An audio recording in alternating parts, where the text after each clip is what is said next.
Research is our strength to overcome any limitations. Innovation is the guiding vision that drives us towards the future. We cannot face this alone. We must stand together to make our vision a reality.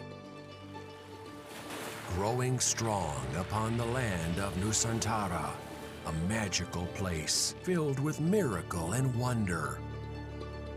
A land spanning 2 continents and 2 oceans, rich in culture and biodiversity. We and Indonesia are the necessary combination to realize the grand visions of the future.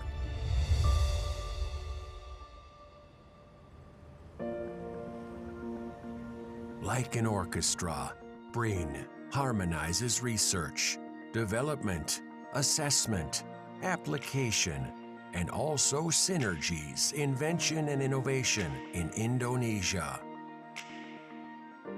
We created an ecosystem consisting of 7 deputies, 12 research organizations, and 85 research centers dispersed throughout Indonesia. Research Organization for Aeronautics and Space, Research Organization for Nuclear Energy, Research Organization for Energy and Manufacture, Research Organization for Earth Sciences and Maritime, Research Organization for Life Sciences and Environment, Research Organization for Electronics and Informatics, Research Organization for Social Sciences and Humanities, Research Organization for Archaeology, Language, and Literature, Research Organization for Health, Research Organization for Nanotechnology and Material, Research Organization for Agriculture and Food, Research Organization for Governance, Economy, and Community Welfare. BRIN catalyzing research and innovation to develop an advanced scientific ecosystem in Indonesia with 2 main targets. BRIN realizes the tremendous potential of the nation's youth in the field of science and technology. Thus, various research and innovation policies are being formulated to develop and cultivate human resources with high competence and aptitude in science and technology. Creating many excellent programs is a form of BRIN's commitment to researchers, innovators, and the general population from various disciplines across the nation. The research and innovation ecosystem quality improvement in Indonesia is also realized through the collaboration of various ministries, institutions, domestic industries, and regional governments, to name a few, by forming the Regional Research and Innovation Agency, or RIDA. Moreover, cooperation with various foreign research institutions continue to be developed through active participation as member of various organizations and international forums.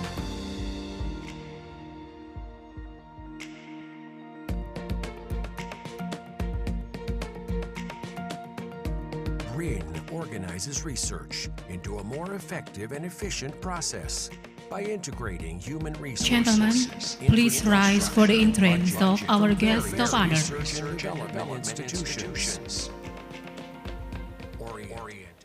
Ladies and gentlemen, please rise for the entrance of our guest of honor.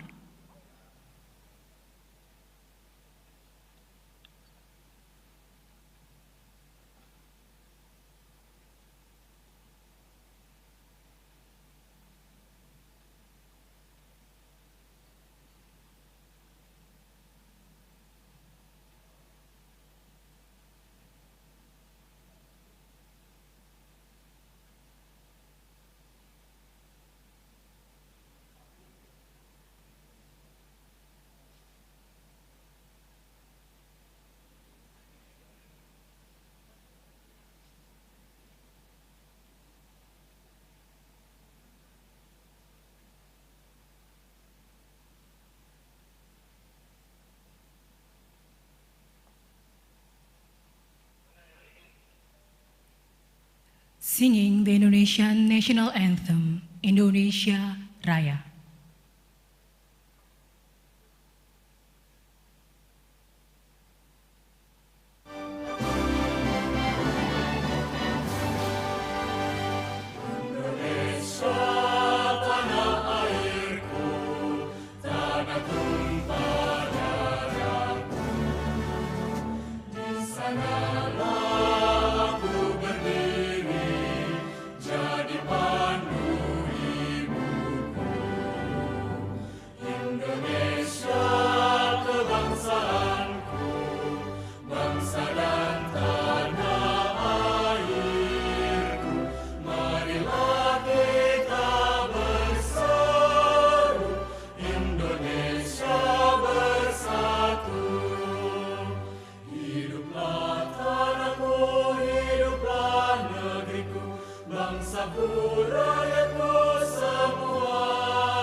Thank you. Please take your seats.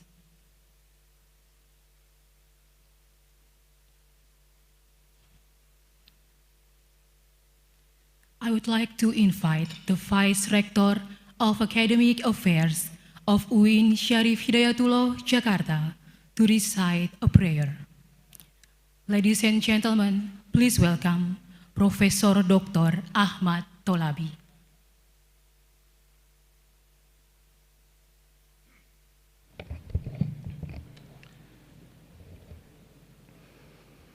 Assalamualaikum warahmatullahi wabarakatuh. Good morning, ladies and gentlemen. Please allow me to lead the prayer with Islamic way. A'udzu billahi minasy syaithanir rajim. Bismillahirrahmanirrahim. Alhamdulillahi rabbil alamin, hamdasy syakirin.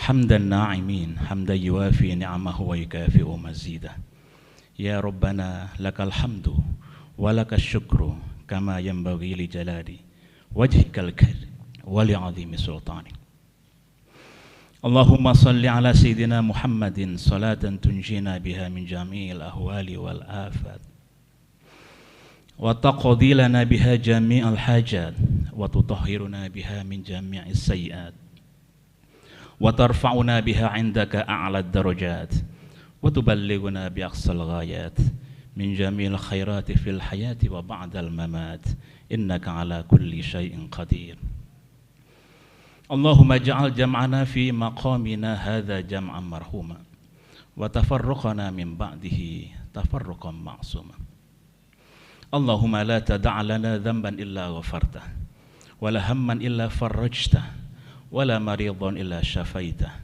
ولا عيبا إلا سترته ولا دينا إلا قضيته ولا حاجة من حوائج الدنيا إلا قضيتها ويسرتها يا أرحم الراحمين اللهم تقبل منا إنك أنت السميع العليم وتب علينا إنك أنت التواب الرحيم ربنا آتنا من لدنك رحمة وهيئ لنا من أمرنا رشدا ربنا آتنا في الدنيا حسنة وفي الآخرة حسنة وقنا عذاب النار بفضلك سبحان ربك رب العزة عما يصفون والسلام على المرسلين والحمد لله رب العالمين السلام عليكم ورحمة الله وبركاته. Thank you, Professor Dr. Ahmad Tolabi, for the prayer. Ladies and gentlemen, it is an honor to introduce our esteemed guest for today. His Excellency, Chairman of the National Research and Innovation Agency, Dr. Laksana Trihandoko. His Excellency, Ambassador of the Kingdom of the Netherlands to Indonesia, Mr. Lambert Greens. The Honorable Rector of UIN Syarif Hidayatullah, Jakarta, Professor Asep Saipuddin Jahar, MA, PhD. The Honorable Mayor of Tangerang Selatan, Mr. Benjamin Daphne. The Honorable Dean of LDE Universities Alliance, Professor Wim van den Doel. Distinguished guests, ladies and gentlemen, Assalamualaikum warahmatullahi wabarakatuh. Good morning. Welcome to UIN Syarif Hidayatullah, Jakarta for this special occasion, the opening ceremony and panel discussion, BRIN-LDE Academy 2023, the Smart, Sustainable, and Healthy City in Indonesia.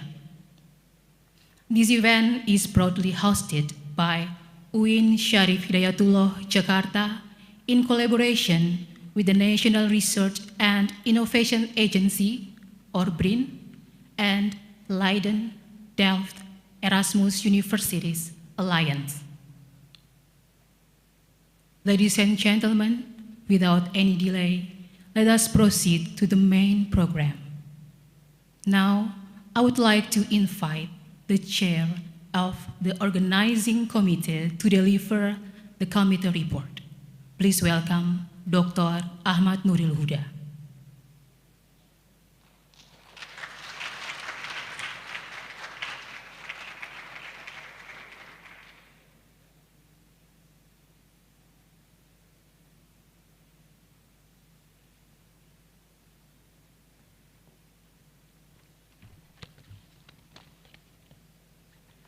Thank you.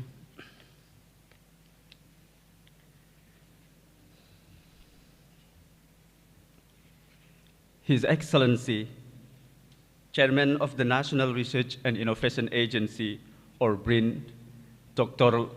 Laksana Trihandoko. His Excellency, Mr. Lambert Greens, Ambassador of the Kingdom of the Netherlands to Indonesia. His Excellency, Bapak Benjamin Daphne, Mayor of Tangerang Selatan, Professor Wim van den Doel, Dean of the LDE Universities Alliance, Professor Asep Saipuddin Jahar, MA, PhD, Rector of UIN Syarif Hidayatullah, Jakarta, Professor Ahmad Najib Burhani, Chairman of the Institute for Social Sciences and Humanities, or IPSH at BRIN, Mr. Marik Bellen, KTLV Jakarta, and Leiden, Indonesia. Distinguished participants, ladies and gentlemen, Assalamualaikum warahmatullahi wabarakatuh. Selamat pagi, goedemorgen, salam sejahtera untuk kita semua. On behalf of the Committee of BRIN-LDE Academy 2023, please allow me to welcome all of you who sit here today for an event we have enthusiastically waited for the past 6 months. BRIN-LDE Academy 2023 is a continuation of the same event organized 12 months ago through the partnership between IPSH BRIN and the LDE University Alliance. The success of the first editions of the Academy has inspired its organizers to schedule it annually. Yet this year, to improve its quality and expand its reach, the Academy is delighted to welcome UIN Syarif Hidayatullah as the organizing partner. Of course, like the previous year, the Academy is also grateful for the continued support received from the principal of the municipality where this event mainly takes place, the Mayor of South Tangerang. Taking the smart, sustainable and healthy city as its central theme, this year's Academy is focused on discussing the following topics: AI in society and emergent digital economy, urban heritage and language politics, and human-environment relationship and climate governance in the city. Around 130 scientists coming from different universities and research institutions in Indonesia and the Netherlands have confirmed to join the Academy.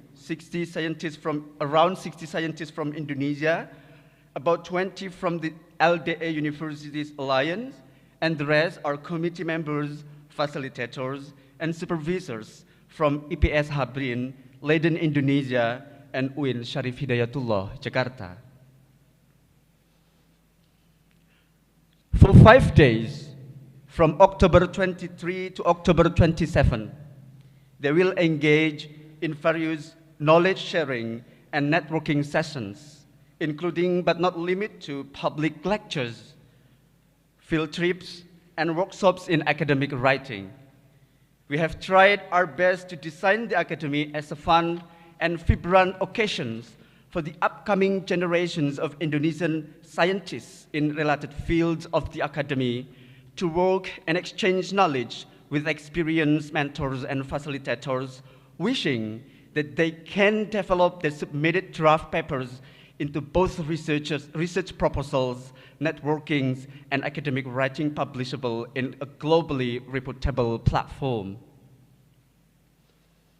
Ladies and gentlemen, before ending my reports, I send my sincere gratitude to the Academy's committee members, especially Dr. Din Wahid MA and Professor Amelia Fauzia from UIN Syarif Hidayatullah, Jakarta, Zweta Manggarani and Rosa from Leiden, Indonesia, Professor Bud Barendreit from LDE University Alliance, Elbram Aprianto, Riri Kusumarini, and Khairun Nisa Nur Shahid from IPS BRIN, and those whom I could not mention all their names here due to space and time limitations.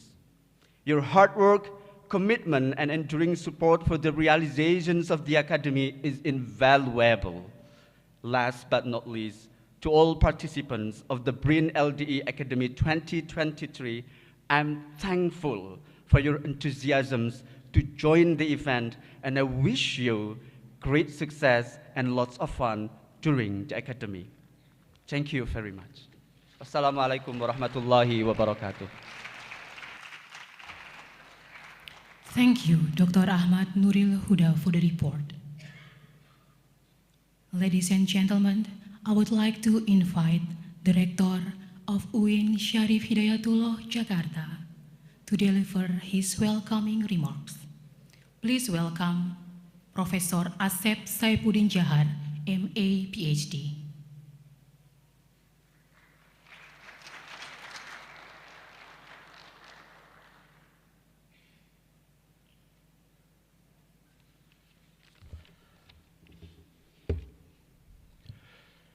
Bismillahirrahmanirrahim.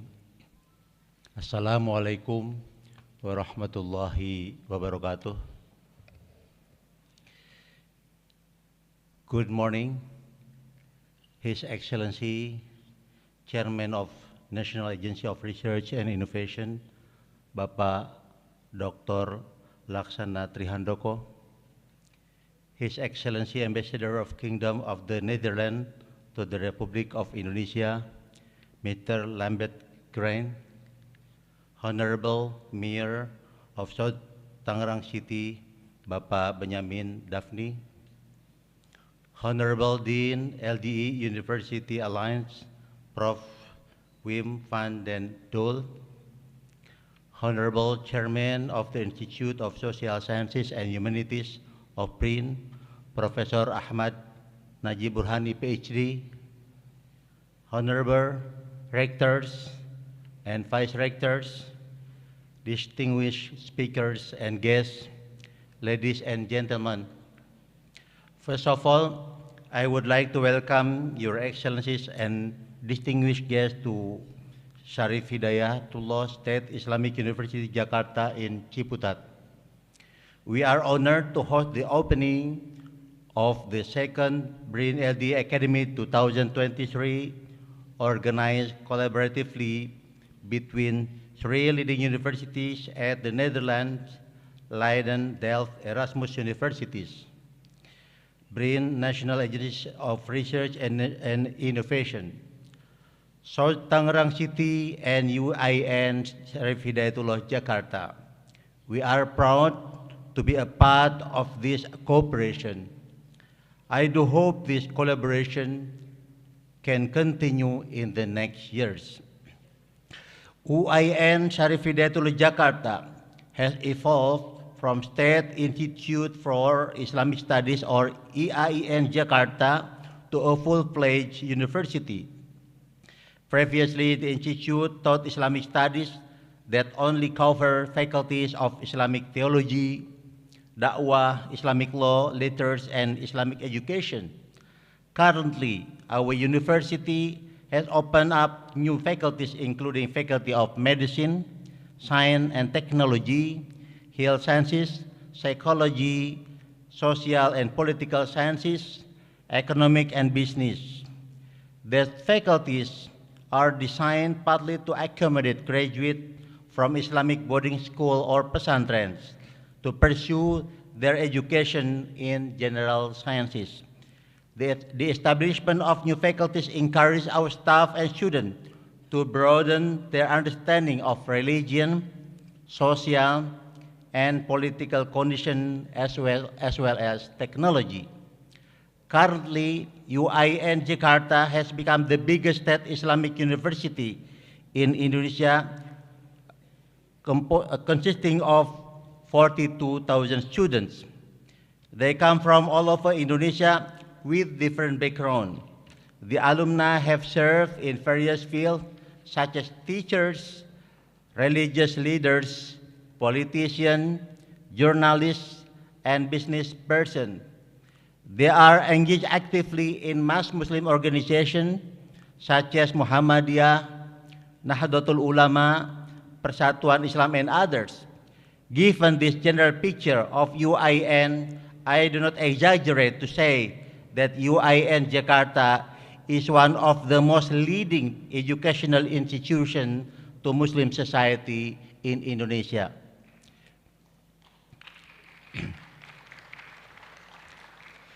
Ladies and gentlemen, the second BRIN-LDE Academy that covers artificial intelligence, climate change, and post-colonial heritage are very relevant to our life today. Please allow me to deal with one of this topic. This is the climate change. This topic is one of UIN Jakarta priority program in the next 4 years during my administration. UIN is currently developing the Green Campus, the campus that is free from air pollution. With the constraint of the campus area in the city, we plan to reduce air pollution by making the campus free from the elements that produce pollution. We will put all vehicles, cars, and motorcycles in the parking area outside campus and request our students and lecturers to walk to campus. We hope that by this program, UIN Jakarta can contribute to a healthy environment. We are now facing new various and significant climate change that threat our life. Global warming is real. World temperature increases, and now we feel very warm to stay outside the building. We are in urgent and need to act locally, doing a concrete action that can halt global warming. Finally, I really appreciate this cooperation between UIN Jakarta, BRIN, and LDE Universities Alliance. As part of Educational Institute under the Ministry of Religious Affairs, UIN Jakarta has cooperated informally to some universities in the Netherlands. Many lecturers of UIN Jakarta graduated from Leiden, Utrecht, Erasmus, Groningen, and Amsterdam universities. I do hope that this program, BRIN-LDE Academy, can strengthen the existing cooperation and transform individual network into institutional collaboration. I wish you enjoy this program and bring significant contribution to our society. Thank you very much. Wassalamualaikum warahmatullahi wabarakatuh.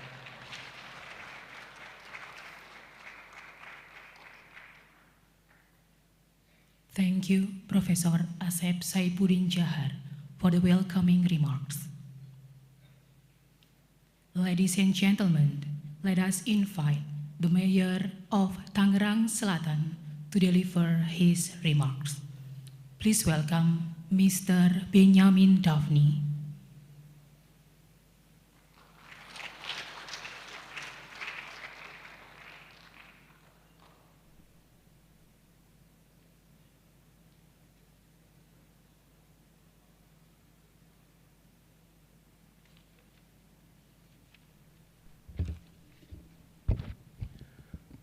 Assalamualaikum warahmatullahi wabarakatuh. Selamat pagi, good morning. His Excellency, the Ambassador of the Kingdom of Netherlands to Indonesia, Mr. Lambert Greens, the Head of National Research and Innovation Agency, or BRIN, Mr. Laksana Tri Handoko, Director of Syarif Hidayatullah Islamic State University, Professor Asep Saifuddin Jahar, high officials of Leiden University, Delft University of Technology, and Erasmus University of Rotterdam, representatives of the universities in south of Tangerang, distinguished participants of BRIN-LDE Academy 2023. First, as we gather here today at the BRIN-LDE Academy 2023, I would like to extend my warm greetings to all participants of the BRIN-LDE Academy 2023 and welcome in south of Tangerang City. As the Mayor of South Tangerang, I am both honored and delighted to express my gratitude to the National Research and Innovation Agency for granting me this valuable opportunity to address this important event.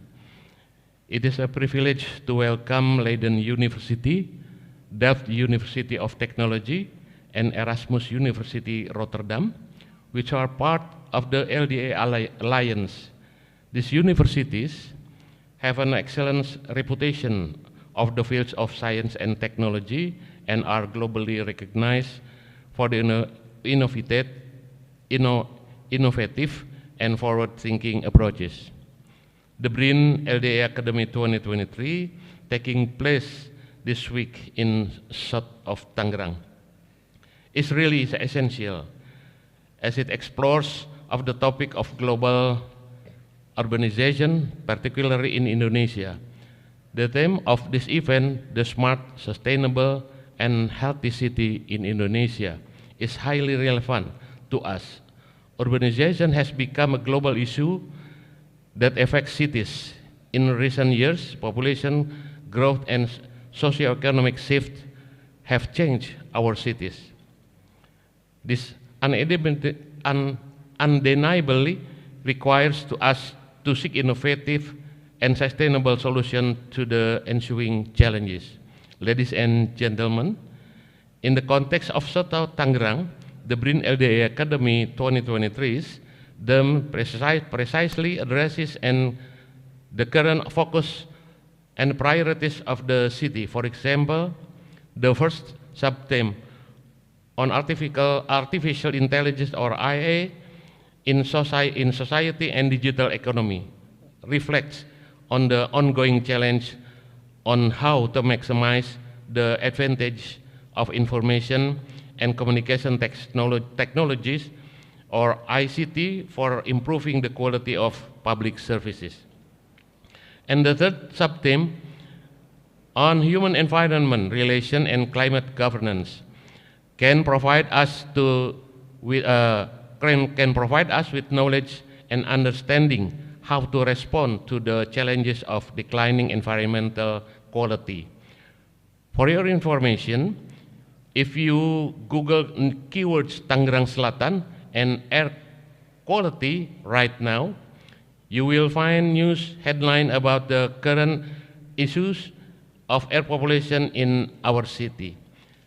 This indicates that this issue is serious, which therefore calls for an immediate and effective response. Ladies and gentlemen, the BRIN-LDE Academy is an opportunity for us to find, explore, and assess solutions and ideas for tackling complex urban challenges by bringing together researchers from diverse backgrounds. We can create a synergy of knowledge and expertise that can drive real change. We truly believe that this collaboration can help us create smarter, more sustainable, and healthier cities. Lastly, I would like to express my gratitude to BRIN and all those involved in organizing this event for their dedication to improving our cities. While we don't have all the answers, I believe that by working together we can make meaningful progress toward our shared goals. Once again, thank you. Assalamualaikum warahmatullahi wabarakatuh.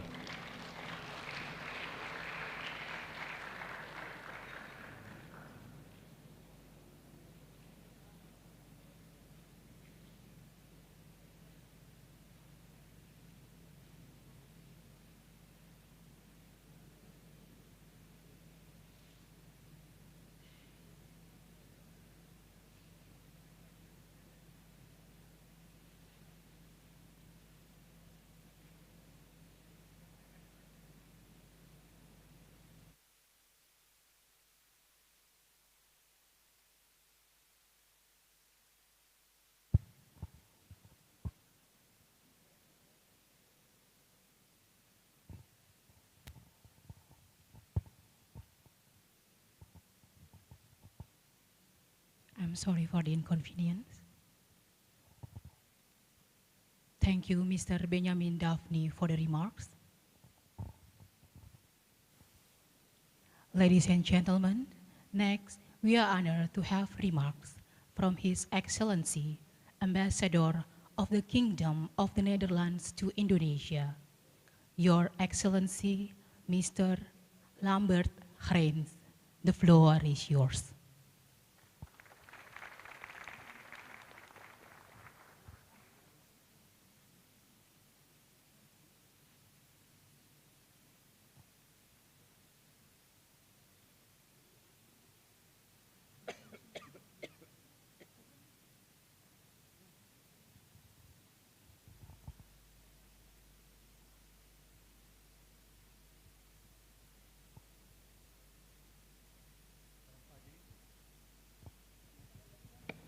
Selamat pagi, good morning. Your Excellency, Dr. Laksana Tri Handoko, Chairman of the National Research and Innovation Agency, Pak Benjamin Daphne, Mayor of South Tangerang City, Professor Asep Saipudin Jahar, Rector of UIN, Professor Wim van der Doel, Dean of LDE, the delegates from BRIN and delegates from LDE, Bapak Ibu hadirin semuanya, good morning. Knowledge is the only resource that keeps growing while using it. This was the opening sentence 2 weeks ago of the Dutch Minister of Education, Culture and Science, Minister Dijkgraaf, at this year's Winner Conference. Today, only 2 weeks later, I'm very pleased to be at an event where we see that knowledge is at the center. And knowledge linked to collaboration amongst institutions. And that makes it a very great pleasure and great honor being here. I understand that this is already the second edition of the BRIN-LDE Academy that starts today. And that is good news, It shows that from both Indonesia and the Netherlands, organizations are committed to addressing global challenges together. And in a fragmented and sometimes divided world, we need this transnational, this intercultural and interdisciplinary cooperation more than ever. The other good news is that today's topic is not about Pa Handoko's favorite subject. Fortunately, today we are not talking about, theoretical and particle physics, of which I'm afraid I would not understand a thing. 1 year ago we had Minister Dijkgraaf here. He is also a particle physics scientist. And within 2 minutes, these two gentlemen, they went to another room and they had a lot of fun together, but no one understood what they were talking about. Fortunately, today is about a topic much closer to my heart: smart, sustainable, and healthy cities. Now, in the year 2021, in Indonesia, more than 57% of population lived in urban areas. In 1950, just a few years after independence, that was only 15%. And let's look at Jawa Barat, West Java only. That is already now around 80%. Well, these figures show that smart, sustainable, and healthy cities are essential for the future of the planet and are essential for the future of Indonesia. Now, the fascinating thing about cities is that they are the cradle for innovation. They are like laboratories for social and economic experiments. City governments normally are much more likely to listen to their citizens than national governments. And often, city governments are agents of change, unlike central governments, which tend to be a bit more slow and tend to follow. So it's important to keep a close look at what's happening at city level, even if you want to understand developments at national or at global level. Now, if we look at the challenges cities are facing, they are, of course, enormous.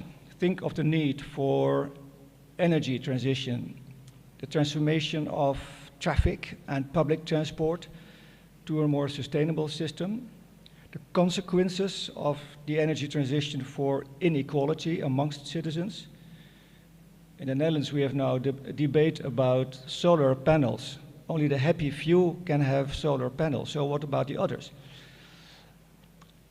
The regulatory framework, land use planning, etc. Another issue, quite fascinating actually today, is gentrification, which we see everywhere, also here in Jakarta, where land prices are skyrocketing and neighborhoods which used to be considered accessible for poor households are now being occupied by the rapidly growing urban middle class and urban middle class, leaving the poor no other choice than moving to the outskirts of the city. A specific element of land speculation which we see is that the price of land now has become much more important than the value of the house on it, which explains that a lot of heritage is disappearing in old Jakarta in neighborhoods such as Menteng. If you look at my Insta page, you can see some examples. Now, one of the issues which you are going to discuss is the role of artificial intelligence. The developments in that field are going incredibly fast, and the applications are endless.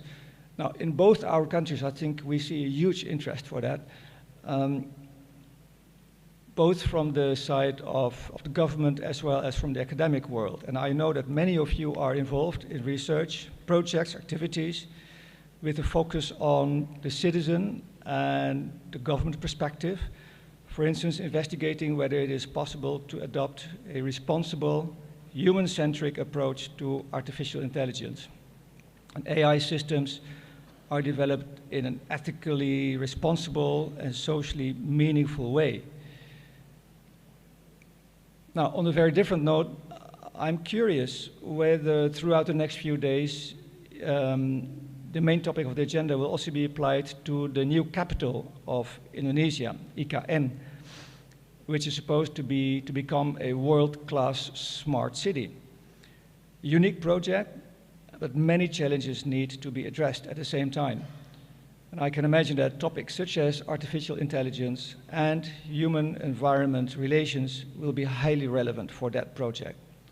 And as an embassy, we are very much interested and very keen in hearing the results of your research. I just heard from Wim van der Doel that he intends to have students also doing research on IKN, on the new capital city. Please share the results also with the embassy. Now, today the Boscha Medal will be awarded to a scientist that made an outstanding contribution to the international cooperation in research and education between the Netherlands and the Global South. And I hope that this medal will serve as an inspiration for all of us. Now, with so many bright minds together, this week I'm confident groundbreaking research proposals will be put together, contributing to the development of the cities of the future in an ethically responsible and socially meaningful way. I wish you all a very inspiring and fruitful week, and let me end by going back to the quote of Minister Dijkgraaf: I hope your shared knowledge will grow exponentially over the next few days. Thank you very much.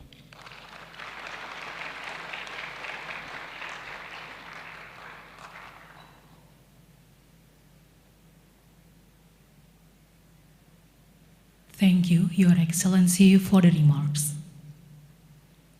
Ladies and gentlemen, we will now have the opening speech and the official opening of the BRIN-LDE Academy 2023.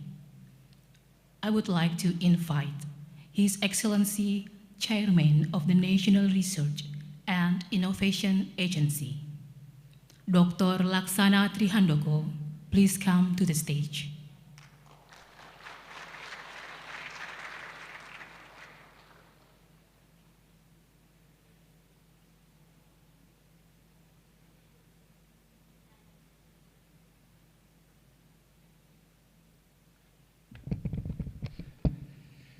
Terima kasih.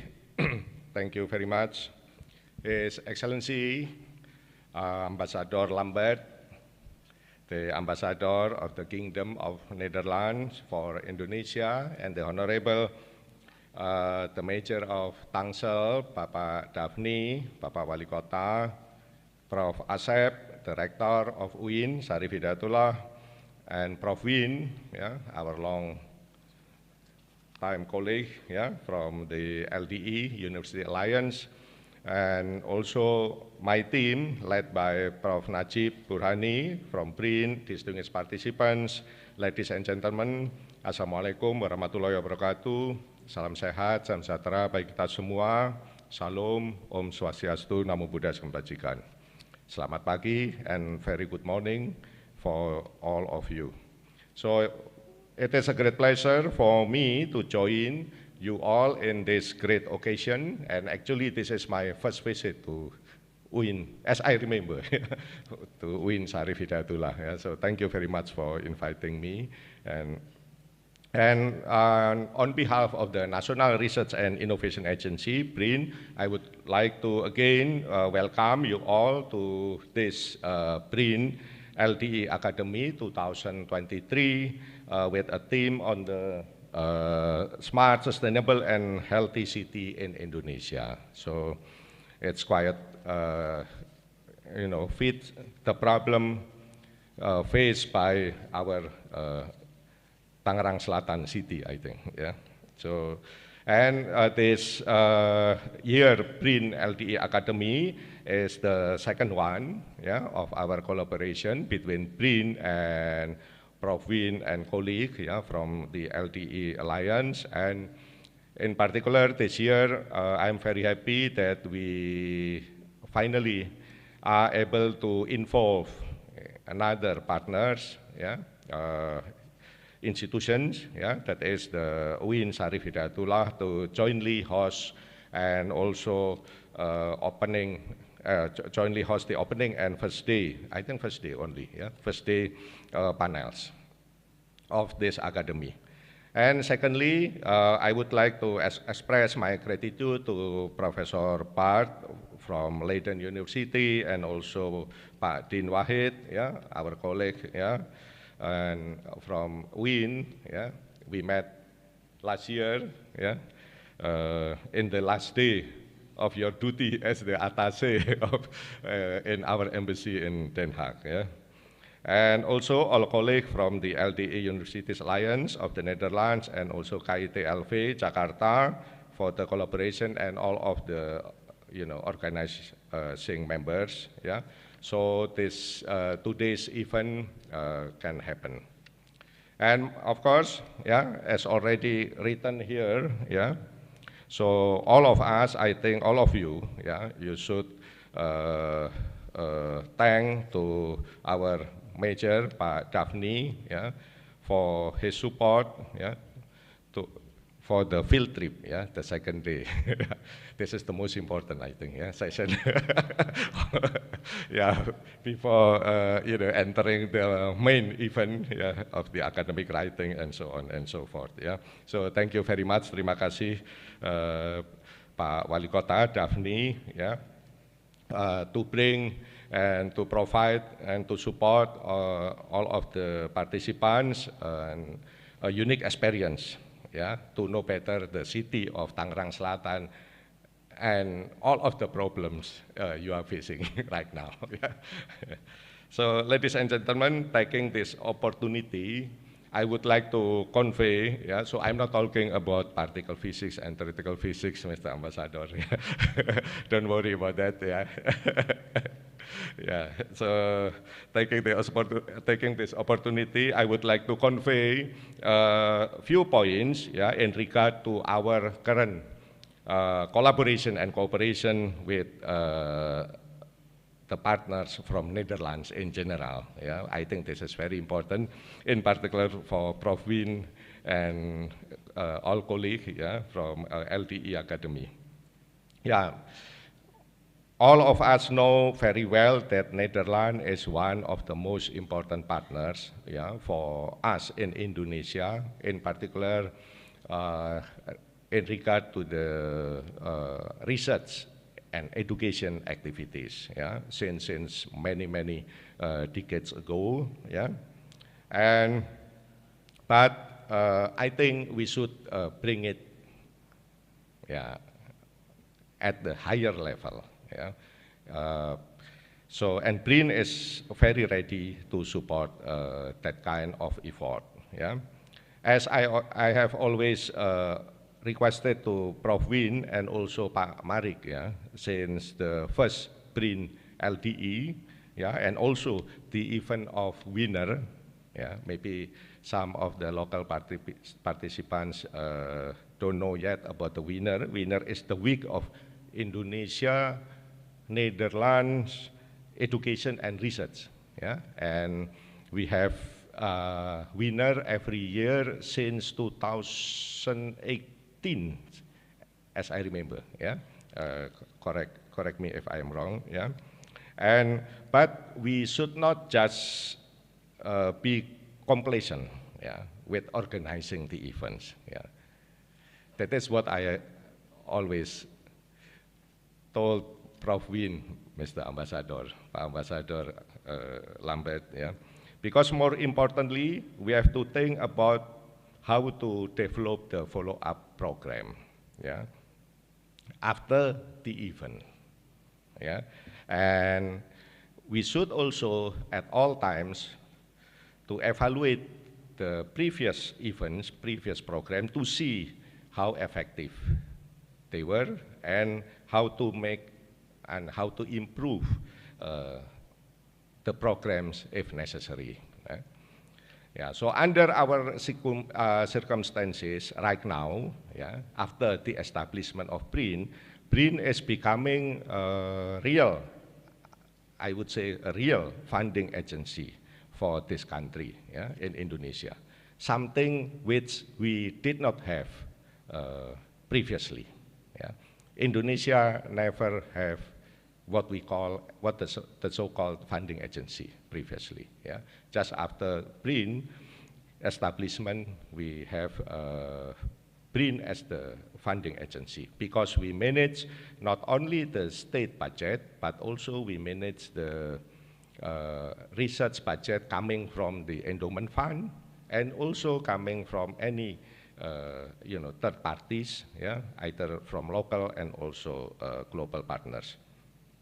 And after the establishment of BRIN, we have already established so many schemes, yeah, either for people mobility program, yeah, based on research activities, of course. Yeah, so this is the main difference between us at BRIN and Mas Nadim at our Ministry of Research, of Education and Culture, Research and Technology. And also we have established several schemes, funding schemes, yeah, which are also open for anyone in a competitive basis. So all of the schemes managed by BRIN basically always open for anyone in this country, yeah, either coming, someone coming from universities, even from industries, on top of the, the internal BRIN's researcher. So I think we should utilize, some such schemes to improve more, to strengthen more our current collaboration and cooperation by involving also local universities in Indonesia. Yeah. So I always told my partners when they made a visit to my office that through cooperation with BRIN, right now after the establishment of BRIN, you just need to deal with BRIN basically, and thereafter you can reach almost everyone in this country. Yeah. Because we are not only facilitating our own researchers, but also we are facilitating all researchers, research communities, academia in this country. Yeah? So that is the reason why I always ask, including also my team at BRIN, including Prof. Najib, of course, yeah, what the follow-up activities, yeah, on research and innovations that could be generated, yeah, from our previous, for example, last year BRIN-LDE, right?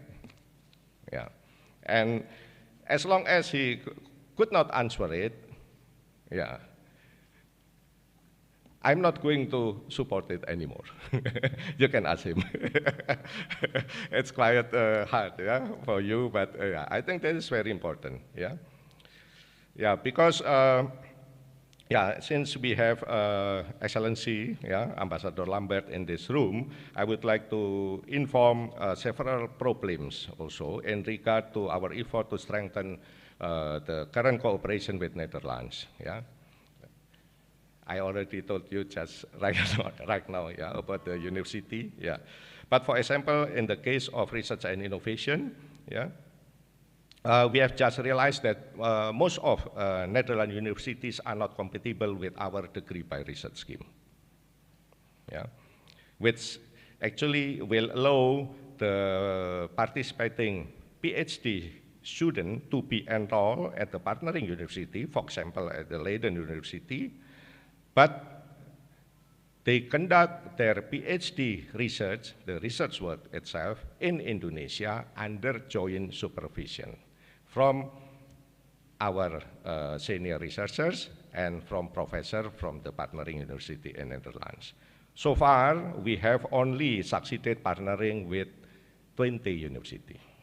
That is the only one, yeah, with 20 universities. And with Leiden, it's not going well, unfortunately, yeah, so far, yeah, we cannot make the deal. So I would like to remind all of you that this kind of scheme is very important to realize what we call as the person-to-person interaction and building stronger foundation at the grassroots level for much longer term of collaboration. Yeah? Because our main orientation, at least for all of schemes established and managed under BRIN, is not to get the degrees. Basically, we don't care about the degrees. We care much about how we can establish longer, sustained collaboration in longer period of time. Yeah? And through large-scale research activities. Yeah? So that is the main difference between BRIN and another universities. Yeah? BRIN is just the large research, governmental research institutions, so we should focus more on large-scale activities. So you can imagine when we start, yeah, we are starting the first one, of course we will tell you later on, yeah. We start our collaboration platform based on the excavation, large-scale excavation site of archaeology, for example, yeah. We will be combining the visiting researchership, visiting professorship, postdoctoral fellowship, and also degree by research program, our schemes, yeah, to guarantee the dynamics of researchers and the involvement of younger generation of researchers. Yeah. So, for example, for the archaeology site I just mentioned, we will open it, the first one, within this year, hopefully maybe before December this year at Bumi Ayu, yeah, Bumi Ayu in Central Java, and the second one hopefully within in the middle of next year, I think, yeah, at the Bongal in Sumatra, yeah, and we will involve all of academia, yeah, either from local and also global partners, yeah, through our as I already mentioned, schemes for researchers mobility. So we will also follow the same approach, yeah, for oceanic research by using our fleet of research vessels as the main platform. Yeah. And also, for example, the large-scale environmental research by using the platform consisting of several hundreds of unmanned field stations, yeah, across this country to get the almost real-time ground data and combine it with the satellite images, yeah, coming from the constellation of remote sensing satellite, yeah, over the sky, yeah. And we are also establishing the biodiversity and bioprospecting, yeah, large-scale biodiversity and bioprospecting research through the platform of expedition, large-scale expedition, and also the data acquisition of the omics, yeah, either genomics, proteomics, metabolomics, yeah, from our biodiversity, for example, yeah. And those kind of large-scale platform, yeah, we will utilize it, and we will bring all of our schemes to support those kind of large-scale activities based on the large-scale research platform. What I already mentioned. So the point is, we have so far under BRIN consolidated quite huge resources to support many research activities, but as all of you know very well, there is no enough for research, right? Yeah. Whatever the resources you have, it's already not enough.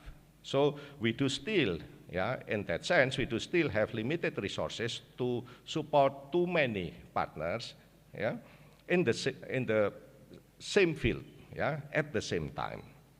So eventually, at the end of the day, yeah, we will be forced to choose, the partners, yeah, and we have to choose to work only with, with partners who are already committed, right, and ready to collaborate.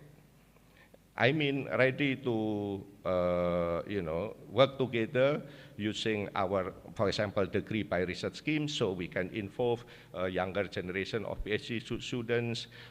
You are ready also to, utilize the postdoctoral fellowship scheme, so we can make sure we can guarantee the, the exchange of younger early career researchers, yeah, the Netherlands and also the Indonesian early career researchers, yeah.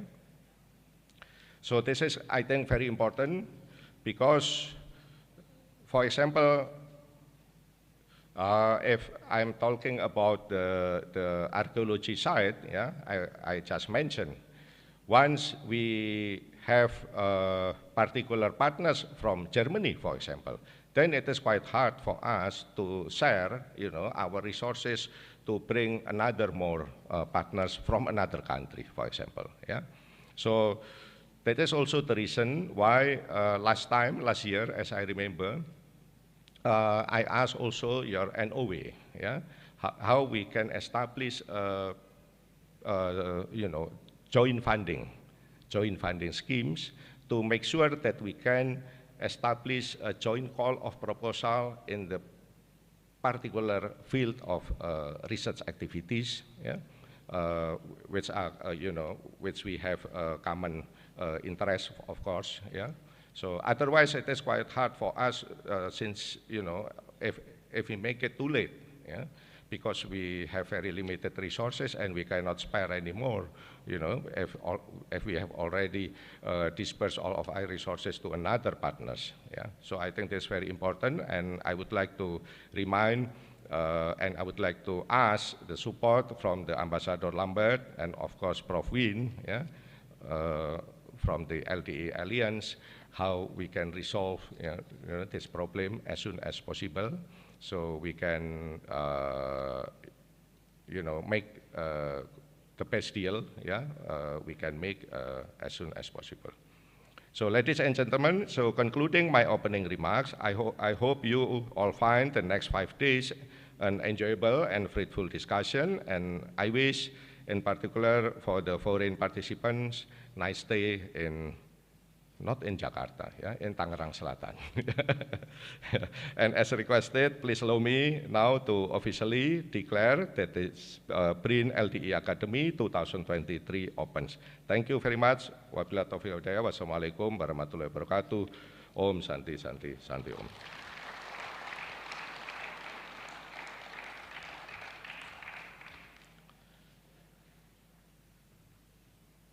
Oh, langsung. Oh yeah, yeah. I didn't realize why we have this one. Oke, terima kasih. Ya, Bismillahirrahmanirrahim.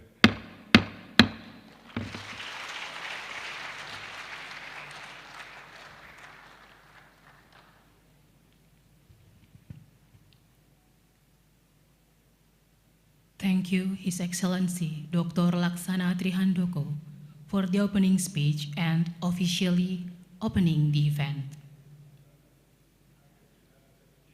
Ladies and gentlemen, next on the agenda is the signing of the Memorandum of Agreement between UIN Syarif Hidayatullah Jakarta and BRIN, represented by the Rector of UIN Syarif Hidayatullah and the Chairman of Institute for Social Sciences and Humanities, BRIN. We kindly invite Professor Asep Saipuddin Jahar, MA PhD, and Professor Dr. Ahmad Najib Burhani, MA, to stand by the signing table.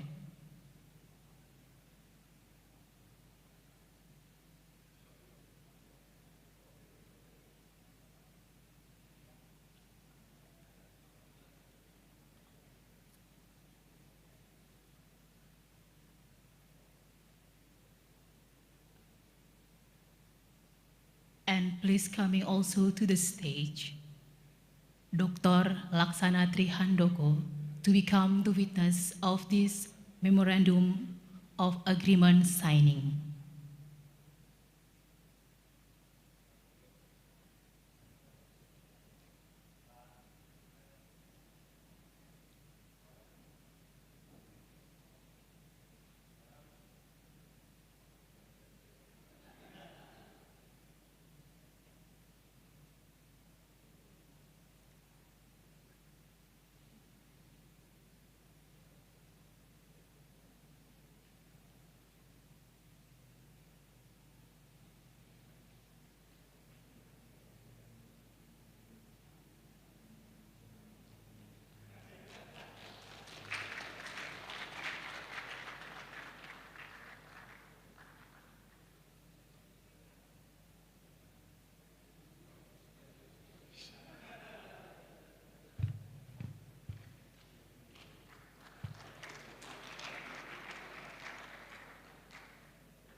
Thank you very much.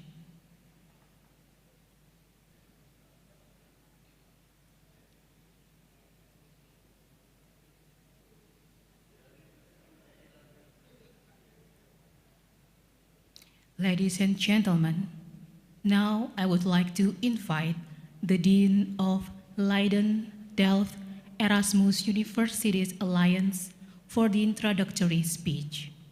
Please welcome Professor Wim van den Doel.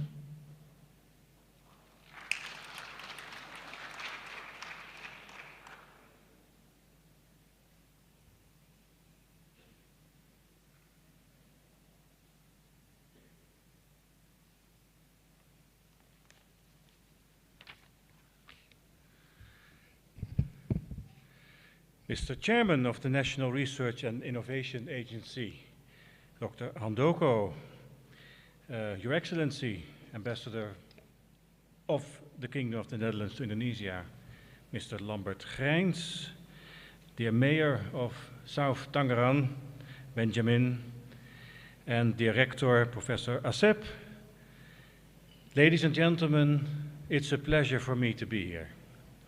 It's not only a pleasure, it's also an honor for me to be here at the start, at the opening of the second LDE BRIN-LDE Academy on the study of smart, sustainable, healthy and diverse cities in modern day Indonesia. It's the second academy, so somehow I think we concluded that the first one was a success. So Mr. Handoko asked for proof of success. Well, this is the proof, because otherwise we would not be here. And I also learned that some of the activities last year resulted in projects which were funded by BRIN to follow up. So this has been a successful project last year, and I hope that it will be successful this year. The workshop aims to explore the future possibilities and challenges of metropolitan centers, such as Jakarta, but in the future, of course, also such as the new capital, Nusantara, which I have been told will be bigger than Paris, at least in geography. We live in a time of global crises and a time of transition to deal with these crises. All over the world, urban centers are grappling with the adverse effects of climate change, including sea level risings, pollution, extreme weather events, and Indonesia cities are no exceptions, ladies and gentlemen. It's quite hot outside. Urbanization exacerbates the challenges of our times by intensifying energy consumption, deforestation, and greenhouse gas emissions. And Indonesian cities serve as an interface where futures are made and unmade, with the rise of ever more sophisticated AI technologies, but also risking the loss of collective traditions and memories from which urban dwellers have long drawn their identities. Ladies and gentlemen, I think I have two messages with this regard. First of all, we need indeed a sustained effort to work together. And I think with BRIN we have a partner which can be, which can deliver this sustained collaboration. And of course, we need to follow up on our academies. We should look at it and we should see if they are successful or not. And in a way, this is a kind of challenge, because on the one hand, you want to have quick results. You want to have results from this week. You really want to have proposals, articles, and so on. So quick results. On the other hand, scientific collaboration is something that you have to sustain, and in a way, the midterm evaluation will take place in 2045 or so, because you really need to continue to work together. So, yes, sustained collaboration.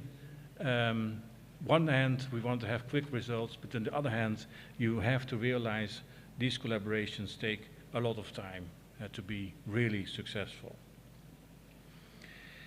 And secondly, our pressing problems are problems which not only the sciences, not only the social science and humanities have to engage with, but also the sciences.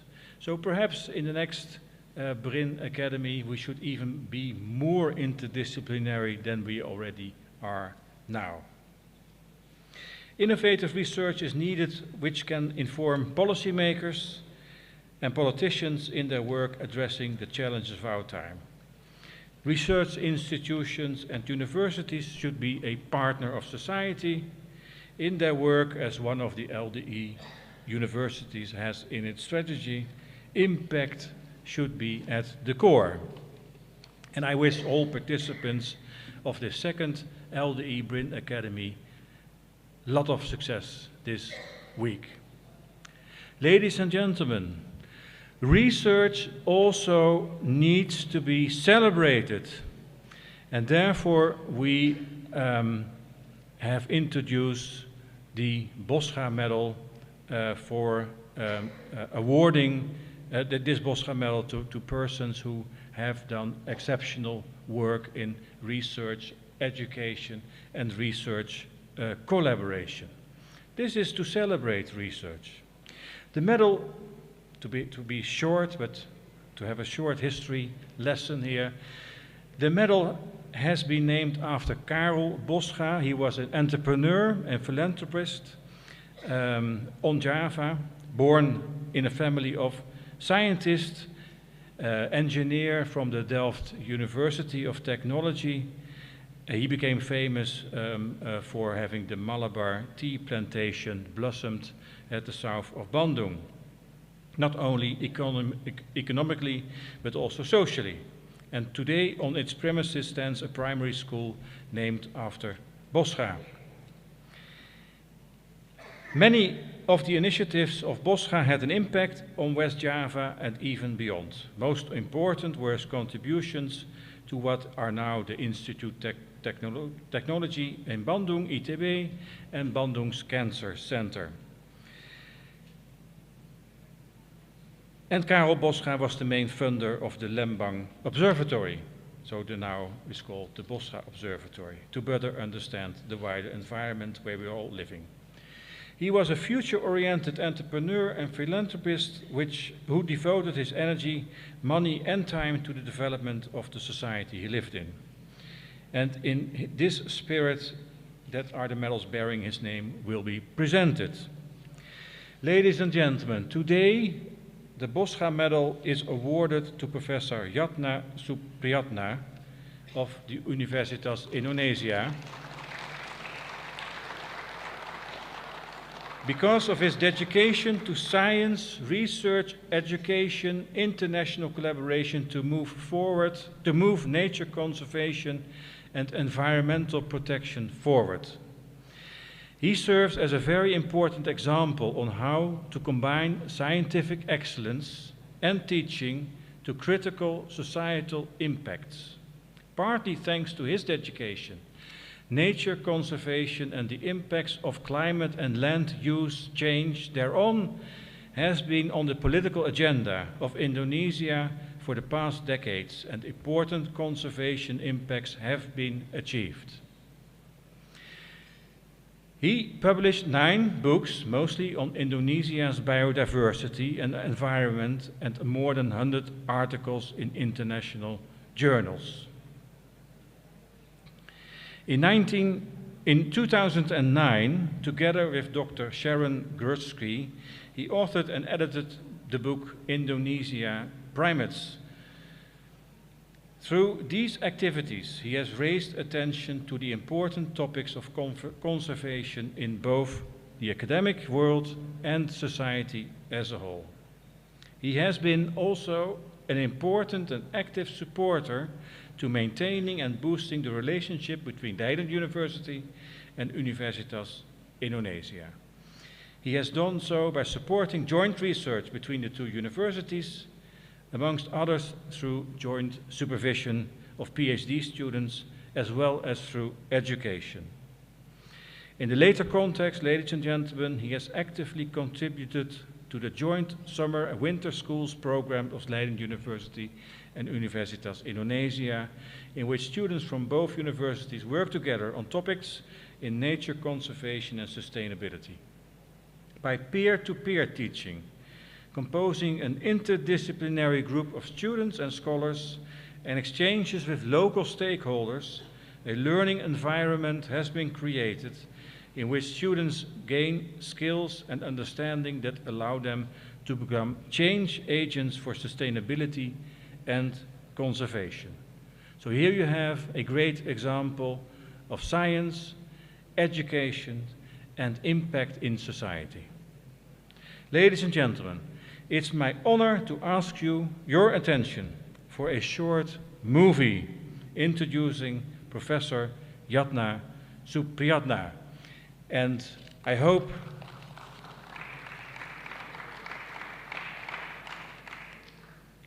it works, that suddenly there is a movie and I can slowly go back to my table.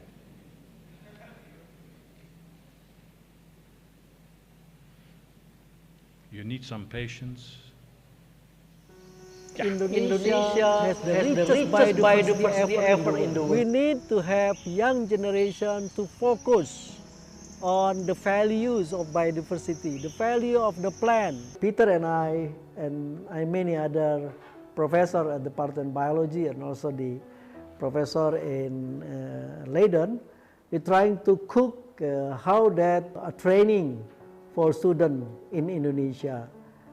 Especially they combining the Dutch student and the Indonesian student. That was really successful, so maybe we can return to that original ideas. It's very important. So between UI and Leiden, it is still collaborating, but we really think that the winter school is the best. The student can understand each other, the subject, especially the conservation. I'm so happy that I can help develop 2 national parks. One is in Sumatra, they call Batangadis National Park. I help a lot on developing this, starting from what biodiversity in it and how do we start it at the national park. The other one is really, they call it Togian National Park. So I'm happy that we have 55 national parks in Indonesia, and hopefully that everybody's going there and seeing the national park and what can we do to help that biodiversity within the national park to be part of our life in the future.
Assalamualaikum warahmatullahi wabarakatuh.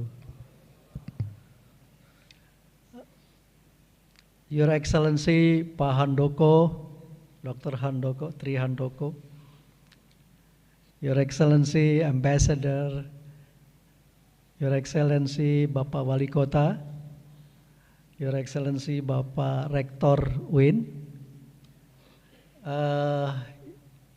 my friend, the Dean of Faculty of Mathematics and Science from Universitas Indonesia, Professor Dede Juhana, who come to this occasion.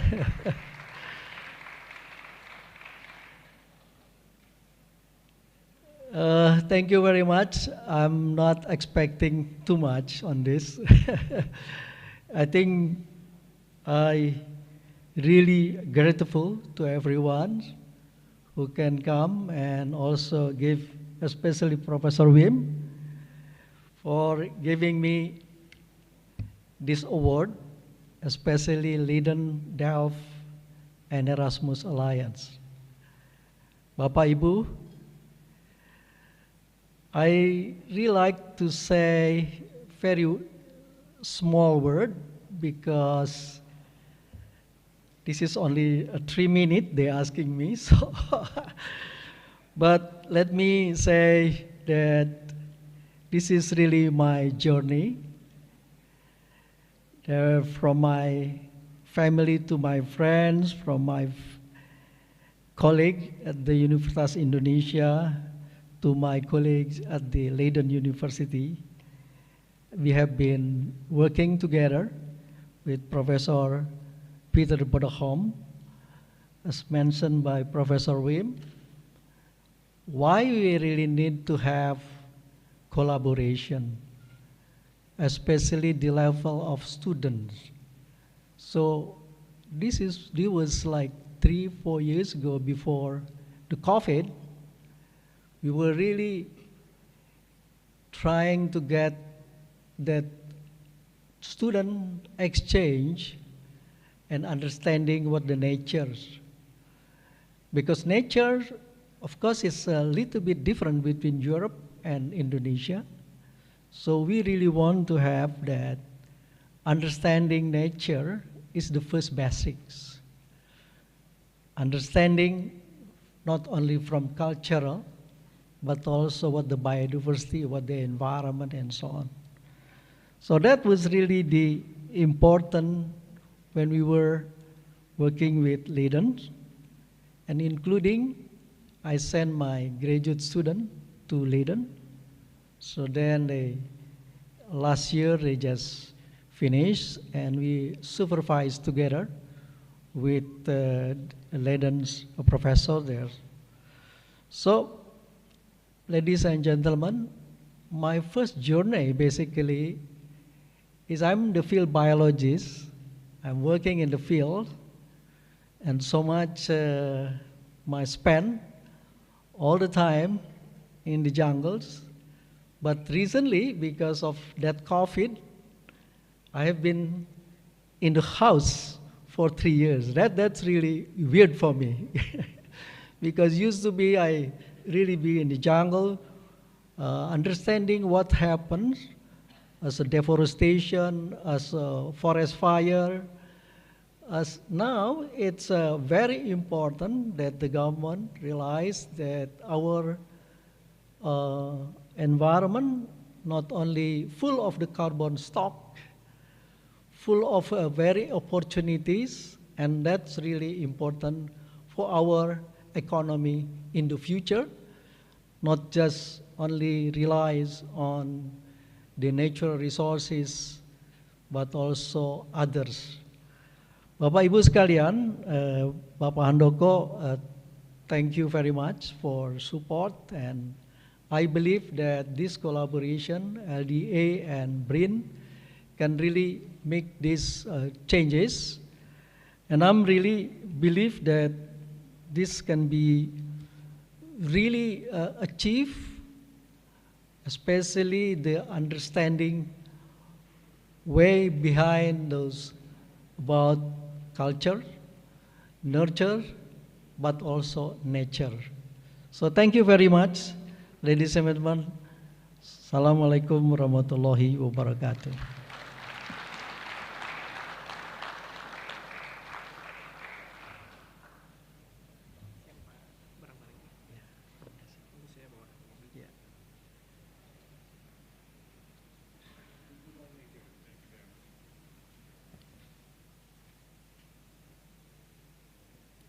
Thank you, Professor Wim van den Doel for the introductory speech, and congratulations, Professor Jatna Supriyatna for the Boscha Medal Award. Ladies and gentlemen, next I would like to once again invite to come forward Chairman of BRIN, Mr. Ambassador, Mr. Rector, Mayor of Tangerang Selatan, and Dean of LDE for exchanging tokens of appreciation, then followed by a photo session.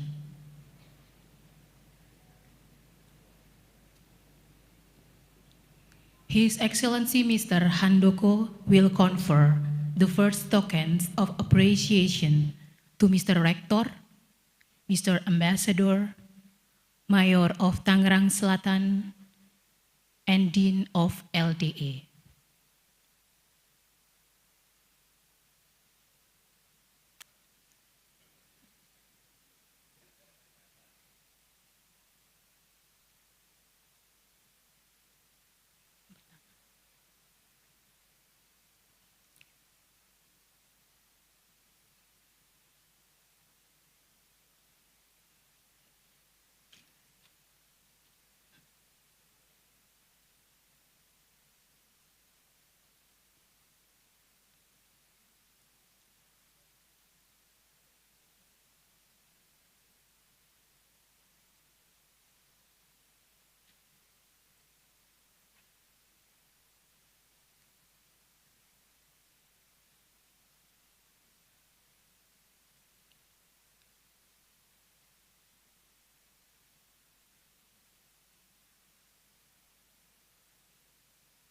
Please give applause.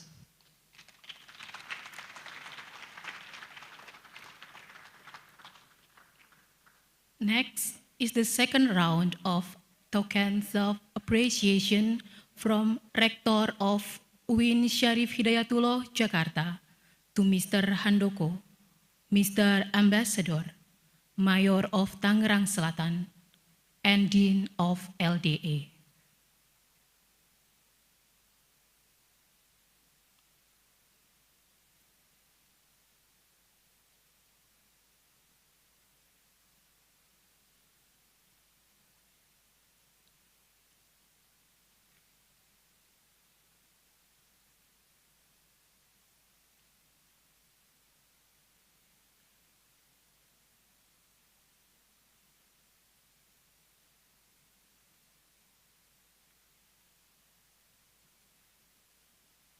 Please give applause.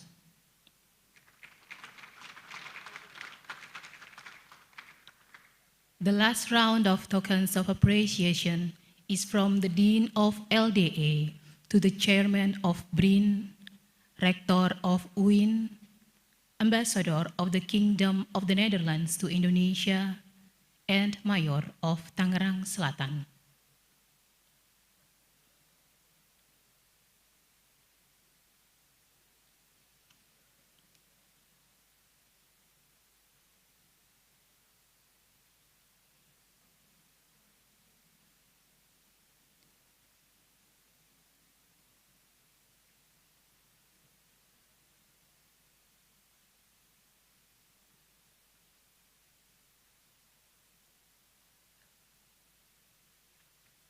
Please give applause.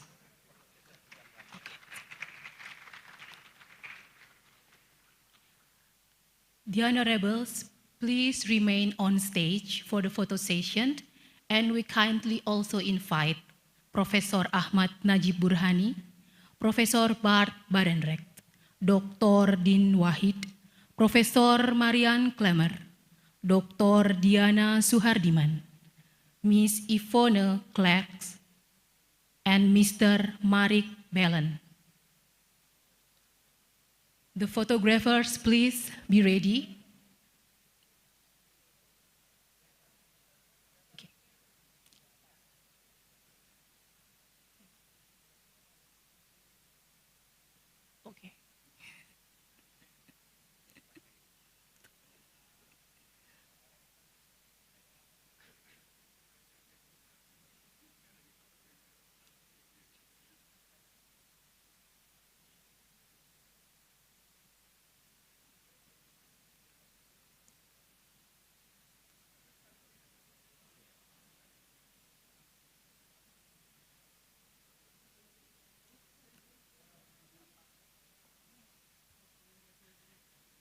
also Professor Amelia Fauzia.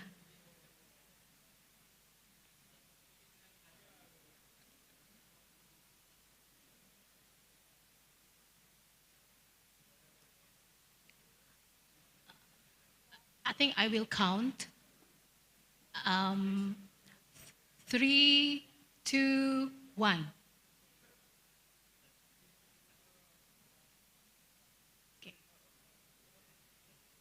Okay, once again.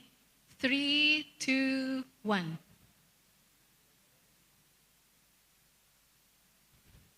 Okay.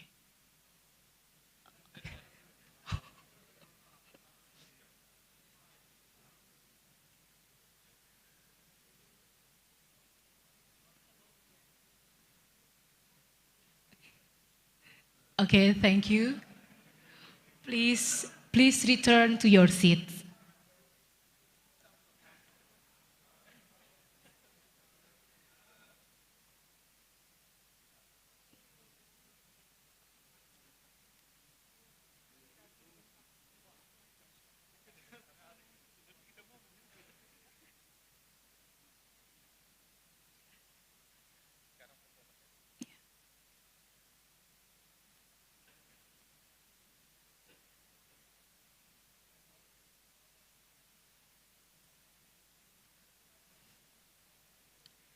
Ladies and gentlemen, we will now enjoy a performance by students of UIN Syarif Hidayatullah, Jakarta, called Tari Empat Etnis, or the Fourth Ethnic Dance. This dance reflects a combination of 4 largest ethnicities in South Sulawesi and West Sulawesi, namely Makassar, Bugis, Mandar, and Toraja. The highlight of this dance is the battle leaves given to the selected guest as a sign of appreciation and respect. The guest then may tear up the battle leaves as a symbol of respecting the gift. Ladies and gentlemen, the 4 ethnic dance.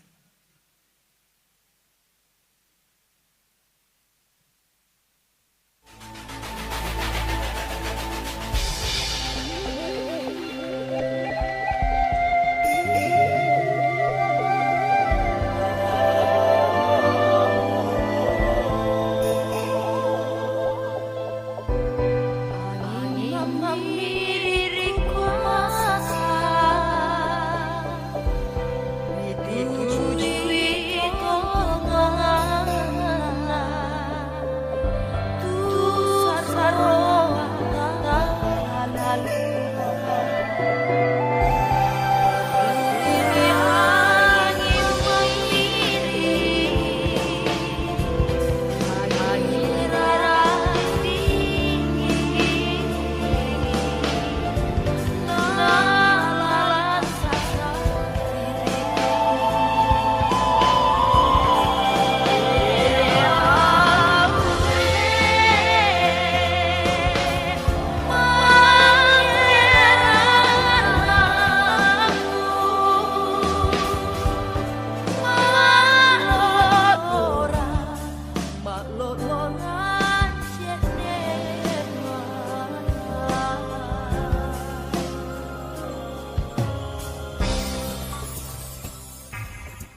To return at 10:50 for the first panel session. Please enjoy your coffee break.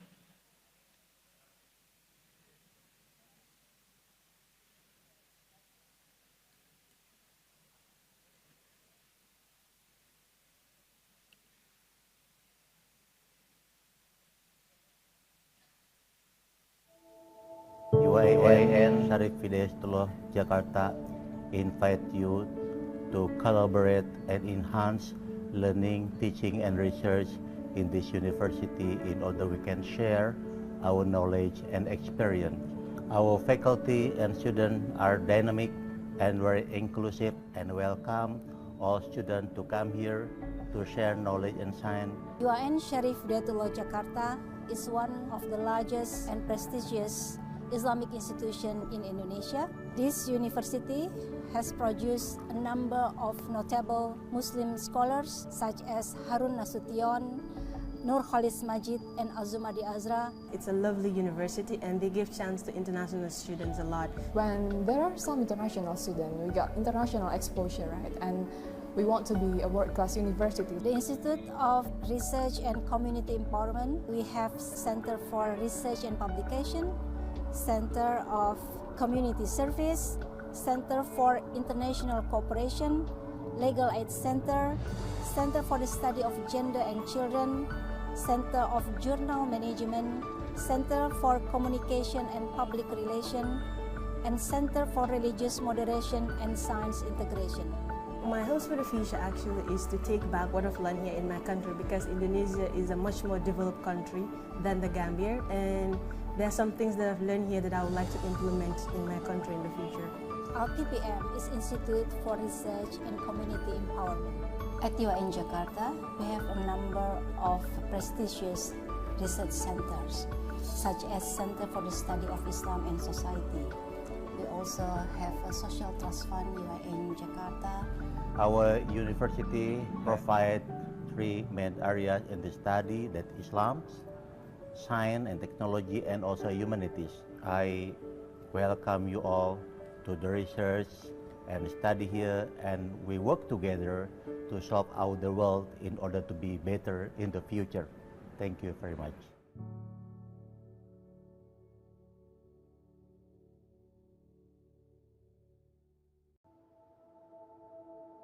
UIN Syarif Hidayatullah Jakarta invite you to collaborate and enhance learning, teaching, and research in this university in order we can share our knowledge and experience.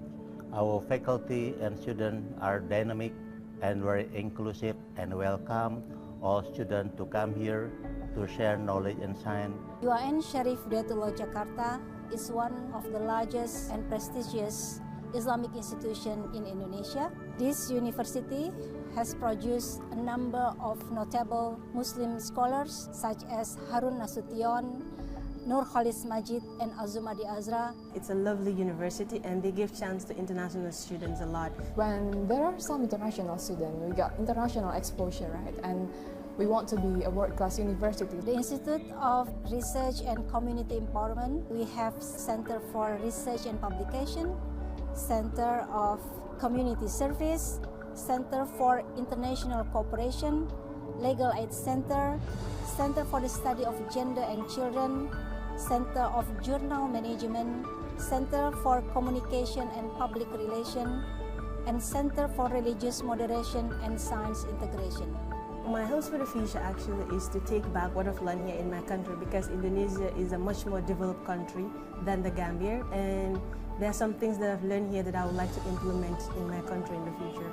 IPM is Institute for Research and Community Empowerment. At UIN Jakarta, we have a number of prestigious research centers, such as Center for the Study of Islam and Society. We also have a Social Trust Fund UIN Jakarta. Our university provides three main areas in the study, that Islam, science and technology, and also humanities. I welcome you all to the research and study here, and we work together to solve out the world in order to be better in the future. Thank you very much.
national research priority, BRIN routinely enacts comprehensive evaluations from various research and development institutions. This effort is supported through the continued management and improvement of various research and innovation facilities located across 17 regions of Indonesia, dedicated towards the development of science and technology. BRIN continues to improve our contribution to research and innovation towards national development by developing and revitalizing 4 areas of science and technology, or KST. An integrated area consisting of research laboratory facilities, testing laboratories, and industrial facilities for both startups and SMEs, tenant office rooms, co-working space, meeting rooms, gallery rooms, and other supporting facilities.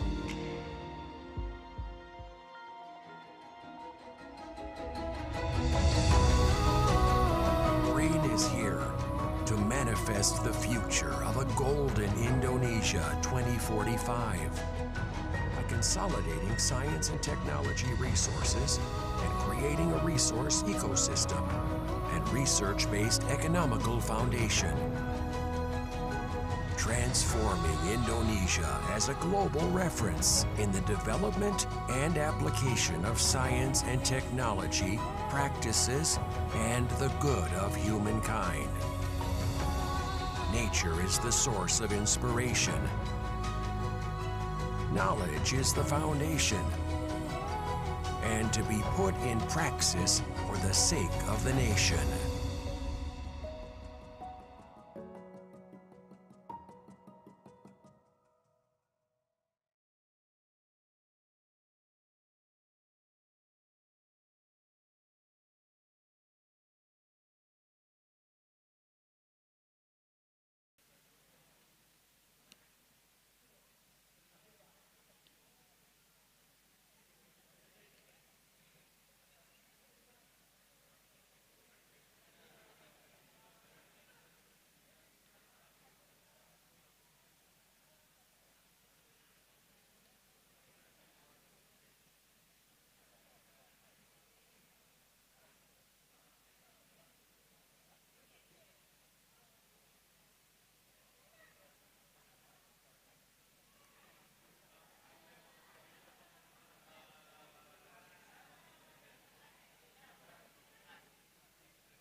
Ladies and gentlemen, please return to your seats as we will continue our program.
Ladies and gentlemen, we now proceed to the next part of the program, the discussion, which will be divided into 3 panel sessions.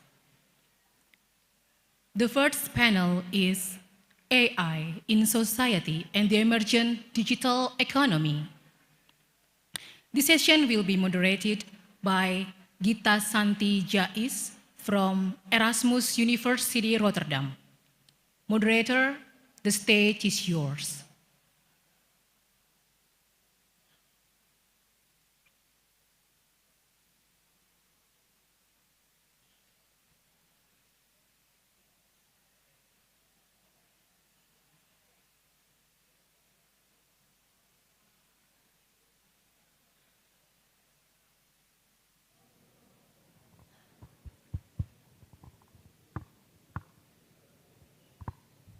Good morning, ladies and gentlemen. We are now having our very first panel session of the day, where we will be discussing the sub-theme of AI in society and the emergent digital economy. We have 2 presentations today, and the first presentation will be delivered by Dr. Anton Satrio Nugroho from BRIN, and the second presentation will be delivered by Dr. Ismail Fahmi from the University of Islam Indonesia. To our sources of the day, I welcome you to the stage with us.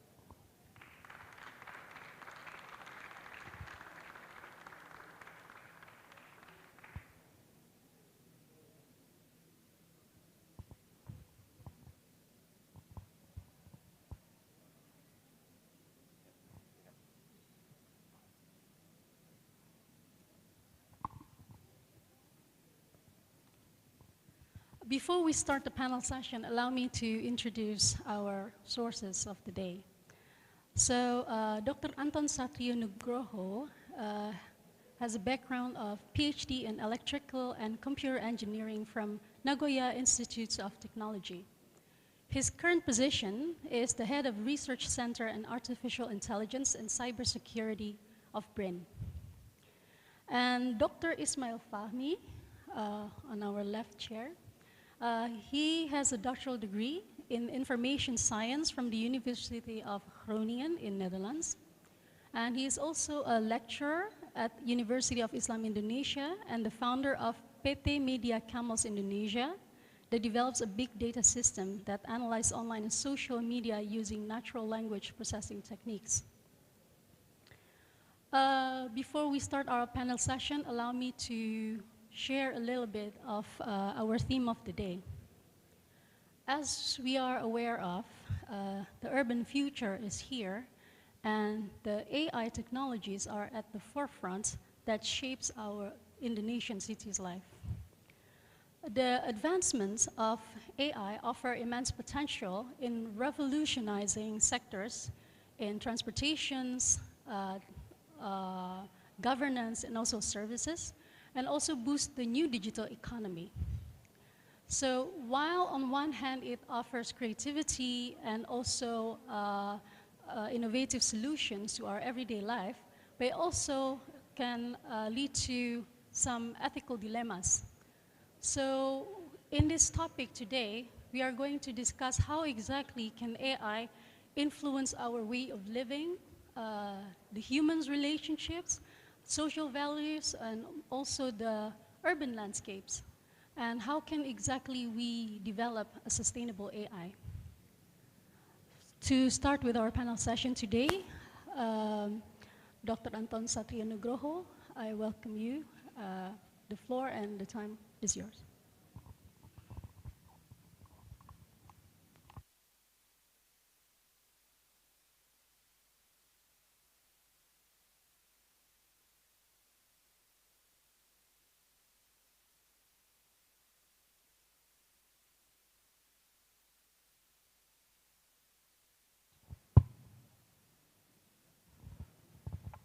Okay, thank you very much for the introductions. My name is Santo Satrio Nugroho from Research Center for Artificial Intelligence and Cybersecurity, National Research and Innovation Agency.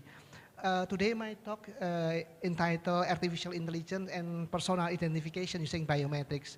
I choose these topics because most of us already enrolled for the Indonesian KTP Electronic, yeah, KTP Electronic. So all of us already enroll our own information such as fingerprints, eyes, and face to obtain the Indonesian EID card. Today, I would like to talk about the technology behind the Indonesian EID card. Can you, okay. It is the title of my talk today, Artificial Intelligence and Personal Identification Using Biometrics, because EID card of Indonesia has been used for several purposes, such as business, as also pemilu, and a lot of variations of usage of Indonesian EID card. So I want to introduce a brief about my research center. My research center is the Center for Electronics and Informatics. It is one of international organization research in BRINs, and also we have 6 research center. Research Center Telecommunications, Research Center Electronics, Data Science, and also AI, and also 2 others research center in BRINs. But most of us are doing research related to artificial intelligence. So we in our center we only focus on 3 activities in artificial intelligence. That is the computer vision and image processing, machine learning, and cybersecurity. While for natural language processing, for example, belong to the other research centers. This is the some research activities in our research center in computer vision and image processing. We did several research topics, including object identifications,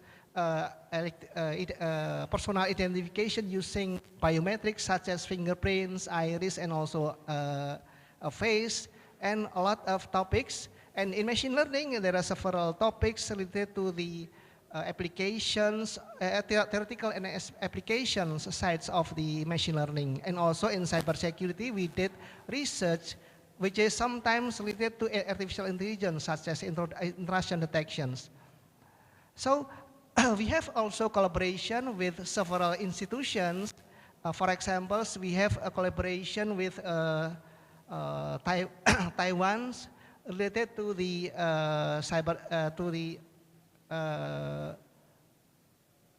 some topics in AI, and also some research related to the artificial intelligence used to analyze the status of the romance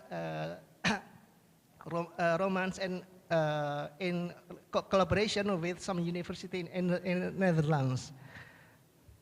Also, related to the artificial intelligence national strategy, around 2020, I would like to stand because I would like, yeah. In 2020, we have already developed collaboratively national artificial intelligence strategy. It is a collaboration between 11 government and research institutions, 11 universities, and also 6 communities and 9 industries. And currently, it is the task of Deputy for Research and Innovation Policy, BRIN, to continue the initiative to become presidential decree. To explain about it, that we have explained that we have focus areas, 4 focus areas such as ethics and policies, infrastructure and data, talent development and industrial research and innovations, and also some priorities field which can be seen in the slides. Among these topics, we consider that identifications of a person become one of the important informations to be researched we also make some mapping of national issues such as politics and ethics, human resources, data and infrastructure, research and innovations, in which data privacy is also one of the important considerations in data and infrastructures topics. So today I would like to talk about biometrics and privacy. Starting from 2011, Indonesia started to build a accurate national population database to ensure the unique identities of the residents. So one key word of this accurate national population is we have to enroll the biometrics information of the residents and also use the biometrics information to make the duplications, to avoid duplication of Indonesian's EID card. So basically now we have only one EID card in which we use our biometrics information to avoid duplicate card. I would like to talk about 4 topics. First is definition of biometrics, and we use biometrics for duplications. And also from 2020, it is allowed that we can use our face for authentications. And also the last is biometrics and privacy. So what is biometrics, by the way? Biometrics is automatic verification and identification of individual identity using 2 points. The first is physiological characteristics, or the second behavioral characteristics. Individual characteristics is, for example, face, eyes, fingerprints, while behavioral characteristic, for example, how we make a voice, and how we do signatures, how we walk from one place to the others. All of this information can be used to identify one person. We use biometrics for as one tools for authentications. That if we use biometrics, the characteristic of biometrics is that it cannot be shared, it cannot be forgotten, and cannot be stolen. It is important to know the difference between biometrics and the other authentication methods, because authentication methods such as a card to enter a room or a password to log in to some emails, it is based on what we have, on what we know, which can be shared and can be duplicated and can be forgotten. So by using biometrics, a lot of applications can be developed. When we talk about fingerprints, it is one of the oldest biometrics that we know, that there are 3-level informations. If it is scanned to, let's say, around 100 dpi, we will have information about the patterns, overall patterns. And if we continue to scan to, let's say, 500 dpi, then we will have the second levels information, manusia points. And if we continue until 1000 dpi, we will know some unique information such as sweet ports and so on. For example, global pattern can be seen in the slides. It has only 5 classes: left loop, right loop, whorl, arc, and tangent arc. But to use the information to distinguish between one person to the others, we have to continue until the second levels. The second level of information is manusia. Manusia is 2 most prominent ridge characteristics. It is ridge ending or ridge bifurcations. The coordinates of the points, of the manusia points, is stored to the chip card of the Indonesian EID. The number of manusia points in our fingerprint is around 50 or 60 points. So there are around 60 points, 60 informations showing the coordinates of the manusia points in our fingerprints as our unique informations. Okay. when we compare two fingerprints from different from one person's, from the same fingerprints, the slide shows that there are a lot of matching pairs were found. In these examples, there are 31 matching pairs found. But if we compare the two fingers from different persons, or two finger from one person's but different fingerprints, it shows that only a few matching pairs were found. So we can use these examples to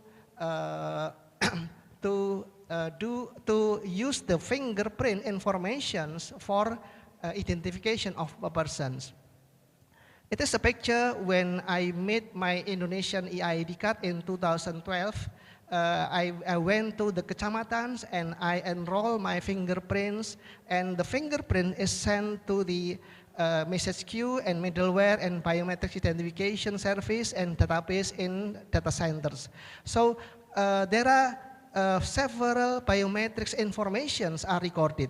10 fingerprints, 2 iris and face. It is compared with all biometrics data stored in the national database to ensure the uniqueness.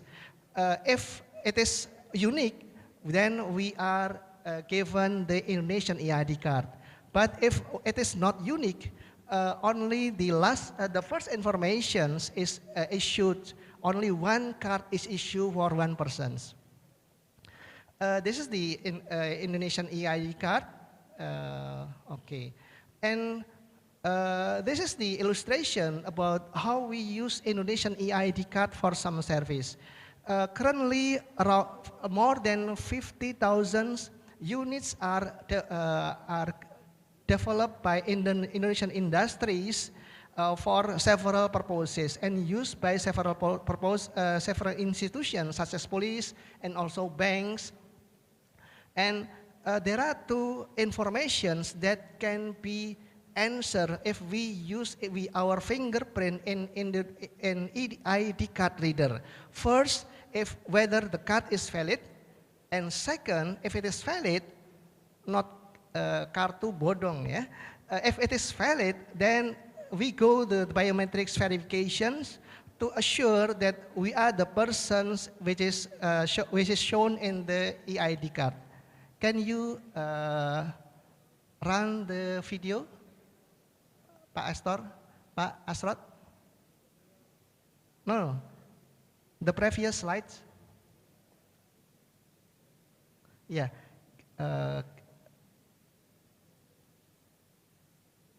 Can you help me to run the video?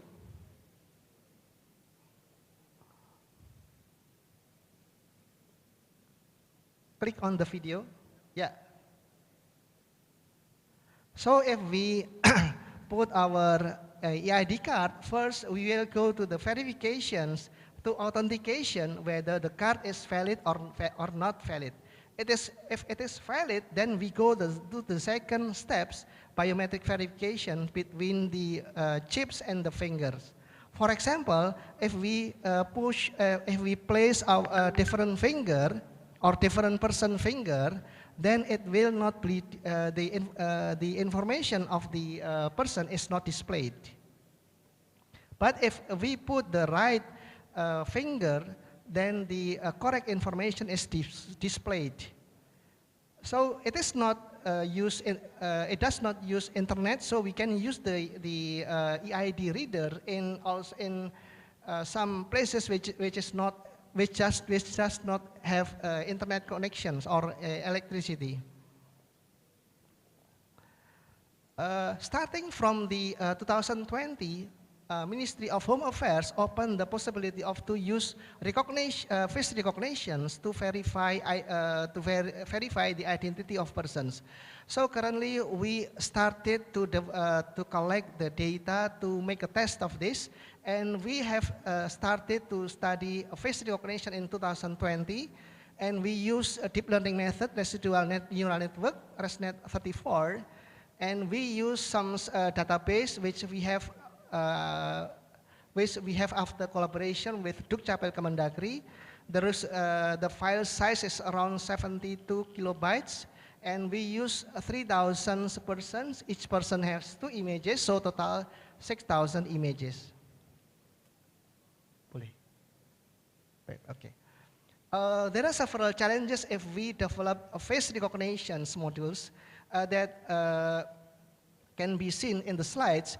However, one of the important things, if we compare the face inside of the chip of the electronic EID card, the face is of not good quality because it should be reduced the size. So the size of the size become around 15 kilobytes, yeah, compared to the original ones. If we talk about face recognitions, the interpupil distance between 2 pupils, the original one is around 70 or 100, becomes 15 pixels. So the quality is not good. It becomes important considerance if we develop a face recognition used for verifications. So we develop the systems using some residual network, ResNet 34, and it is the structure of the network. And it is after we evaluate the accuracy of the systems, we plot the graph of the genuine matching score and the imposting matching scores. We know that the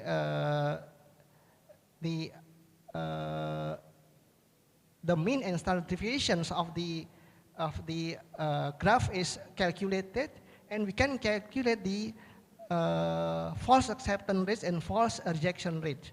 If we use our fingerprints for verifications, the standard which is written in the Permendagri, it states that false ejection rate should not exceed 3%. It is written in the MOHA regulations. However, if we use face, when false acceptance rate 0.01%, the false rejection rate is more than 3%, which is 10%. Which shows that the accuracy of the face is not so good. So it has become a challenge if we use face for face recognition. For example, in stations, if we want to enter the platforms, we can use our face, and using face recognitions and not showing anything, we can enter the platforms. There's a problem in that case that the accuracy is not as good compared to the fingerprint recognitions. So the last is biometrics and privacy. You know that fingerprint information is very sensitive, and it should be carefully stored.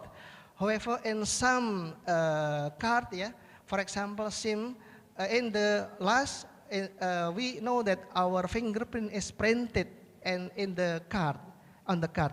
But the current version of the SIMs, surat izin mengemudi, we did not have the fingerprint printed. It is better now that fingerprint is not printed, because it can be used to make the duplication of the fingerprints and do some negative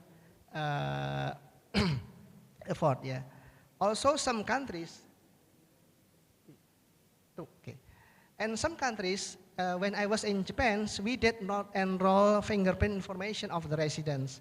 Not all countries has the fingerprint recognitions of not collected the fingerprint of the residents. So it is the difference between Indonesia and the other countries.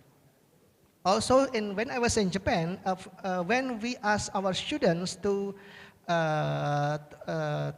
show their photograph, we have to obtain the permissions, written permission from the students to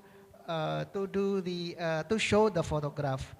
Currently, we have Undang-Undang Perlindungan Data Pribadi, which is it is good progress. However, and there are some points in the Undang-Undang Perlindungan Data Pribadi that should be considered carefully. So, in conclusions, that we have conducted research on biometrics and developing national standard and providing technical services of biometrics for national industry. And the research conducted in our research center included the fingerprint, iris, and facial technology, facial recognitions. And there are some demo. Can you show the demo for the last? It is the face recognition that we have developed for BPIP.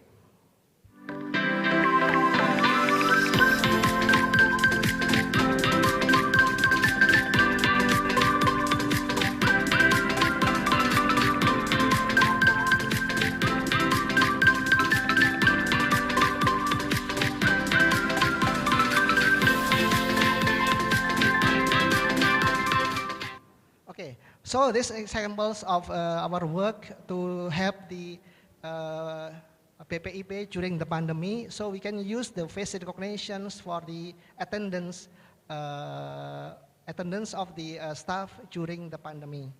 That's all. I hope this talk there is a benefit that you can obtain from my talk. Thank you very much for your attention. Thank you very much, Bapak Anton Satrio Nugroho, for sharing us about how biometrics are technology and how it is used in our everyday lives. Next presenter, we have Dr. Ismail Fahmi. The time and the space are yours. Okay, thank you very much. Bismillahirrahmanirrahim. Assalamualaikum warahmatullahi wabarakatuh. Good day, everyone. First of all, I would like to congratulate to BRIN and UN, LDE, for this conference, and I believe that you will have a great time this 1 week. And my presentation, I think, will be about, could you please show my presentation? Will be about artificial intelligence related to society, and the other one about digital economy. I've tried to make it as concise as possible, and can I use this? Next. Sorry.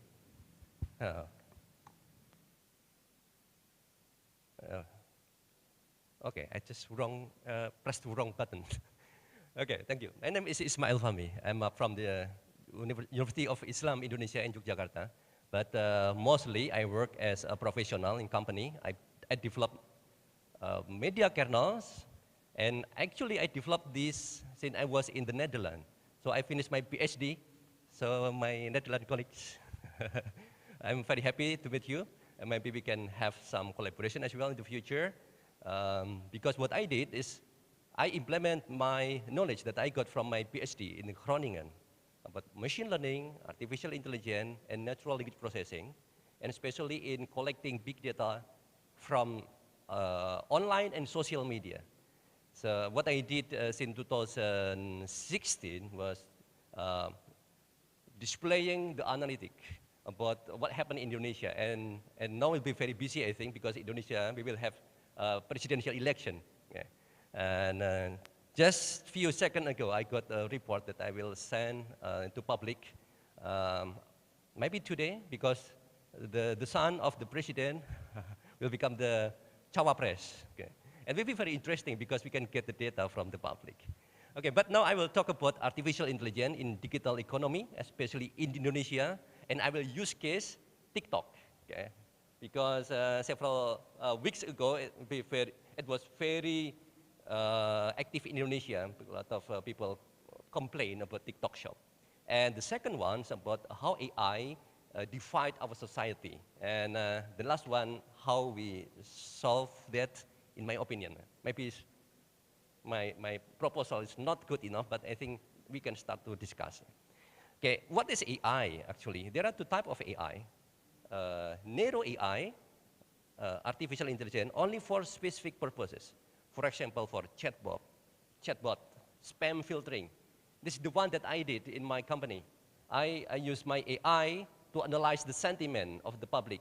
When they talk in social media, and they have news, in online news, whether the sentiment is positive or negative, whether the son of the president become the Cawapres, as it will be positive or negative according to the public. We can measure that using AI. The second one is artificial general intelligence. This one is the scary one, actually. But, I will not talk about that much, but maybe some little bit. And how does AI work? This is very important because it starts with machine learning. It uses data from the left. So quite a lot of bias because of the data that we have. Just yesterday, I just arrived from Bali at 1 EM this morning. And yesterday I was in Bali.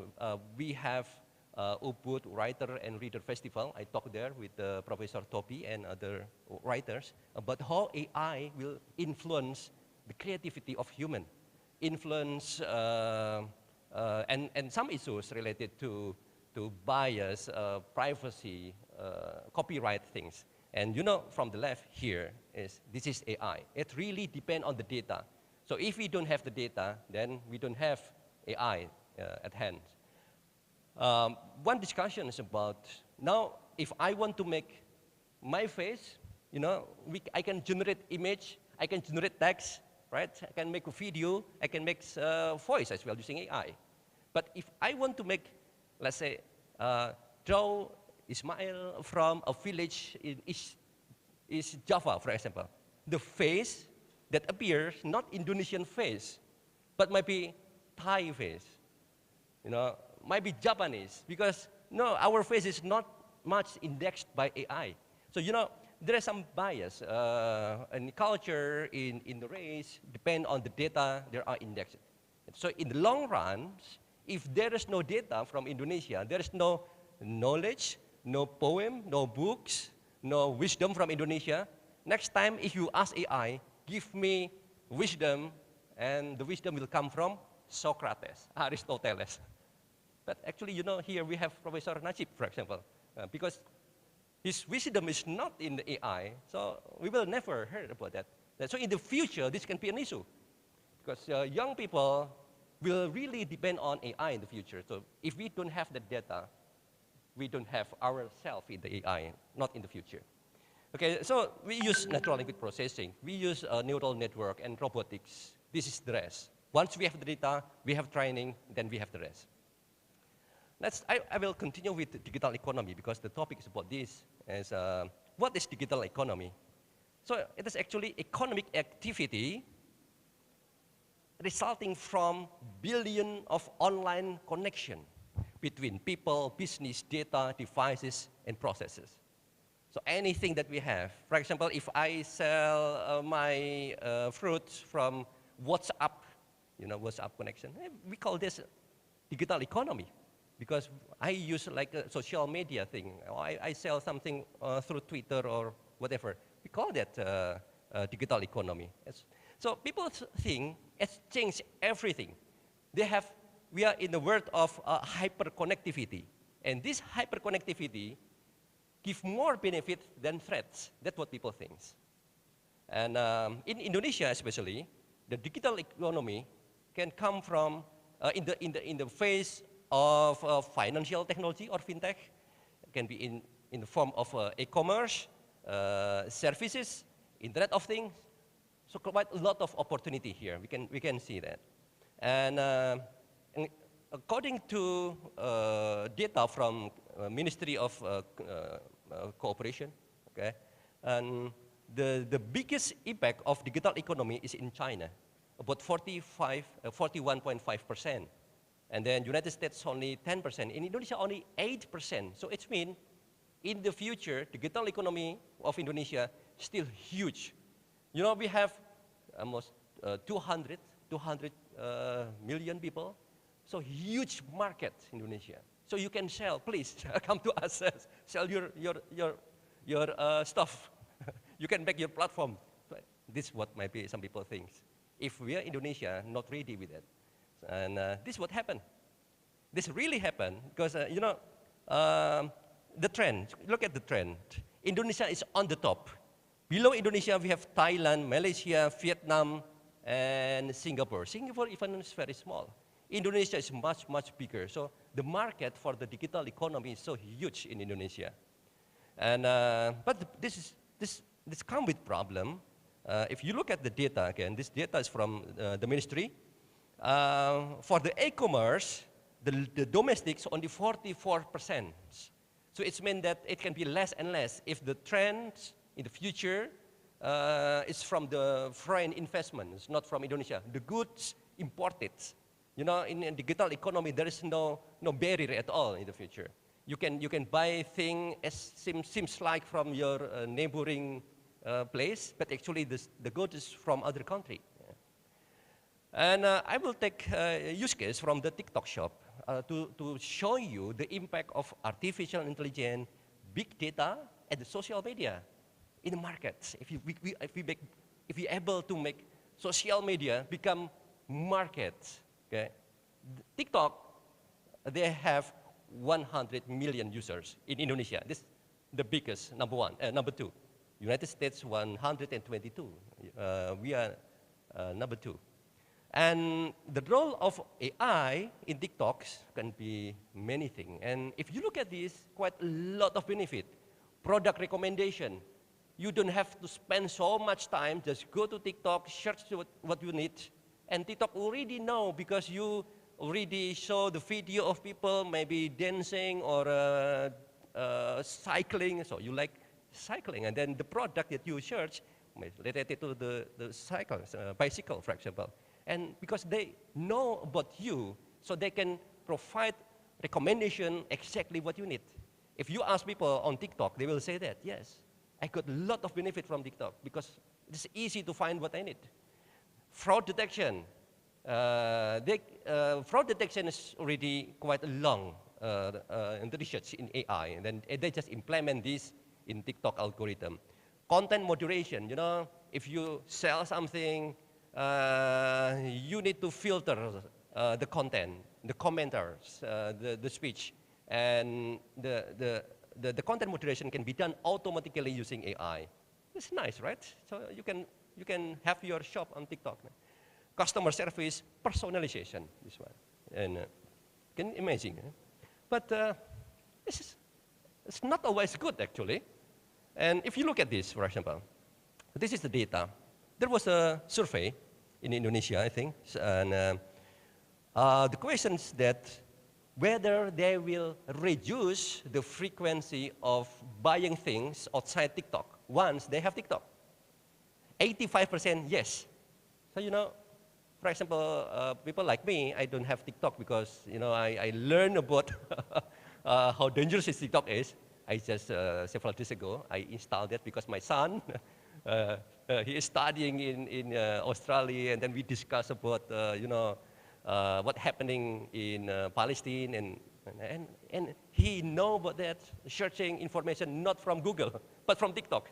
And then I have to install by myself, try myself what he found. And people like me, maybe many like that, so once they use TikTok, they got a lot of benefit. 80% of them, then they will go to TikTok. They move to TikTok for buying things. And 51% from Shopee, they move to TikTok. Lazada, 45%. The other channel, 45%. And offline channel, 38%, they move to TikTok. So this is the data can be useful, beneficial, but can be dangerous. Why is dangerous? This one, if you look at this, there are several platforms. I show you the local platform versus Chinese platform. The local platform is on the bottom. Bukalapak, GoFood, Gojek, Cloud, and everything. And GNE is for the distribution. And you see that one, ByteDance. ByteDance spend on everything from social media, streaming, e-commerce, and everything. But our local is not on everything. So once we have ByteDance platform, which is TikTok, then it will go through everything here. Okay. Then this is what happened. And unfortunately, China is this is what I would like to show the example, how China is very good in protecting their economy. So that's very close for foreign investment. E-commerce, they only have Alibaba, JD, TikTok Shop. Search engine, no Google there. They use Baidu, and so on and so on. So the idea is that they protect themselves and then they export their product. And AI behind TikToks can be used to the whole users in Indonesia and other countries. How many? 5 minutes, okay. And there are some other things as well that are protected by the Chinese. And here it is, 80% of the product in Indonesia actually is imported. So, you know, AI is very useful, but for whom? That's the question. For those who have product and then those that can sell the product. There's one use case, Scientific and MS Glow. Scientific is product from China, MS Glow is product from Indonesia. And if we look at this, just in 2 years, Scientific can surpass MS Glow. We have MS Glow before, and then just the beginning of this year, Scientific outpace. Okay, this one, how the AI can be very, very useful for those who can use the algorithm, can have ad spending, can have economic scale, can have product recommendation for most people, and so on and so on. But for small and medium company, if they cannot use this, then they cannot have the benefit from this. Okay, I'll be very quick here. The last one is AI for society. There is a movie, Social Dilemma. Social Dilemma. Okay, maybe some of you already heard about this, but the idea is that there is an artificial intelligence and big data behind the platform. And this is very dangerous because they use mobocratic algorithm. The mobocratic algorithm is that it is the economy. You need to have attention. Once you have the attention, can be view, replay, whatever, then you have money. So, and then there are two types of attention, likes and comment. So if you just like and then you'll go to an echo chamber. If you like to have comment and then you'll have a flame war. So these two types of user will provide a lot of money if you can get this. And the algorithm is really behind this platform. And the impacts, like in United States in 2004, the polarization between, let's say, Democrat and Republicans is not far. But in 2017, it's much bigger. And I show you the data. It was social network analysis from Twitter. Below data is from my company. The polarization in Indonesia is huge because of the presidential election and so on. And you know, there are two types of TikTok. Okay, TikTok for China and TikTok for outside of the China. And the impact is like this. The user, young generation in United States, when they were asked what they want to be, first they want to be YouTuber. Hooray! And just like Indonesia. And in China, the first one, they want to be an astronaut. The smallest one, they want to be YouTubers. You can see the difference. What does it mean? It means you have artificial intelligence, you have big data, you can manipulate the behavior. So this is what can be scary. Artificial intelligence can be a warfare in the future. If you have a lot of users like TikTok in Indonesia, you can, let's say, I try to be very, very afraid, okay? Very negative, okay? And then in the future, maybe we can be programmed using TikTok and its content toward one opinion against another opinion and so on by the algorithm. This is very dangerous. So how we solve this, in my opinion, is that we need digital intelligence. And we cannot rely only on AI. There are digital intelligence level, digital citizenship, in order to our society understand how to use social media, because inside there is artificial intelligence. They can be very creative, and then they can be competitive, okay? And there's already this kind of level of competency that we need to teach. And just an example of the country is very good in media literacy is, I hope, Netherlands. Yes, Netherlands number 3. Congratulations. The first one is Finlandia, and then Denmark, Netherlands, Sweden, Estonia. What do you see in common here? Oh, 2 minutes. What is common here? Those countries near Russia and Scandinavian country, right? Okay? And you know, of course, what I understand from the conference, Russia, almost every day, they try to share disinformation, cyber information war, and then that's not possible, just rely on a group of people that will check the fact. So what they have to do is like this. They teach their children, they teach their parent, grandfather, and so on, so they can understand the information correctly. This is what I learned. Indonesia is very low in terms of digital competitiveness. Not in the whole country, but also in Asia Pacific. So we have this issue. This one, there is already digital citizenship curriculum, and I expect that they can be implemented, let's say Indonesia, and can be this one, the curriculum from common sense. It's open, actually. And this one from kindergarten until grade 12, you can have all of this education ready. And the last one is that we can use AI not as a joker. Jockey in English is joker, right? But as a tutor, and how to use that. Okay? And this an example is from Han Academy. They create Han Migo, and this for children. Usually, if a student or children, they use ChatGPT, right? They will, okay, I have this assignment, just give me the answer. ChatGPT will give you the answer,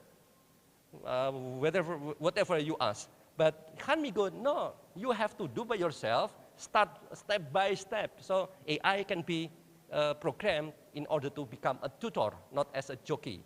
And not only for children, also for teachers. And so teacher can use AI as like a partner here. So I think this is an example on how we can use AI in a responsible way, and we can see how AI can be dangerous, but AI can be very beneficial. Thank you very much.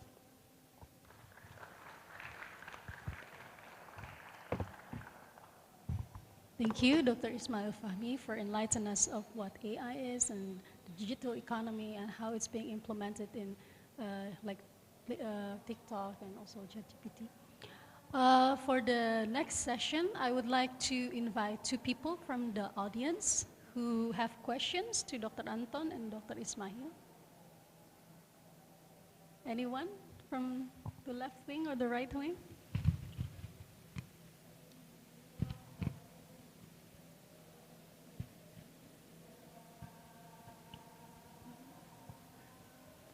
Professor Barendra? Terima kasih. Maybe a question for Pa Ismail. Not like listening to your story. Of course, we are more or less wrestling with similar kind of issues in Europe. You can say a lot about Europe, but one of the things that the European Union is very good at is operating as a block. If it comes to storing data, for example, on American servers, storing data on TikTok servers in China. Now I'm wondering, knowing all of this, that your TikTok data are in Chinese hands, isn't that better to do as ASEAN and not just as Indonesian? At the level of ASEAN, is there any policy being made on how together operate in this new kind of AI era? Very simple question, but a big challenge, I realize. So.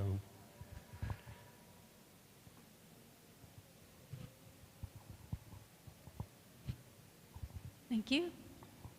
Perhaps we can answer this question first. Okay.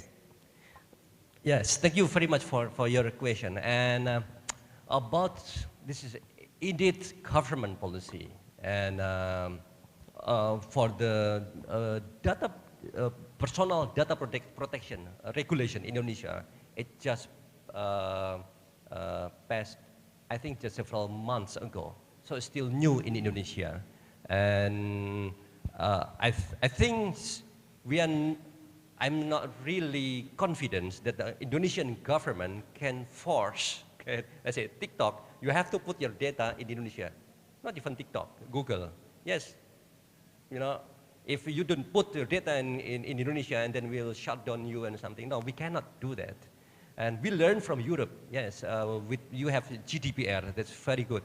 And during the election, in 2019, in Indonesian election, And I saw the election before in France, in Germany. I learned as well that there, if there is some disinformation, in 3 hours or something, okay, the platform should shut down the content. Otherwise, they will be fined. And there's also in the GDPR, I saw like GDPR tracker. You know, if there is some company, whatever it is, Google, Amazon, they breach the regulation, they got fined a lot of money they can find. Indonesia, we don't have that yet. So I think that would be very lovely to have that. But now the situation is different. It's about how powerful we are here. We don't have the data, and the data is not only belong to the company. Might be facing Google and Facebook should be easier for Indonesia, right? Because not belong to United States government. It's belong to private company. But TikTok is not only belong to the company, but also belong to the government. So it's be very difficult. Even though it's not only to put it in China or in Asia. So this is like a war, I think, in terms of the war, but not using mercenary, but using the server and data. And this will be very, very, I think, very powerful for those who have the data and the platform. So I'm not really confident.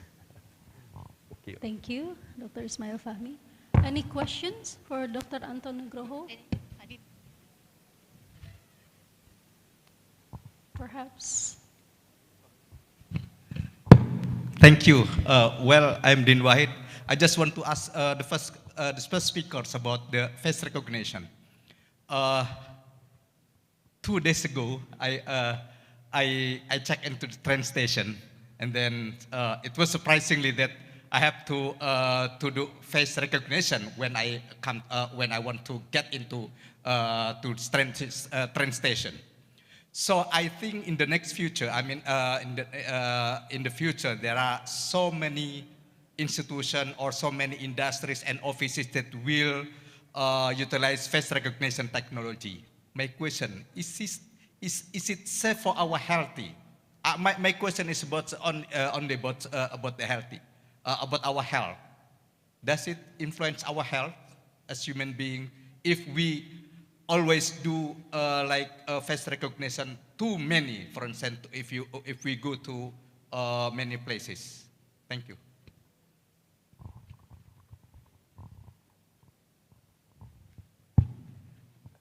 Thank you for the questions. That yes, as far as I know, that face recognition, if we do too many, there are no effect to our health because we did touch everything, just show our face, and it will be recognized automatically before we enter the platforms.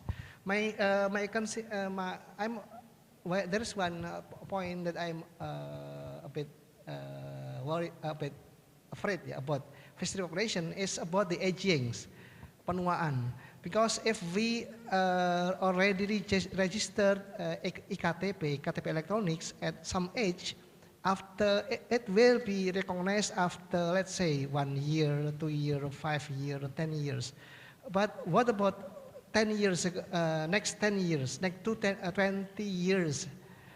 Perhaps there is some change in our face that will be not easily recognized by face recognitions. Of course, there is some person that the face is always the same, similar, yeah, from one age to the other, some years later.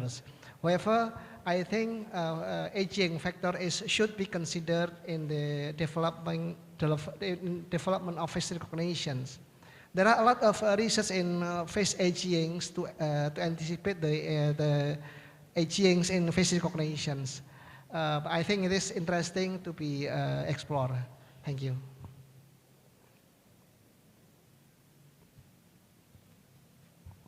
Thank you, Dr. Anton Nugraha and Dr. Ismail Fahmi. I believe our first presentations, our first session is up.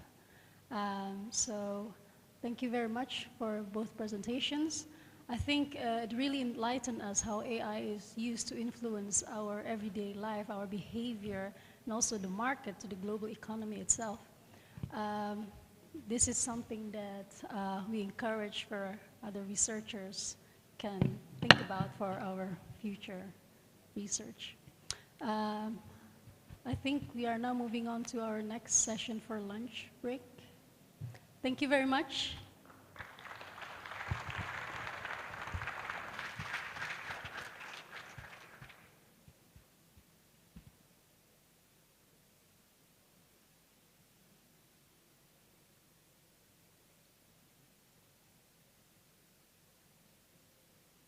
Thank you for the speakers and moderator. Ladies and gentlemen, it is now the time for our lunch break. We kindly request the VVIP and invited guests to go to the dining area. It is located on the ground floor of this building. Please enjoy your meal, and we thank you for returning on time at 1 p.m.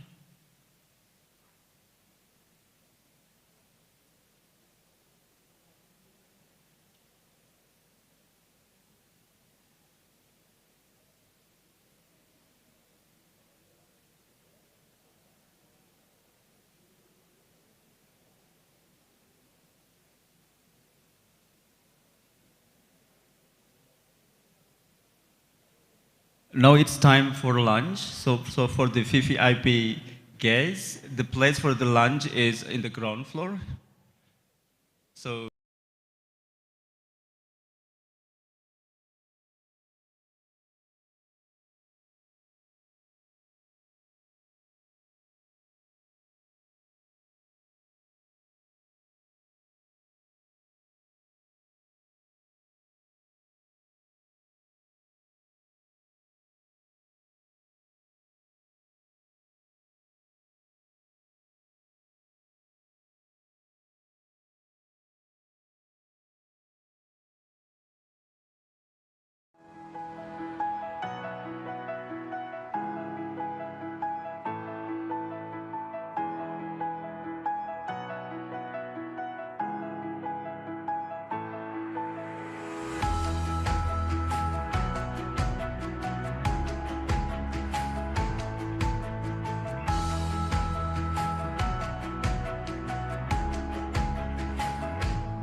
Research is our strength to overcome any limitations.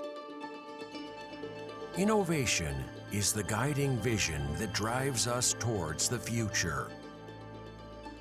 We cannot face this alone. we must stand together to make our vision a reality. Growing strong upon the land of Nusantara, a magical place filled with miracle and wonder.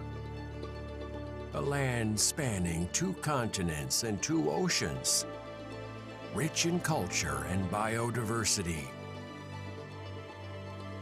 We and Indonesia are the necessary combination to realize the grand visions of the future.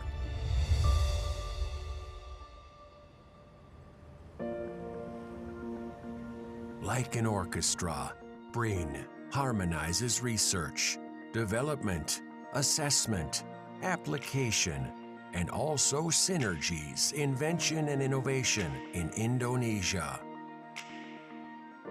We created an ecosystem consisting of 7 deputies, 12 research organizations, and 85 research centers dispersed throughout Indonesia.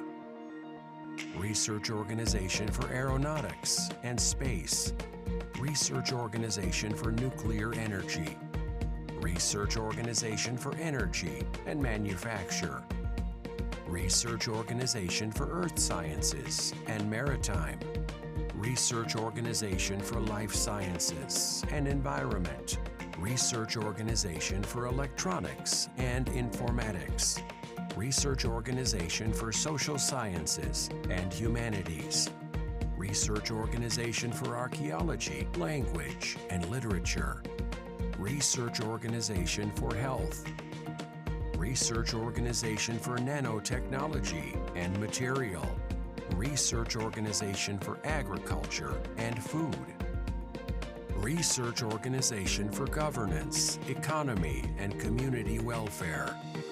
BRIN catalyzing research and innovation to develop an advanced scientific ecosystem in Indonesia with 2 main targets.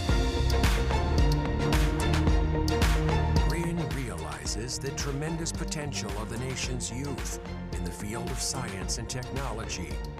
Thus, various research and innovation policies are being formulated to develop and cultivate human resources with high competence and aptitude in science and technology. Creating many excellent programs is a form of BRIN's commitment to researchers, innovators, and the general population from various disciplines across the nation. The research and innovation ecosystem quality improvement in Indonesia is also realized through the collaboration of various ministries, institutions, domestic industries, and regional governments, to name a few, by forming the Regional Research and Innovation Agency, or RIDA. Moreover, cooperation with various foreign research institutions continue to be developed through active participation as member of various organizations and international forums.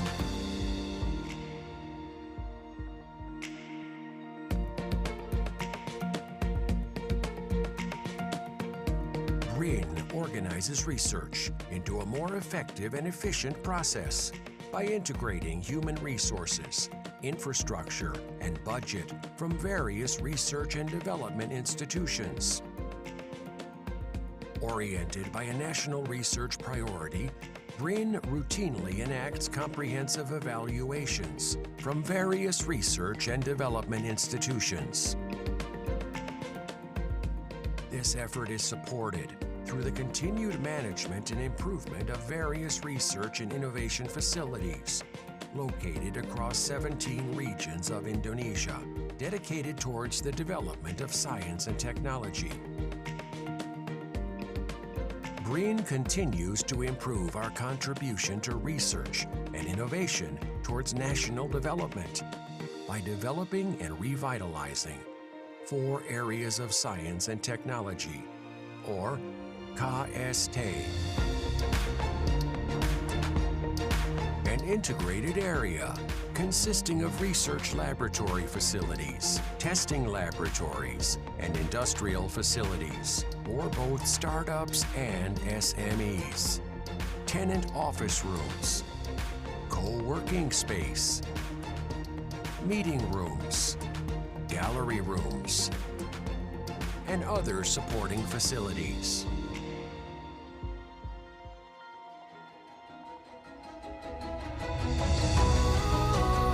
BRIN is here to manifest the future of a golden Indonesia 2045 by consolidating science and technology resources and creating a resource ecosystem and research-based economical foundation.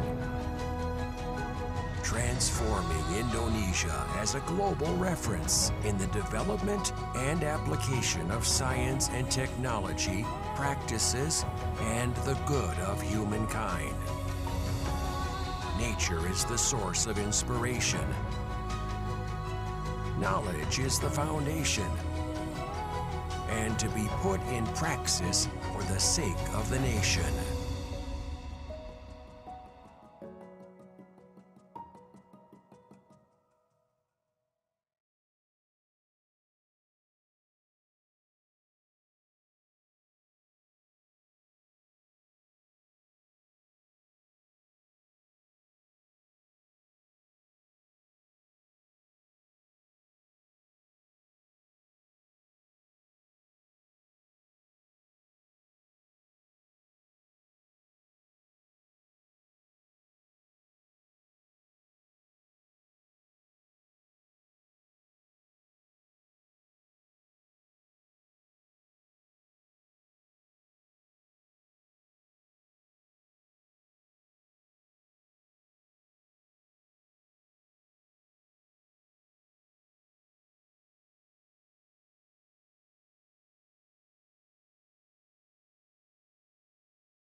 Syarif Hidayatullah Jakarta invite you to collaborate and enhance learning, teaching, and research in this university in order we can share our knowledge and experience. Our faculty and students are dynamic and very inclusive and welcome all students to come here to share knowledge and science. UAN Syarif Hidayatullah Jakarta is one of the largest and prestigious Islamic institution in Indonesia. This university has produced a number of notable Muslim scholars such as Harun Nasution, Nur Khalis Majid, and Azumadi Azra. It's a lovely university and they give chance to international students a lot. When there are some international students, we got international exposure, right? And we want to be a world-class university. The Institute of Research and Community Empowerment, we have Center for Research and Publication, Center of Community Service, Center for International Cooperation, Legal Aid Center, Center for the Study of Gender and Children, Center of Journal Management, Center for Communication and Public Relations, and Center for Religious Moderation and Science Integration. My hopes for the future actually is to take back what I've learned here in my country, because Indonesia is a much more developed country than the Gambia, and there are some things that I've learned here that I would like to implement in my country in the future. Our PPM is Institute for Research and Community Empowerment. At UAN Jakarta, we have a number of prestigious research centers, such as Center for the Study of Islam and Society. We also have a Social Trust Fund, UAN Jakarta. Our university provides three main areas in the study, that Islam, science and technology, and also humanities. I welcome you all to the research and study here, and we work together to solve out the world in order to be better in the future. Thank you very much.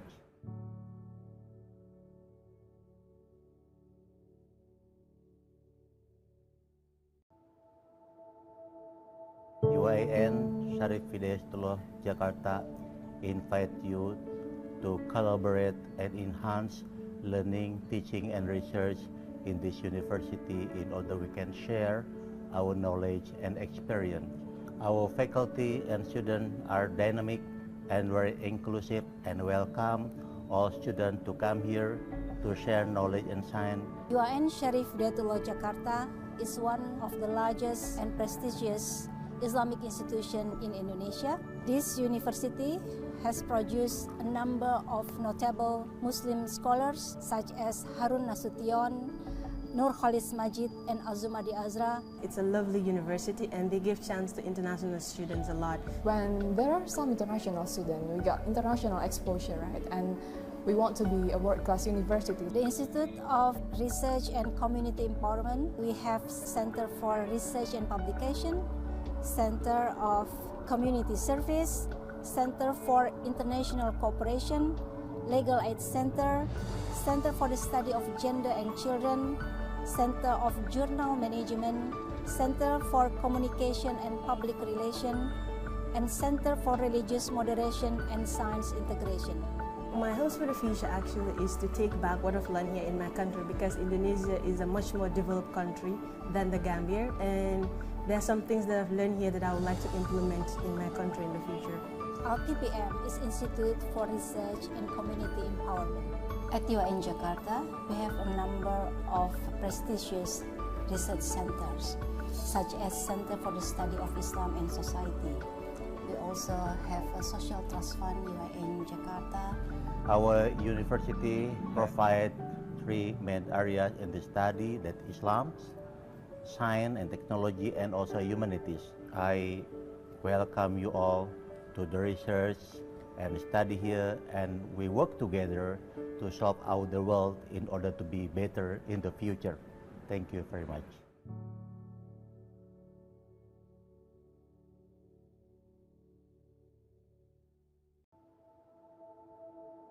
UAN Syarif Hidayatullah Jakarta invite you to collaborate and enhance learning, teaching, and research in this university in order we can share our knowledge and experience.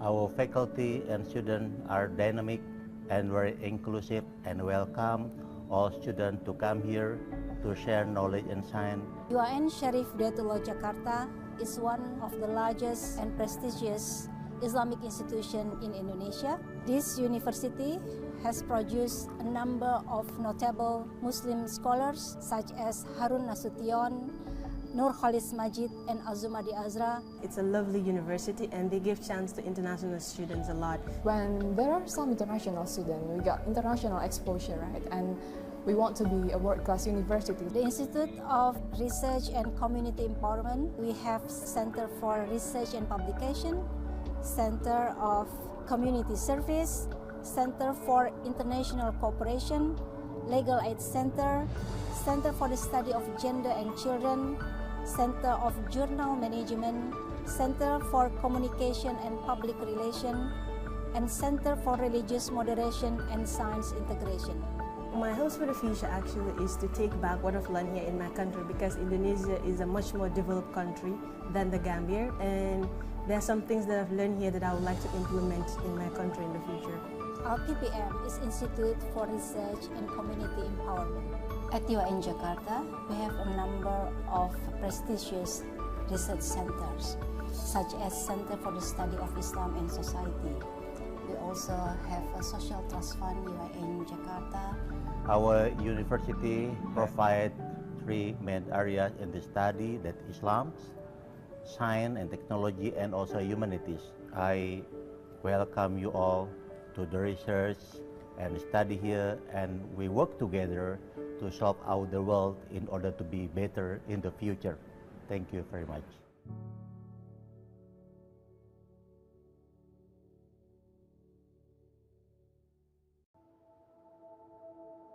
UAN Syarif Hidayatullah Jakarta invite you to collaborate and enhance learning, teaching, and research in this university in order we can share our knowledge and experience.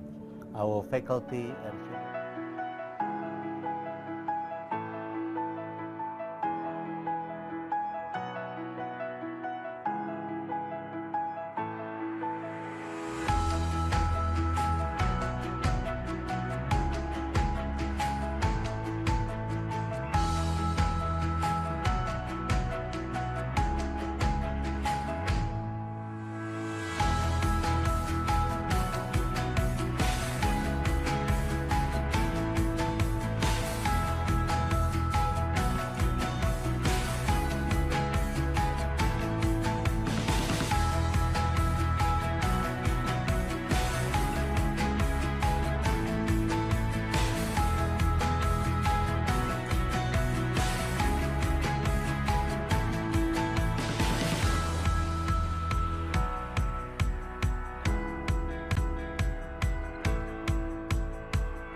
dynamic and very inclusive, and welcome all students to come here to share knowledge and science. UAN Syarif Hidayatullah Jakarta is one of the largest and prestigious Islamic institution in Indonesia. This university has produced a number of notable Muslim scholars such as Harun Nasution, Nur Khalis Majid, and Azumadi Azra. It's a lovely university and they give chance to international students a lot. When there are some international students, we got international exposure, right? And we want to be a world-class university. The Institute of Research and Community Empowerment, we have Center for Research and Publication, Center of Community Service, Center for International Cooperation, Legal Aid Center, Center for the Study of Gender and Children, Center of Journal Management, Center for Communication and Public Relations, and Center for Religious Moderation and Science Integration. My hopes for the future actually is to take back what I've learned here in my country, because Indonesia is a much more developed country than the Gambia, and there are some things that I've learned here that I would like to implement in my country in the future. Our IPM is Institute for Research and Community Empowerment.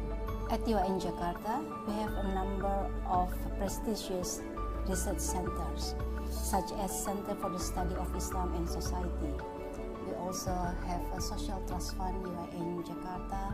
Our university provides three main areas in the study, that Islam, science and technology, and also humanities. I welcome you all to the research and study here, and we work together to solve out the world in order to be better in the future. Thank you very much.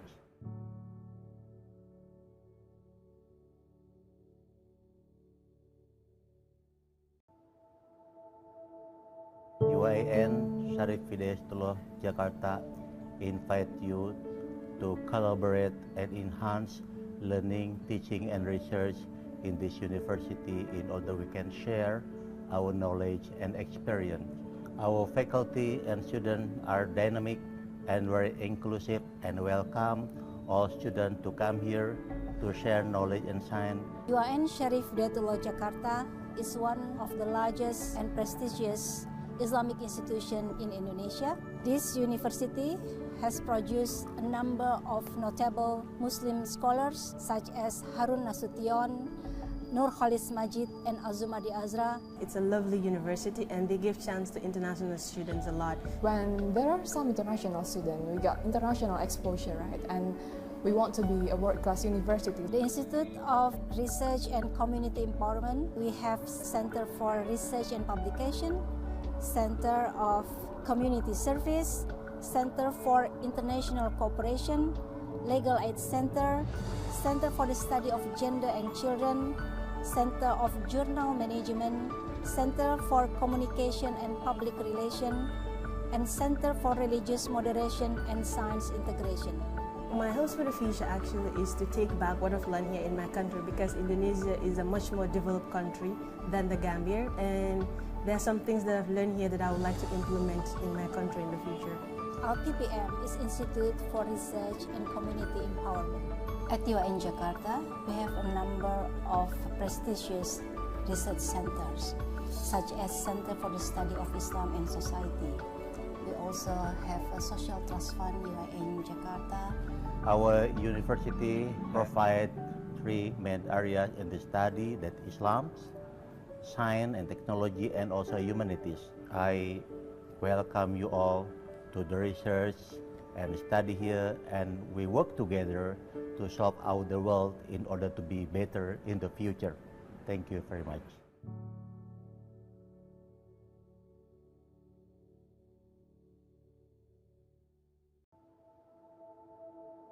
UAN Syarif Hidayatullah Jakarta invite you to collaborate and enhance learning, teaching, and research in this university in order we can share our knowledge and experience.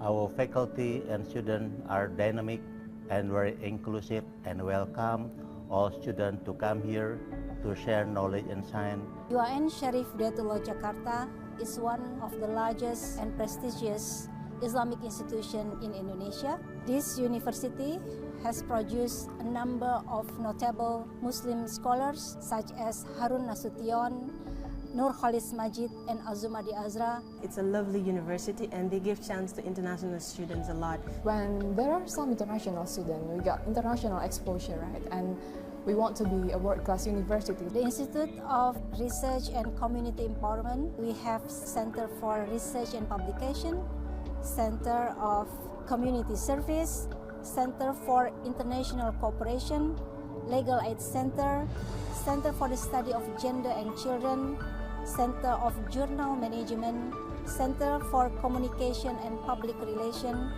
and Center for Religious Moderation and Science Integration.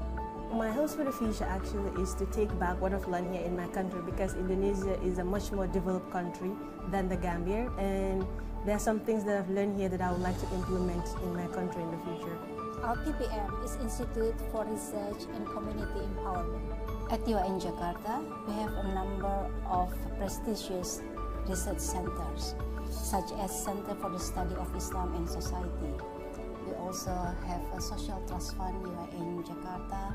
Our university provides three main areas in the study, that Islam, science and technology, and also humanities.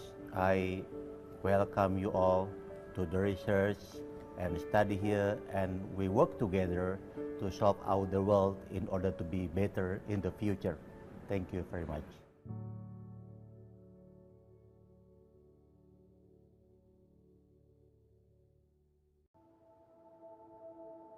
UIN Syarif Hidayatullah Jakarta invite you to collaborate and enhance learning, teaching, and research in this university in order we can share our knowledge and experience. Our faculty and students are dynamic and very inclusive, and welcome all students to come here to share knowledge and science. UIN Syarif Hidayatullah Jakarta is one of the largest and prestigious Islamic institution in Indonesia. This university has produced a number of notable Muslim scholars such as Harun Nasution, Nur Khalis Majid, and Azumadi Azra. It's a lovely university and they give chance to international students a lot. When there are some international students, we got international exposure, right? And we want to be a world-class university. The Institute of Research and Community Empowerment, we have Center for Research and Publication, Center of Community Service, Center for International Cooperation, Legal Aid Center, Center for the Study of Gender and Children, Center of Journal Management, Center for Communication and Public Relations, and Center for Religious Moderation and Science Integration. My hopes for the future actually is to take back what I've learned here in my country, because Indonesia is a much more developed country than the Gambia, and there are some things that I've learned here that I would like to implement in my country in the future. Our PPM is Institute for Research and Community Empowerment. At UIN Jakarta, we have a number of prestigious research centers, such as Center for the Study of Islam and Society. We also have a Social Trust Fund, UIN Jakarta. Our university provides three main areas in the study, that Islam, science and technology, and also humanities. I welcome you all to the research and study here, and we work together to solve out the world in order to be better in the future. Thank you very much.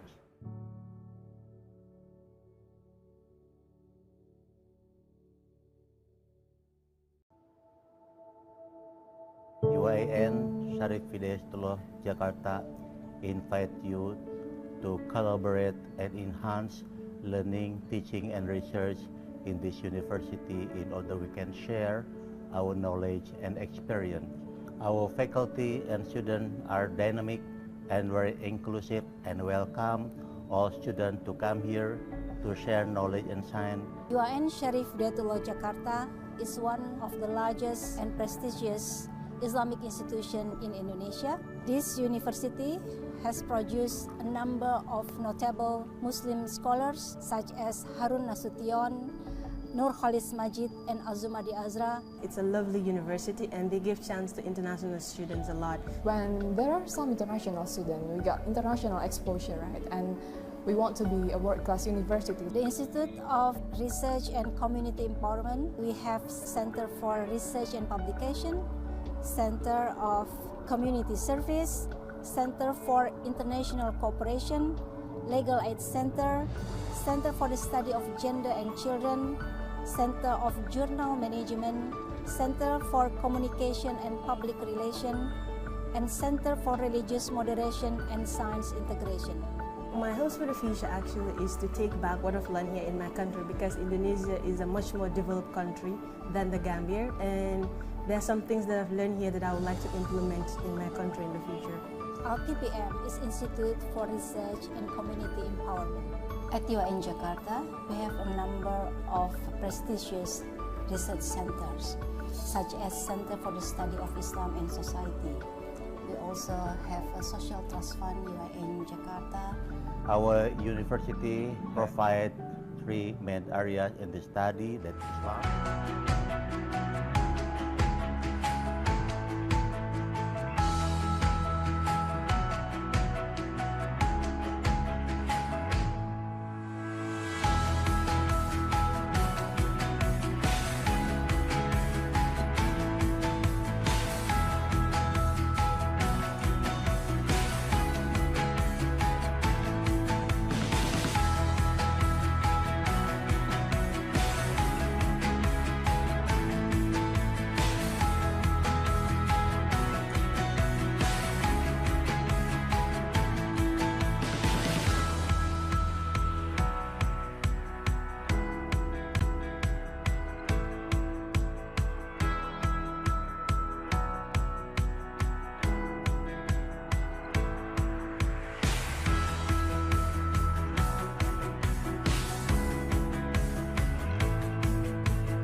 Science and Technology and also Humanities. I welcome you all to the research and study here, and we work together to solve out the world in order to be better in the future. Thank you very much.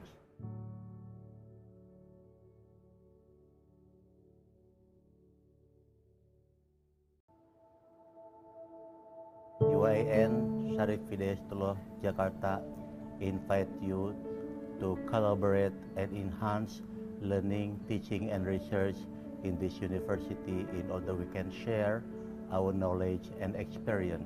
Our faculty and students are dynamic and very inclusive and welcome all students to come here to share knowledge and science. UIN Syarif Hidayatullah Jakarta is one of the largest and prestigious Islamic institution in Indonesia. This university has produced a number of notable Muslim scholars such as Harun Nasution, Nur Khalis Majid, and Azumadi Azra. It's a lovely university and they give chance to international students a lot. When there are some international students, we got international exposure, right? And we want to be a world-class university. The Institute of Research and Community Empowerment, we have Center for Research and Publication, Center of Community Service, Center for International Cooperation, Legal Aid Center, Center for the Study of Gender and Children, Center of Journal Management, Center for Communication and Public Relation, and Center for Religious Moderation and Science Integration. My hopes for the future actually is to take back what I've learned here in my country, because Indonesia is a much more developed country than the Gambia, and there are some things that I've learned here that I would like to implement in my country in the future. IPM is Institute for Research and Community Empowerment. At UIN Jakarta, we have a number of prestigious research centers, such as Center for the Study of Islam and Society. We also have a Social Trust Fund UIN Jakarta. Our university provides three main areas in the study, that Islam, science and technology, and also humanities. I welcome you all to the research and study here, and we work together to solve out the world in order to be better in the future. Thank you very much.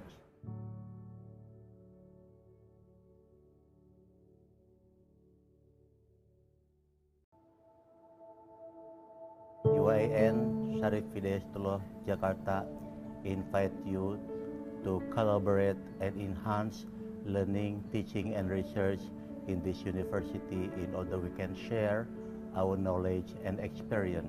Our faculty and students are dynamic and very inclusive, and welcome all students to come here to share knowledge and science. UIN Syarif Hidayatullah Jakarta is one of the largest and prestigious Islamic institution in Indonesia. This university has produced a number of notable Muslim scholars such as Harun Nasution, Nur Khalis Majid, and Azumadi Azra. It's a lovely university and they give chance to international students a lot. When there are some international students, we got international exposure, right? And we want to be a world-class university. The Institute of Research and Community Empowerment, we have Center for Research and Publication, Center of Community Service, Center for International Cooperation, Legal Aid Center, Center for the Study of Gender and Children, Center of Journal Management, Center for Communication and Public Relation, and Center for Religious Moderation and Science Integration. My hopes for the future actually is to take back what I've learned here in my country, because Indonesia is a much more developed country than the Gambia, and there are some things that I've learned here that I would like to implement in my country in the future. IPM is Institute for Research and Community Empowerment. At UIN Jakarta, we have a number of prestigious research centers, such as Center for the Study of Islam and Society. We also have a Social Trust Fund UIN Jakarta. Our university provides three main areas in the study, that Islam, science and technology, and also humanities. I welcome you all to the research and study here, and we work together to solve out the world in order to be better in the future. Thank you very much.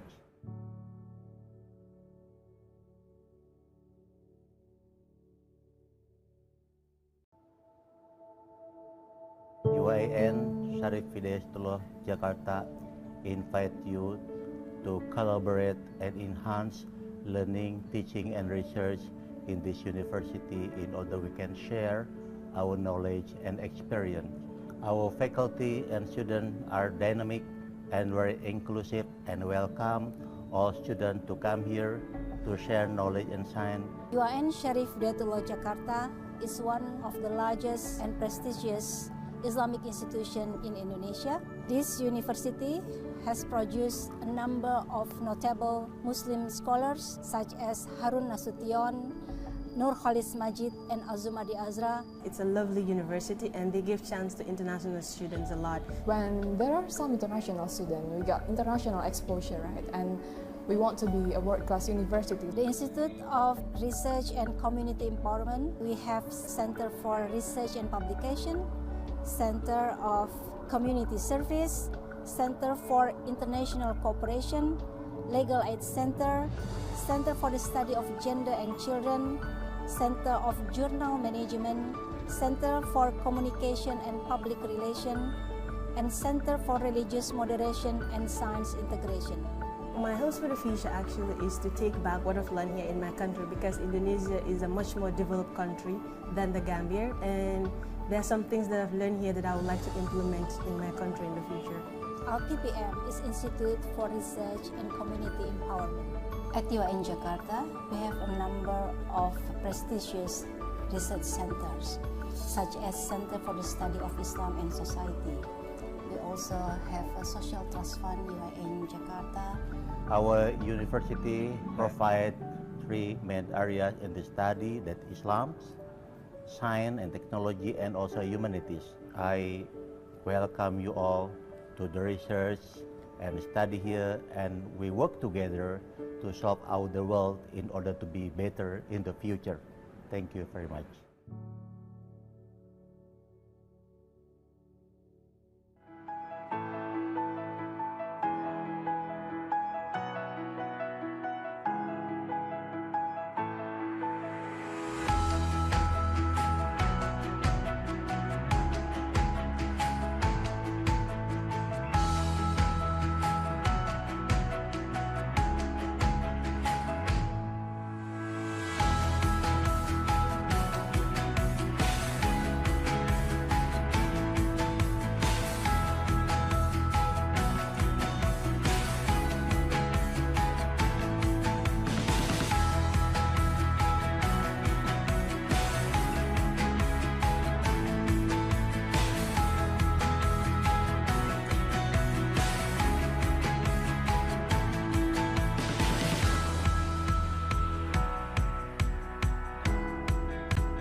BRIN Syarif Hidayatullah Jakarta invite you to collaborate and enhance learning, teaching, and research in this university in order we can share our knowledge and experience.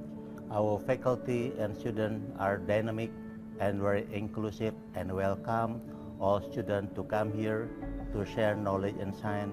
UIN Syarif Hidayatullah Jakarta is one of the largest and prestigious Islamic institution in Indonesia. This university has produced a number of notable Muslim scholars such as Harun Nasution, Nur Khalis Majid, and Azumadi Azra. It's a lovely university and they give chance to international students a lot. When there are some international students, we got international exposure, right? And we want to be a world-class university. The Institute of Research and Community Empowerment, we have Center for Research and Publication, Center of Community Service, Center for International Cooperation, Legal Aid Center, Center for the Study of Gender and Children, Center of Journal Management, Center for Communication and Public Relations, and Center for Religious Moderation and Science Integration.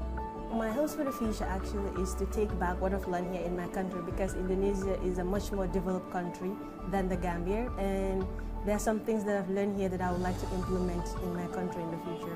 Our IPM is Institute for Research and Community Empowerment. At UIN Jakarta, we have a number of prestigious research centers, such as Center for the Study of Islam and Society. We also have a Social Trust Fund, UIN Jakarta. Our university provides three main areas in the study, that Islam, science and technology, and also humanities.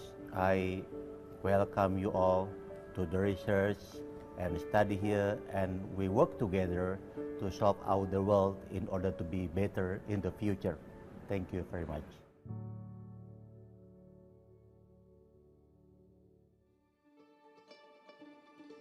Research is our strength to overcome any limitations. Innovation is the guiding vision that drives us towards the future. We cannot face this alone.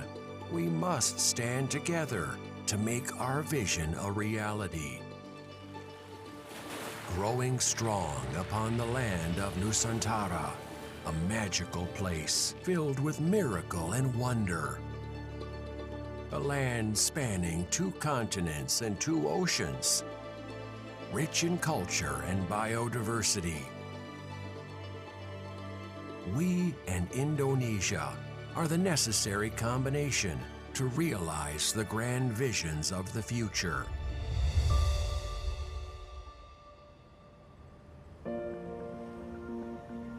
Like an orchestra, BRIN harmonizes research, development, assessment, application, and also synergies, invention, and innovation in Indonesia. We created an ecosystem consisting of 7 deputies, 12 research organizations, and 85 research centers dispersed throughout Indonesia. Research Organization for Aeronautics and Space, Research Organization for Nuclear Energy, Research Organization for Energy and Manufacture, Research Organization for Earth Sciences and Maritime, Research Organization for Life Sciences and Environment, Research Organization for Electronics and Informatics, Research Organization for Social Sciences and Humanities, Research Organization for Archaeology, Language, and Literature, Research Organization for Health, Research Organization for Nanotechnology and Material, Research Organization for Agriculture and Food, Research Organization for Governance, Economy, and Community Welfare. BRIN catalyzing research and innovation to develop an advanced scientific ecosystem in Indonesia with 2 main targets. BRIN realizes the tremendous potential of the nation's youth in the field of science and technology Thus, various research and innovation policies are being formulated to develop and cultivate human resources with high competence and aptitude in science and technology. Creating many excellent programs is a form of BRIN's commitment to researchers, innovators, and the general population from various disciplines across the nation. The research and innovation ecosystem quality improvement in Indonesia is also realized through the collaboration of various ministries, institutions, domestic industries, and regional governments, to name a few, by forming the Regional Research and Innovation Agency, or RIDA.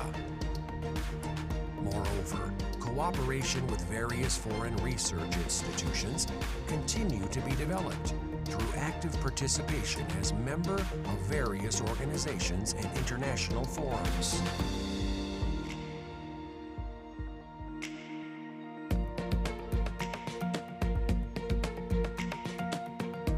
BRIN organizes research into a more effective and efficient process by integrating human resources, infrastructure, and budget from various research and development institutions. Oriented by a national research priority, BRIN routinely enacts comprehensive evaluations from various research and development institutions. This effort is supported through the continued management and improvement of various research and innovation facilities located across 17 regions of Indonesia, dedicated towards the development of science and technology. BRIN continues to improve our contribution to research and innovation towards national development by developing and revitalizing 4 areas of science and technology, or KST. An integrated area consisting of research laboratory facilities, testing laboratories, and industrial facilities for both startups and SMEs, tenant office rooms, co-working space, meeting rooms, gallery rooms, and other supporting facilities.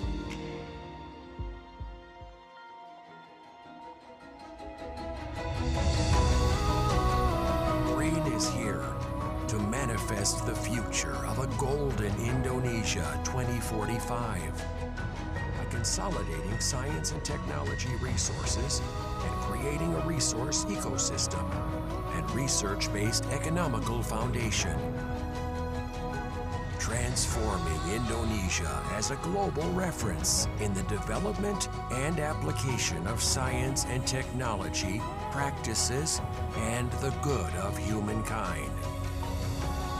Nature is the source of inspiration. Knowledge is the foundation, and to be put in praxis for the sake of the nation.